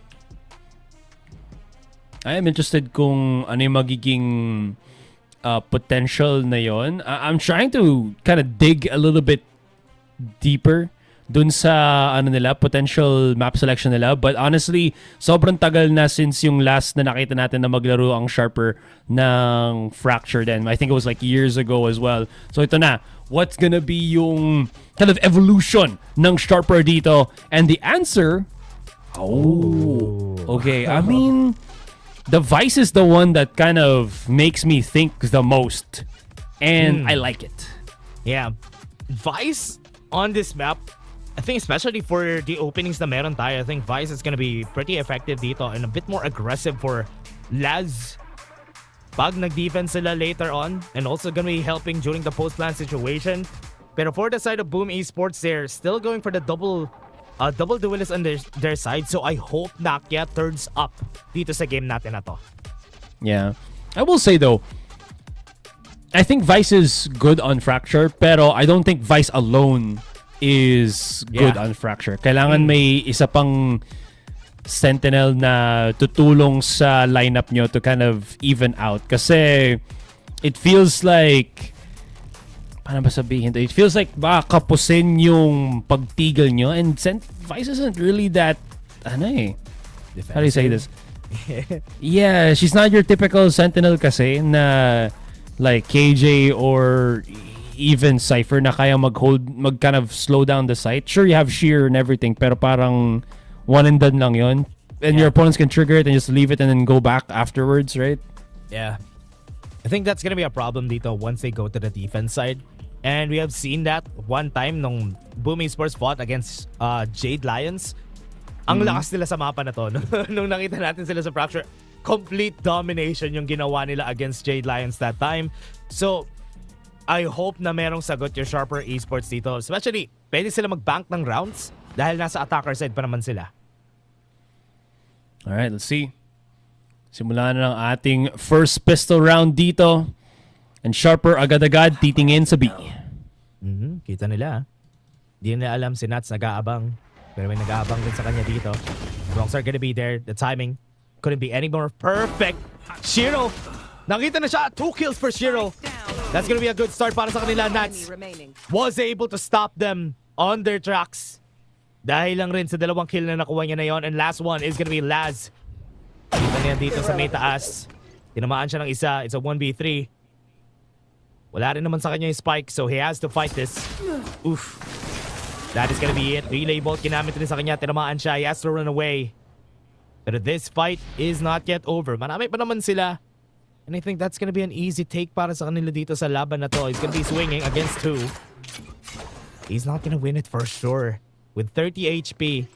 And also, baiting out the info. I think yun na yun, no? One more. Oof. Close. Napakalapit na ng picks na yun, pero is this the map? Ano mo, iba yung kita dito ng Sharper Esports din. So solid start. Laz, ipit lang naman sa Heaven. Nothing really he can do there. Maybe a bit of eco damage unless they really did line up and makakuha siya ng miraculous like 2 or 3 shots. It's not really gonna matter. It's not really gonna happen. This is something para sa Boom ngayon. Definitely what they were kind of hoping and missing nung Pearl map natin din. Yeah. Let's see. Ooh, yun naman. But the relay bolt is gonna stop them. Good timing para makasagot agad yung Boom Esports dito out of the that timing na meron tayo na yun. And dahil dyan, 2 kills agad para sa kanila. Yeah, solid stuff. Shiro holding na lang agad. Ooh, gets the spike planter as well. Dahan-dahan na lang. PTC at Lazo matitira. Last one gonna be on drop. Last na lang yung mag-isa dito. Even using the smoke here for the side of Boom. So they already have info. Kita nila some shots kanina from drop. That gave them all the information that they need. So might be able to get 1 kill here, then just die it out. Kasi next round is gonna be their gun round. Redundant. Make that 2 down. Oh! Sabi niya, hindi ba daw tapos, Shiro? 30 On long seconds range. Gonna try to go for that fight. I think may kita na siya dito ni Shiro. I think if he tries to go for the peek out, that's gonna be it. But Nakia pa rin yung nakahanap ng kill sa kanya. Yeah.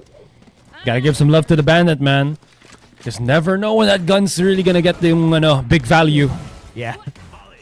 Honestly, I think I really like the bandit, honestly. Kung it'd be nicer if it was the same price ng Ghost. Yeah. But being, if I remember correctly, 600. Yep. I don't know. Parang sayang yung 100 creds na gagamitin mo. On a weird spot. Parang nasa It weird is. spot talaga siya. I don't think it's stronger than kasi yung Ghost eh. Kasi True. Ghost is still good at range. Yung bandit kasi has weird paano sabihin to, has weird control even at weird inaccuracy at a certain distance. Ang weird ng drop off niya, to be honest. Yeah. Kaya Agreed. ito, Kadu, one lay sight. Definitely yung hinahanap nila dito. Got the flanker and Laz. Kita nila kung nasan si Kadum. Never mind, di pala nila kita kung nasan si Kadum. Go for the swing. Fight against 2. Wala siyang fast lane. Actually, nakuha siya ng 3 kill. Make that 4. And Kadum. Wow. Almost an ace para sa kanya. But Sharper Esports, wala pa rin nila yung round nila. And he was playing that nung naka-tether na siya with the C's. Yeah. Thrown hot 1 hands HP. his direction. 1 HP in the red. And still gets that conversion on the 3 kills. Hindi ka lang, when you have an X-Factor player like Kadum, parang everything is possible. One enemy Grabe remaining. yun. Grabe. Nabuhay pa nga siya dun. Hindi pa nga siya namatay. Pero scoreline natin is gonna be 2-1. And sa nakikita natin for now, I think B-side again could be the vantage point para sa side ng Sharper dito. Work kanina, so they might be able to work things out again this time around. Pero medyo maaga yung smoke nila dito. They just want to go for the clear sana on tower. That's just to bait out utility. So far, I kind of see the vision on the Vice, at least on attack. 4 players ng Sharper, kita mo, walang katakot-takot na maflank sila. Tapos si Laz dito, just holding the other side of the map. I think it'll be better if it was on A. Go, go, go. Interchangeable naman. I don't know, we'll see. Anyways, here comes the push. Yeah, up. Napakabilis ng push. Nakita niya ba si NC Slasher doon? He just went in. And he didn't even know kung saan siya papasok dito sana kanina. But Nakia, left alone in sight. Pero may clear pa rin siya na Sharper Esports dito. Even a swing from Defo. Hindi gumana out of that flash. That's it. They got sight. Yeah, that's a save. 100% has to be a save from Boom right now. It's 2 versus 5. No real big map control whatsoever. Well, that is what it is. Hirap naman nun. Okay.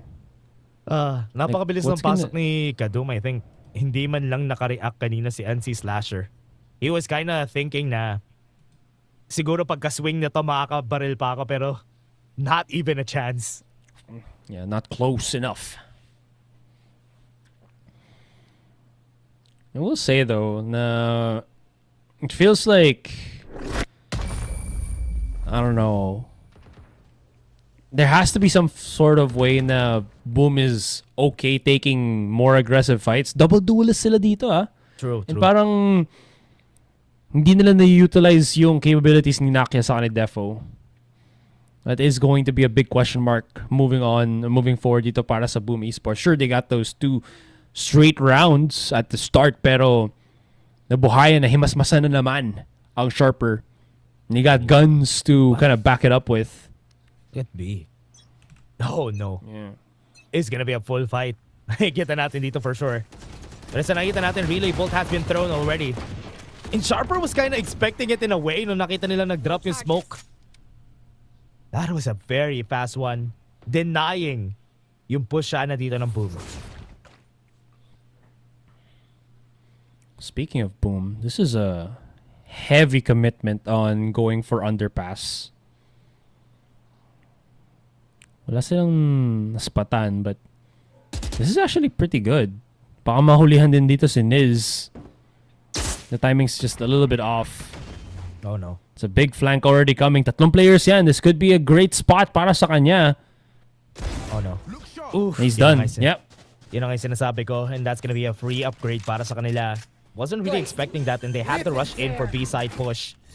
Got the upgrade, naririnig na sila, and that is gonna be the plant here for them. Hintay-hintay muna. And where the rest of Boom are gonna be coming from. At least nakakuha sila ng pick up. Nats at si Defo. Oh, commitment with the run it back. Yan ang in testing dito ngayon para sa Boom. Got to run it back, Nakia. What? Nakakuha pa rin siya ng kill doon. Defuse. It's gonna be a 4v3. They're gonna be going for the defuse. Gonna be killed anyway. Last from far away. Stopping them from going for it. And kailangan i-commit ito ni Shiro if they want to go for the defuse. And sa nakikita natin, PTZ almost died there. Hindi tumama yung mga shots niya, pero okay lang. Kasi the cover from everybody from Sharper was enough. Will engulf PTC on the explosion, pero damage done. Not enough to really still clutch the round. Itong take na nakuha nila, or flank na nakuha nila kay Niz, was a good maneuver, I think, para sa Boom. Pero after nun, ang bilis ng reaction din ng Sharper na, ay, okay na ako. Saan nang kikinis? Hindi po tayo sa kabilang part ng mapa. Yeah. Start of the defuse though, hindi na pa half. Tapos after pa makakuha ng kill, I think that defusing one was Defo. After pa makakuha ng kill, may sumunod na molly lineup pa. So parang naubos na yung oras nila doon sa nag-defuse, na-deny na nga, hindi pa na half. Tapos may sumunod pa na molly na mas mahihirapan pa if may chance man sila sana makapag-half defuse ulit. Yeah, everything's getting countered, yeah. Yeah, and they had the whole area covered. Kasi even nung nag-try mag-run it back at si Defo, I think all the vines na meron si Laz was there to stop him from pushing into the site itself. So, hindi talaga nila na-clear yung site. They had to go for arcade. And yun lang yung nagpahirap dun sa pag-second defuse dito. They have everything covered from the side of Sharper. Yeah. Does feel like ano ba sabihin to? It feels like it's just a little bit too much to handle at this point. Ang aga pa ng match na, ang aga pa lang ng second game din natin Still, all things being considered, Boom Esports looking to deny any form of contact. Pinabilis pa yung Prowler gamit yung Gamit yung combat stem. Love to see it. Sorry, stem beacon. Combat stem is a wholly different genre in game. Yeah. Okay. Oh, nice spike. shot. Down A. Great use right there of the prowler para bumukas yung pinto and saw Defo not expecting the shot from his back. And now dahil dyan nakita dito ng members ng Sharper that they have to go in. They have to force this. Maybe get a 1v2, but in there, Nanakia also in the site. Got 2 kills already for the trade.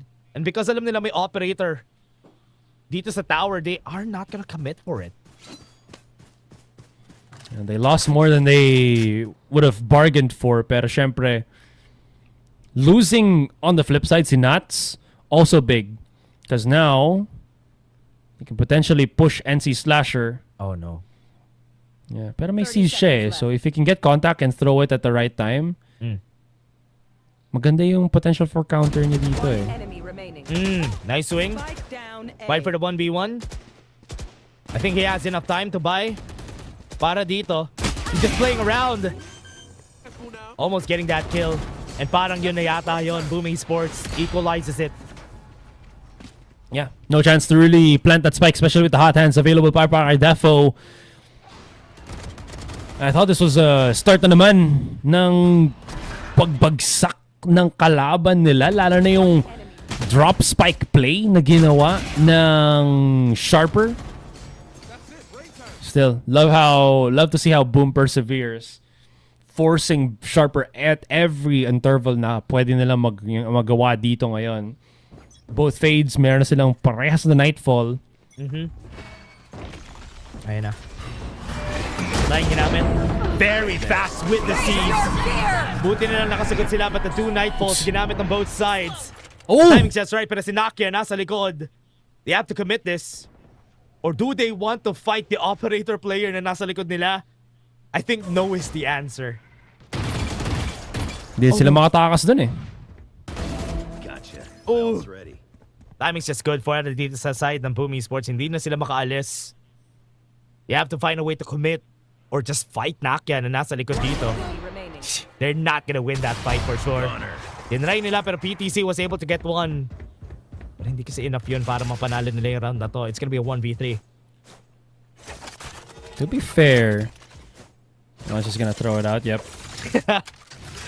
Yeah, might as well, right? Make it even more expensive para sa Boom Esports. If you look at yung economy din ng Boom, they're not really in a good spot. Dash, like 1,000, mostly across the board. Here's the thing. Pag manalo si PTC or makakuha siya ng isang pick or makapag-plan siya ng spike, Orbital Strike is available para sa kanya. And he still has majority of his smokes and a molly.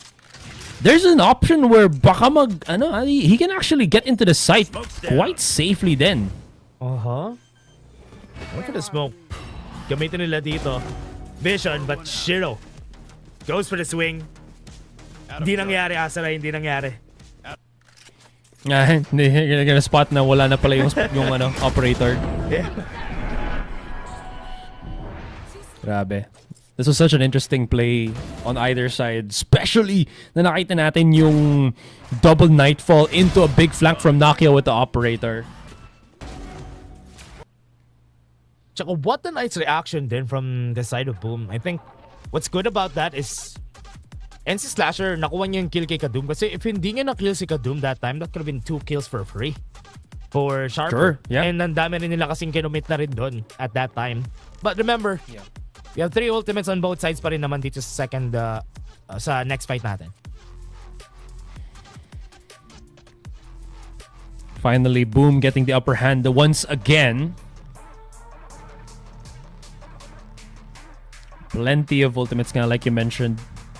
Quick little timeout lang din for Sharper, and it is very intense game. Quick little time check lang for our viewers out there. 10:48 na tayo dito ngayon. Yes, sir. Medyo ramdam mo na yung intensity ngayon, and I'm so elated na yung mga players natin kahit anong oras ng araw natin bigyan sila ng tournament, maglalaro pa rin sila at full performance pa rin, full commitment. Yan ang talaga pro caliber. Totoo. Pro player. Game na game pa rin sila. Pro caliber. Totoo. And ito, nakikita natin si Kadum, mapasok na, was able to get one. The flash was perfectly timed. Nakikita nila si Shiro dito, magta-try mag-swing pero tinamaan pa rin yung ulo niya out of that. And after all of that, ganun lang kabilis. 4 versus 2 yung laban natin. Wow. What the heck happened there? Again, nararamdaman mo kung gano'ng kabilis mag-adapt din ng Sharper. Just go straight for the jugular. If mamatay, mamatay. Just go for trades. This is gonna dampen yung sunshine sana ng Boom Esports. Yeah. Potential extra round then, but not gonna happen, Dash. That's Force them call. back. Yeah. Absolutely. I think at this point, it's time to save na lang para sa kanila kasi it's been, especially may ops sila na hawak-hawak. And some of their members hindi rin ganun ka-healthy yung economy. Sinabi mo na rin siya kanina na it would be hard as they move on dahil nga their economy is not good. But at least they have some guns for next round. Yeah. That's the thing, the interesting one. I think yung aggressive smoke ng Boom dito actually helped out Sharper. Yung deeper smoke na yon, bigla na lang nag-push out si Kadum and everyone else from Sharper I think just followed very quickly. I think there was a split decision na sabi lang nila, push natin to, trade if we can, if walang kalaban, okay lang. Yep. They've been rinsing and repeating that strat for now. Ooh, what a flick from Nakia. To deny Kadum, may neural theft pa nga sila and they have to fight it right now. Flash sila, nakita silang lahat kung nasan sila and now Boom Esports are stopping them on their tracks. At wala sa kanila makakaalis doon. Si PTC na lang yung natitira na nandito sa likod. And that finishes it. Napakabilis na round na naman dito sa match natin na to. Grabe, naipit sila doon. That did force the orbital strike from Shiro, but I mean, great value then for him. There were some, naipit sila somewhere doon sa bench.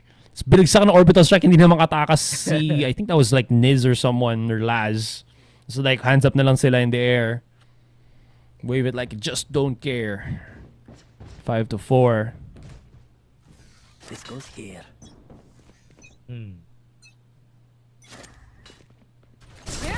Another round for them. Mamadali na naman itong Sharper Esports as you can see. Tinamaan na naman ng pampaba. Tinamaan siya ng relay bolt actually. That with the ultimate, they had to run into the site for now. Kita nila kung nasan si Defo. They are all hiding their backs from him. Nakakuha ba siya ng damage? Not really. Nope. That will stop them from rushing in for now. And that baited out some utilities para sa kabilang team na to. Makikita mo dito ha. I think Lazen is in a good position here to go for that kill against Shiro. And hindi niya alam na nandun si Laz na nag-aabang. That's gonna be one down. NC Slasher. Patry sila mag-peek dito. They have a flash though. Kadum. Ready ba siya dito? Sa flash nila. The timing says right. And pumasok sila on the open arms dito ni Kadum. And they're gonna go for more. And that's another kill on their side. And yung dalawa manggagaling pa sa base. Blinding. Yeah, kailangan mag-adapt din ng Sharper kasi nawala lahat. I think majority ng smokes nila. Oh, that was whiff shot. Not gonna happen anymore. Okay. Oh my lord. Try niya mag-peek out. What a shot from Nakia na naman. And that makes it a 2v2. Nakapag-plant sila ng spike but they lost one of their members. But Niz Still waiting. stayed tough para makuha yung kill na yun. From a couple of whiff shots to a no-scope. Good stuff. Big flank coming in from Laz. Napakalaking bagay nun dahil lang sa nag-create ng opening para hindi na matakot na mag-push ang Sharper. What I am curious about is, if I'm not mistaken, yeah, na may smoke available pa dito si PTC pala. But yung other side naman sa Boom, nawalan na si Shiro ng smoke niya. So he couldn't really stop yung Sharper from pushing any more into the site to blot out their vision. Tuloy-tuloy lang pinakita din ng Sharper din. And it's probably gonna happen again dito sa round na ito. Oh, nakasingit si Kadum. What? Nakapasok siya. I don't think they know. Good. Oh yeah, wala silang information. Nakalabas pa kayo knife ng isa dito. Shiro, nakapasok na yung isa. He has to fight against a lot of people. I think that's gonna be a trade if ever man na hindi nila alam to. They have the tripwires at the ready. Hintay sila ng papasok. I think they know already. Nasa taas si isa. They're fighting against him. But no, they're still gonna be winning in the end. Si Kadum still in their arms. What was that play from Kadum this round? Grabe yun. Hindi mo kailangan gumawa ng plays kung kaya naman ng duelist mo mag 1v4. No, I'm kidding. These are plays done or yung mga ganun kasing galawan na nagagawa ni Kadum dahil sa ginagawa ng teammates niya. Yeah. Pero you can't also forget na Kadum is insane. Napakagaling niya. Napakagandang player. Napakakompleto ng kanyang dinadala sa lamesa. Bring to the table, sorry. Out of the lack of information, nagawa niya yung play na yun. Look at the rush here from BME Sports and they're rushing the wrong place. That's gonna be a wasted ultimate on their side dito. And dahil dyan, that's ultimate down. And they have no information, zero information out of that rush na ginawa nila na yun.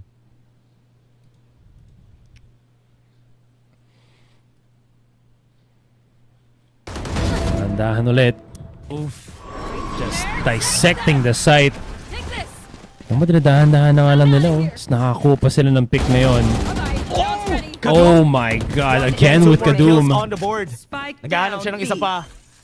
Last person standing is gonna be Nats. Naku, naping na siya. They already know kung nasan siya at this point. So they're just waiting for him to come out. And remember, wala rin siyang gun. Naka-sheriff lang siya. No flanks, pero every crossfire that you might think of, oh, yun na. Notified. Grabe, orbital strike pa siya. Rush siya. Alam na nila kung saan siya tatakbo. That's gonna be it. Nats is gonna be down. And Sharper. What a nice half para sa kanila. Switching sides. Grabe, Shiro just went to peak. Bigla na lang siyang naisahan ng kalaban. It's a little bit too much to handle, I guess. Grabe. Yeah. Lakas ni Asoray tuloy. Salamat. sorry, wrong person.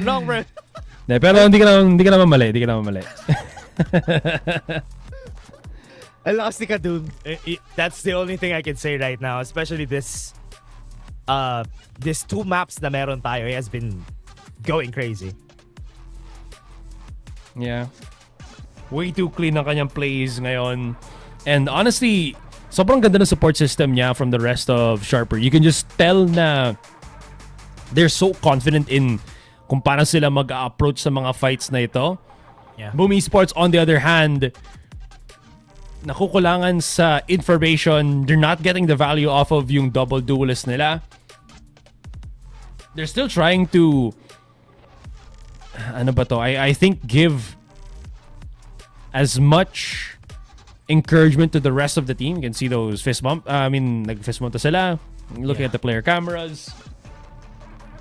But I will say na if Nakia's like they're double duelists, right? Kung hindi gumagana si Nakia, ang bubuhat si Defo. Pag hindi si Defo, si Nakia ang medyo nagka-fall behind. Yeah. And I think at this point, they have to get that back. It's not just from the kills itself. Yung overall impact nila eh. Yeah. Yung quality nila ngayon as duelists, I think is like not as relevant or prevalent. Oh my god.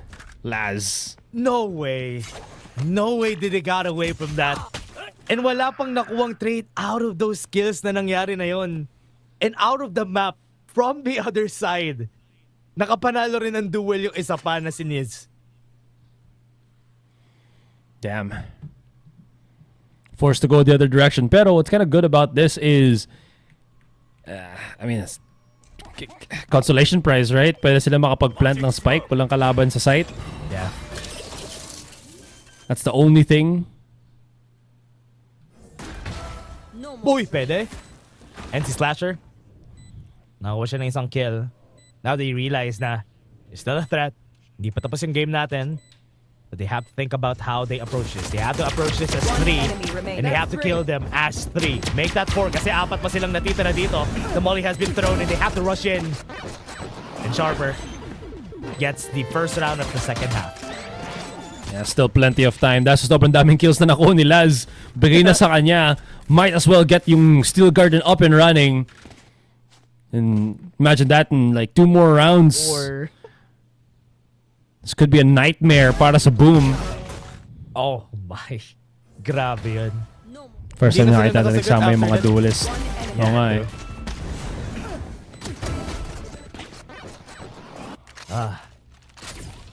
That is not good. Now, oh no.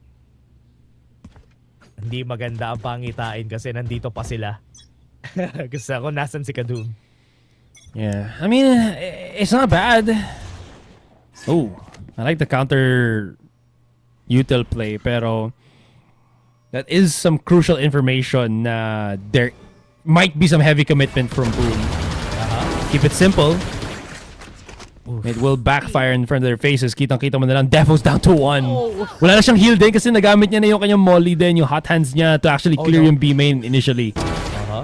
Very careful dapat sila dito, Dakia. In the position, pero he doesn't have the guns to make the play. Shiro. Hindi sila nakapag-plant, ha? Kadum.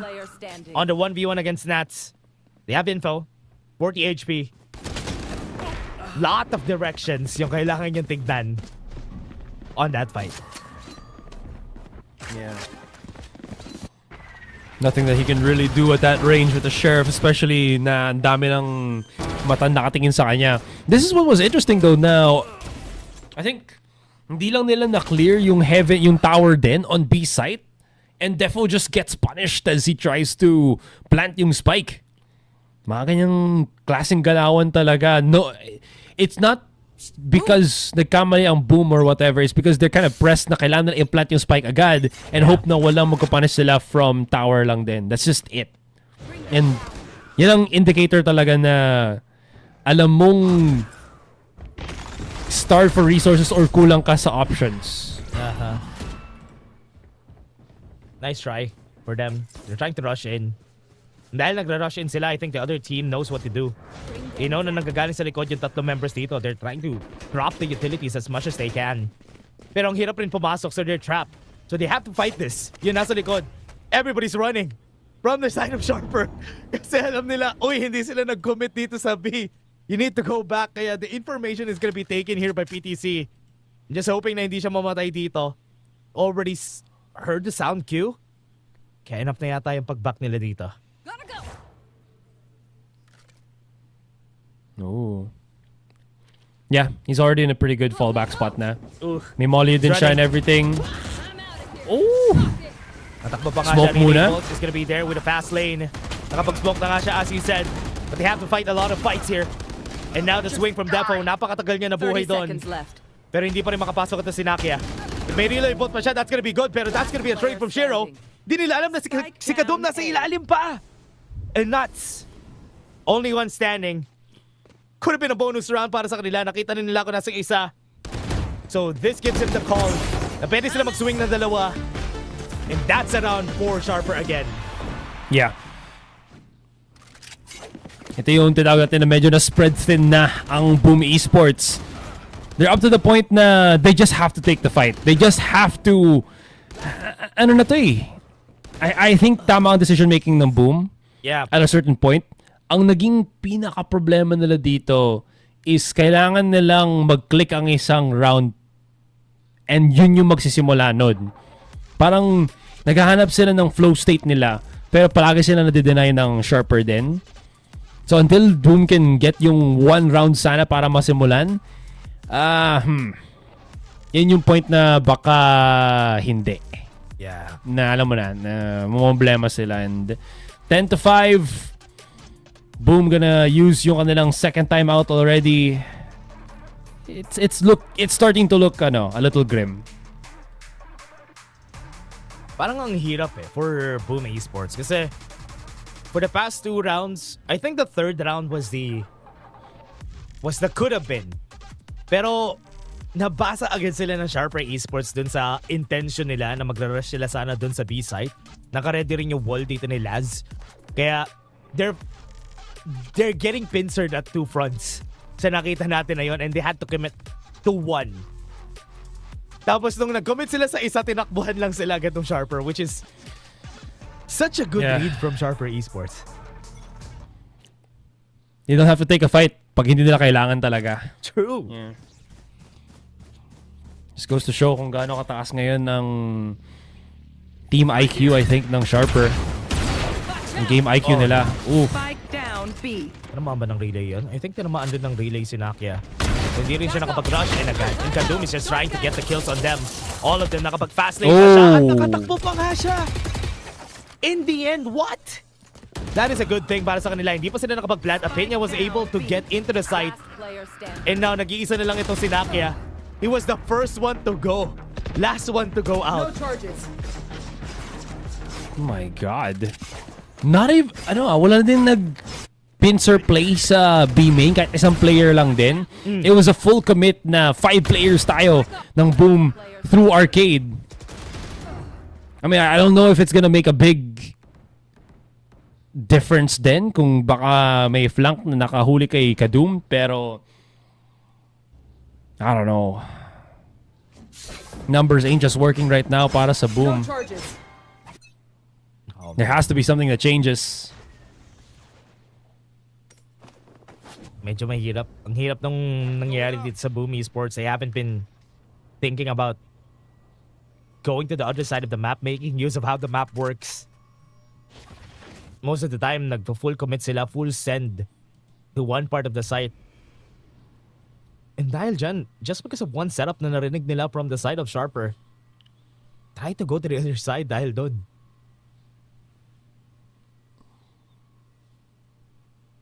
What is this? Well, ito na lang. Dahan-dahan lang na pag-push sa underpass. Get a bit of information. Laz, ganda yung pwesto niya para sa ano ngayon. Pag-hold ng tower dito sa specific angle na to eh. Oh, this is one I like. Defo might actually be able to get a kill here on Laz. Oh, but Laz, nanalo pa rin siya dun sa fight natin na yon. And Laz is waiting for any pushes na mangyayari dito. Try to go back. Oh no, that takes off the value ng run it back dahil hindi sila nakapag-push anywhere. Never mind. That's gonna be good. These nakakuha sila ng 2 kill. That opens up A site for them to take. Huge lurk. Oh, wow. From Nats. Second kill as well onto PTC. Planted. Ito na. Shining, shimmering, splendid. Big flanks. Big flanks, big money. Big rounds. Yun na. Save na lang muna ngayon, especially with Laz and Kadum, the last 2 players standing. No charges. Even if they're kahit na medyo wealthy, yung Sharper, kasi they've been winning rounds per rounds, they're trying to play it safe na lang just to not give any more like an arm that Boom Esports could chew after that loss kanina.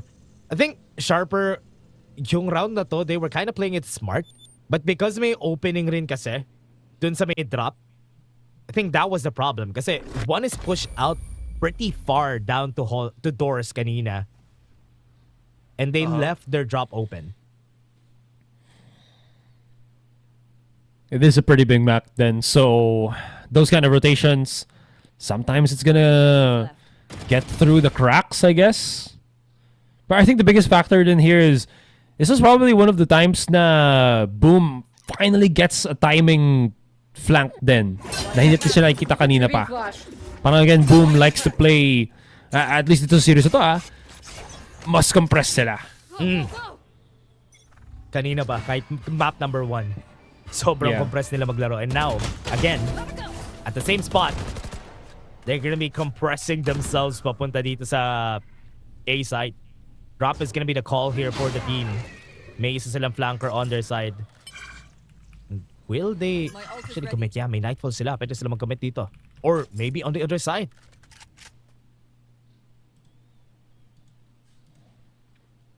Plenty of options para sa Sharper Esports.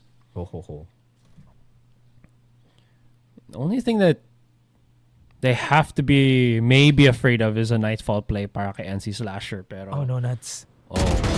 It's not gonna be good. Kita nila, sakto-sakto yung timing ng Nightfall, but the flash is gonna be there. Oh! Timing from Laz with the flash to swing. Made it a 2v2. Alam nila kung nasa yung dalawa, so that's gonna be a good call for them. That's a plan, easy plan para sa kanila. Niz, ingay-ingay muna siya dito habang Kadum going around gamit ang underpass. Maybe get a big wraparound then. He's already done some damage. Oh, interesting. Hindi niya alam na inikutan na siya ni ano dito, NC Slasher. Or maybe does he know? Oh. Does he know is the question, pero wow. NC Slasher just staying on the same spot. Kuha nila. And ito na yata, Asaray. Sisimula na ang Boom Esports sa pagkuha ng mga rounds natin. Bang. Yeah, starting to build up yung momentum natin dito. Just incredibly good. Syempre, sharper din naman agad. The time out nila yan. Oh, 4 ultimates available din para sa Sharper. Oof. Sharper had to go for that timeout. And think about if gagamitin ba nila tong 4 na ultimates nila kasi they committed to an operator dito that they can also use that to their advantage this round. Ang tanong na lang, will they actually check kung saan nga ba ang tamang pupuntahan ng Boom Esports dito sa round na to? Kasi it's looking like just based on the map itself po lang, I think this could be an A hit para sa kanila.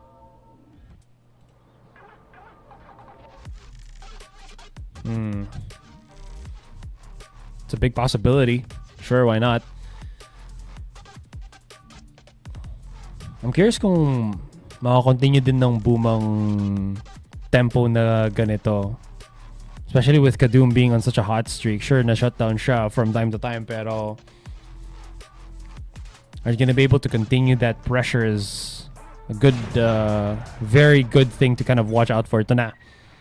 Like you mentioned, it was gonna be a potential A push. Hinakia. Hella risky though para sa kanya to actually peek out from that. Pero walang nakatingin na kalaban kahit isa. Which is the fun bit, I think. Napakabilis na rotation para sa kay NC Slasher. Yep. And boom. Ooh. Just operator versus operator. Mas nauna yung positioning ni Kadum dito. Yun lang. Hindi maganda para sa kanila. But Peña is also in position. Meron pa ba silang pulse na pwede gamitin dito? Tinamaan ng onti yung isa. They have to run in. Wait. No. Pero okay lang. Nag-ult si Kadum. It was more just for a reaction play then to quickly reposition away from the team and just in case lang na may mag-push sa drop, it's not the end of the world. Ang pinakamalaki dito is they haven't baited out yung ulti ni Peña or ni PTC. Yeah. And dyan nagsisimula ang lahat. Dahan-dahan na nag-rotate na naman ang Boom dito. Potential flash, not gonna happen. High-low. Whoa! Timing! Oh, no, the timing is right. And PTC, Spike down B. nakahanap na naman siya ng dalawa. And yung timing sana nakalabas yung kamay ni Liz eh. Pero that was a good cover from their side. And Nats just has to run back Seconds left. habang hawak niya yung operator na to. Oh no, tinatakbo siya ni Apinya. Oh no, this is not good. 2 seconds. Mahanap pa nila to. Niz got the kill. Flash is gonna be there. Walang operator na maiuuwi si Nats. Match point. Let's put Bam. them in the ground. Oh, my goodness. And ito yung medyo nakakaano rin. Ooh, I love the zoom in. Nagkatingin na pa sila. Bam! What an edit. Yeah. Shoutouts to the production. Production value right then and there. But I will say na lang din na ito yung, I don't know, may 6 sense dito si Kadum. Na timingan niya, alam niya. It's just, again, just knowing the internal clock ng kalaban. Such a difficult time to be in. Oh, Kadum could be in a bit of a spell here too. Oh, he's hearing stuff. oh no. Narinig niya? Yeah, mag-drop yung shear though. Yeah. It's gonna be good. I think the timeout was also helpful nung round natin kanina. Just for to predict kung saan pupunta yung kabilang team. Now with this, kita nila na may isang person dito. I think they already have an idea. Fault line is gonna be there. Tinamaan niya isa. I think Laz got a peek on one. Niz fighting a 2v1 here against Nakia. It's gonna be one kill on their side. Rushing onto the side is where they go.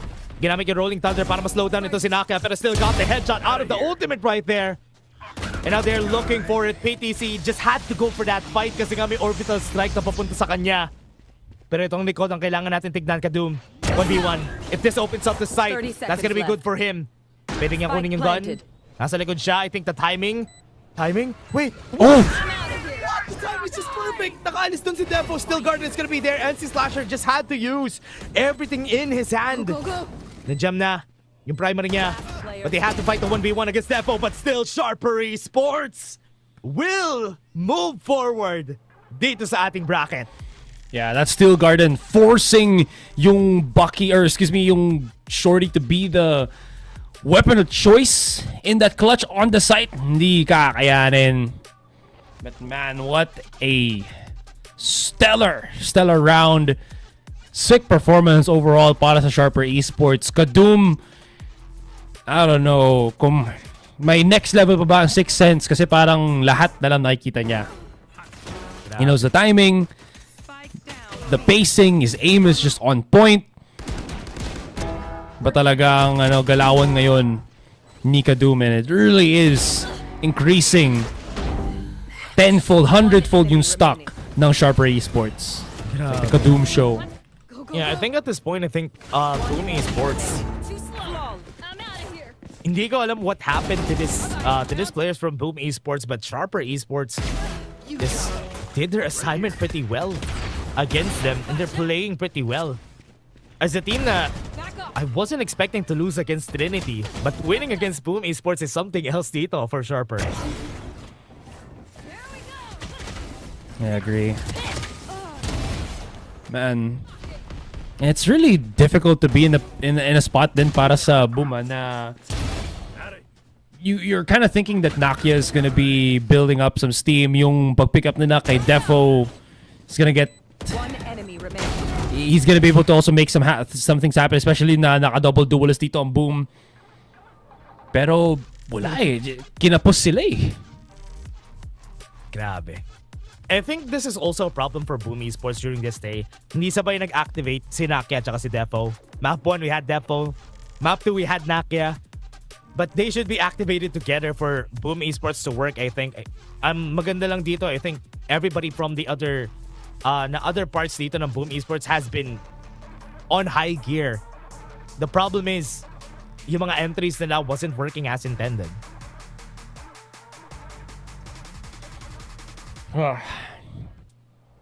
think they have to go back to the drawing board at this point, right? Kung But I mean, that being said, this is like the first big loss na nakita natin din from Boom Esports, right? They've been fairly consistent all throughout, dominant and undefeated din sa particular region nila. But I mean, again, in your locals, ibang galawan talaga, ibang ihip ng hangin. Dito sa Southeast Asia, in the international scene, you just never know what's gonna be right around the corner.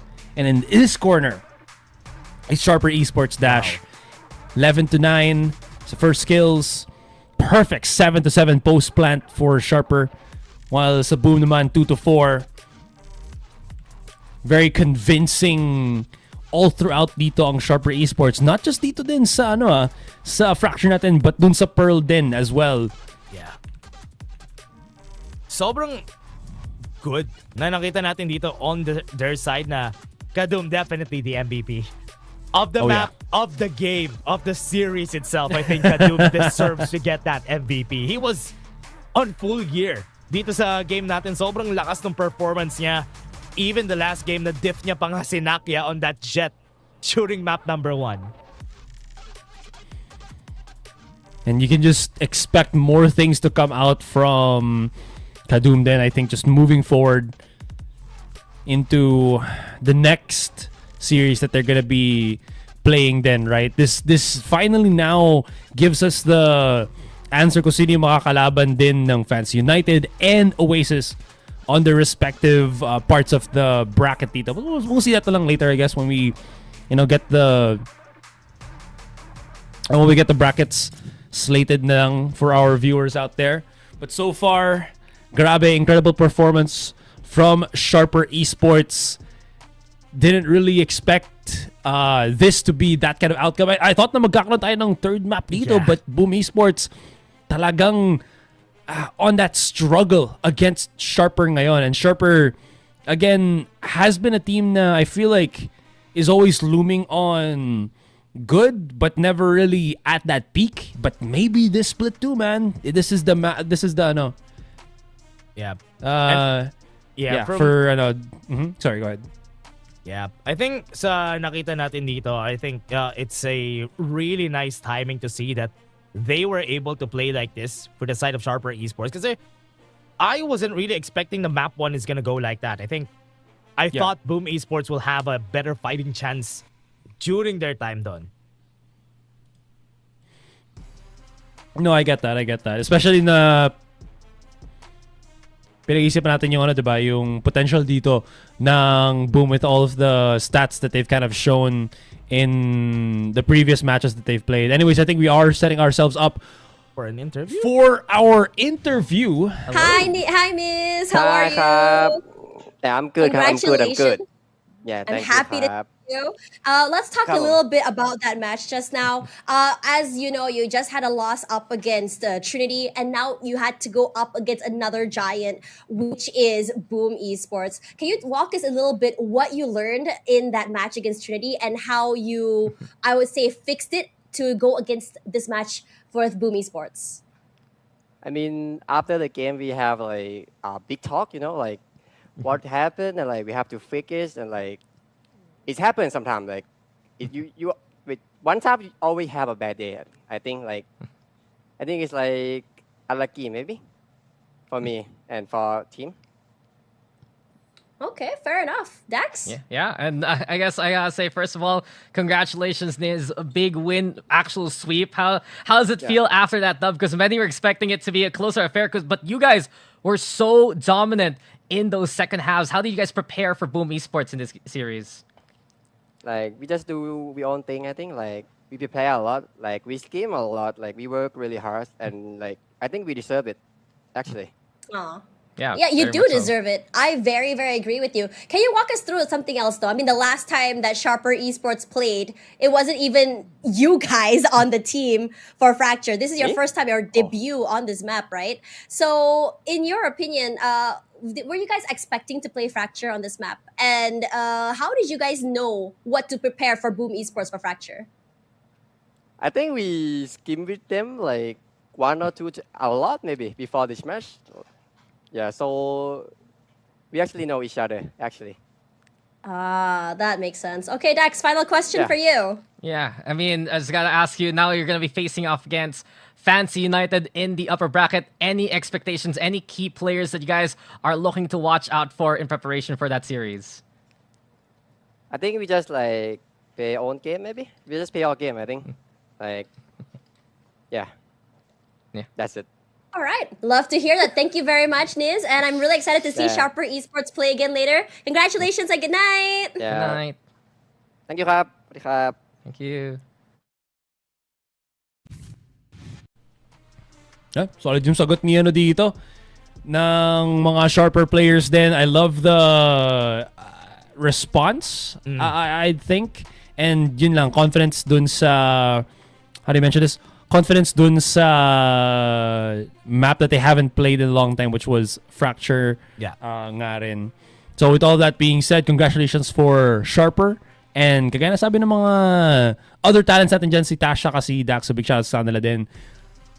They are going to be facing Fancy United and they are looking pretty much forward to that match then, because if I'm not mistaken, they haven't played each other before. I believe they have, pero this is going to be interesting guys. I think they haven't played each other recently.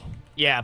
And one thing na sinabi nila, I think they haven't played pero they scrim a lot. So they definitely know each other. Yun yung sinabi nila kanina. So that's the reason why they knew how to play against them on Fracture. And yung setups nila, alam rin nila on Fracture, which was kind of surprising to me during the whole time no map number 2. So that's the reason why. At least sinagot na nila. Sure. I love that answer. So now, Dash, ito na. We have our next set of matches. So for the upper bracket muna tayo, 555 will be going up against Jade Lions. That's gonna be a PH versus Thai team. On match 8 naman, we have Fancy United live as a Sharper Esports. I think this is gonna be the one that everyone is gonna be looking forward to, especially with how I guess next level gumalaw ngayon ang Fancy saka Sharper. I think that's a pretty justifiable way to describe yung galawan nila at this point. Next naman sa lower bracket natin, syempre elimination bracket na ito.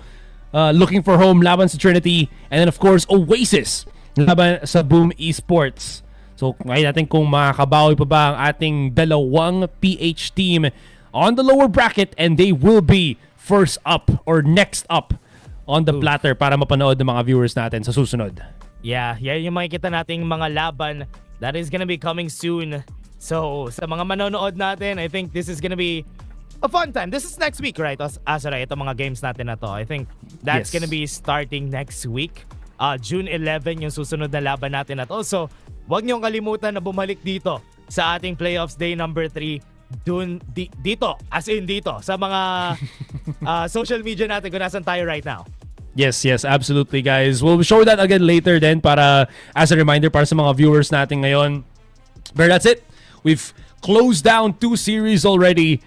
Tapos na ang first part ng ating playoffs, and so much more action to come on the next set of matches. Again, kaya sabi ni Dash, it is going to be happening next week. Yung lower bracket match na yun is going to be happening on June 11. That is going to be Thursday. And then after that, June, I think the other one is... Actually, after that is going to be next week na, which will be upper semifinals natin. So tuloy-tuloy na yun up until that point. So, all that being said, super excited to see kung ano yung mangyayari sa next matches natin, because, again, we have 3 PH teams dito that are still fighting for their lives dito sa ating split number 2. Yeah, I'm pretty excited on what's gonna happen. Pero ito yung sinasabi namin kanina, yung mga socials natin kung saan man kayo nanonood. Valorant Esports PH ang nakikita natin sa Facebook, sa YouTube, sa Instagram, sa Twitch is gonna be Valorant_PH, and sa TikTok is gonna be Valorant Esports PH. So if you wanna call your friends next time, dito nyo kami makikita na magla-live again for the next week's matches. So wag kayo mawawala the next time. And also for updates, just look into these socials. Yeah, absolutely guys. And yun na. Dang, that was an insane day of Valorant action. It was a pleasure to shoutcast with you, man. I hope we can do it a little bit more. Yung ano ko dito na every time na nakakast ako na hindi si Dax or si Raf, it feels like taon yung last time na nagcast tayo. True. Nung nagcast kami ni Eliza, ni Taylor the other day, or I think that was like a month ago, parang taon din bago kami nagcast ulit. I think the last... Parang accurate ka. The last time that we casted was taon rin. Taon talaga. Parang feel ko last year parang ganun eh. Last year talaga siya. Last year yung last na cast natin together. I think, oo nga no, tagal yung last na nakakapag-cast tayo together, and it's very nice to cast with you again, Azuray, and I hope na next time, sa next na schedule ko maybe, na magkasama tayo ulit. Yeah, true. I think that's it. Enough time for us, guys. We're gonna close on the stream. And again, thank you so much sa mga viewers natin for the last time. My name is Azur, kasama ko si Dash, and this was the VALORANT Challengers Southeast Asia Split 2. We'll see you next week for more action dito. So again, see you guys then.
moment, turn away, feel the pain.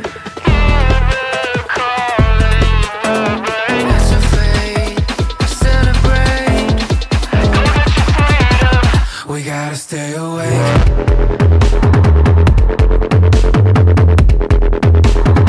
We gotta stay awake.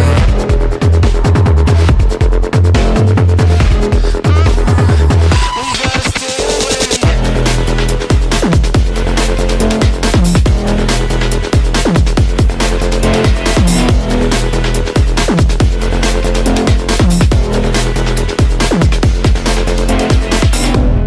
Falling again. Eyes wide open. Go get your freedom. We gotta stay awake.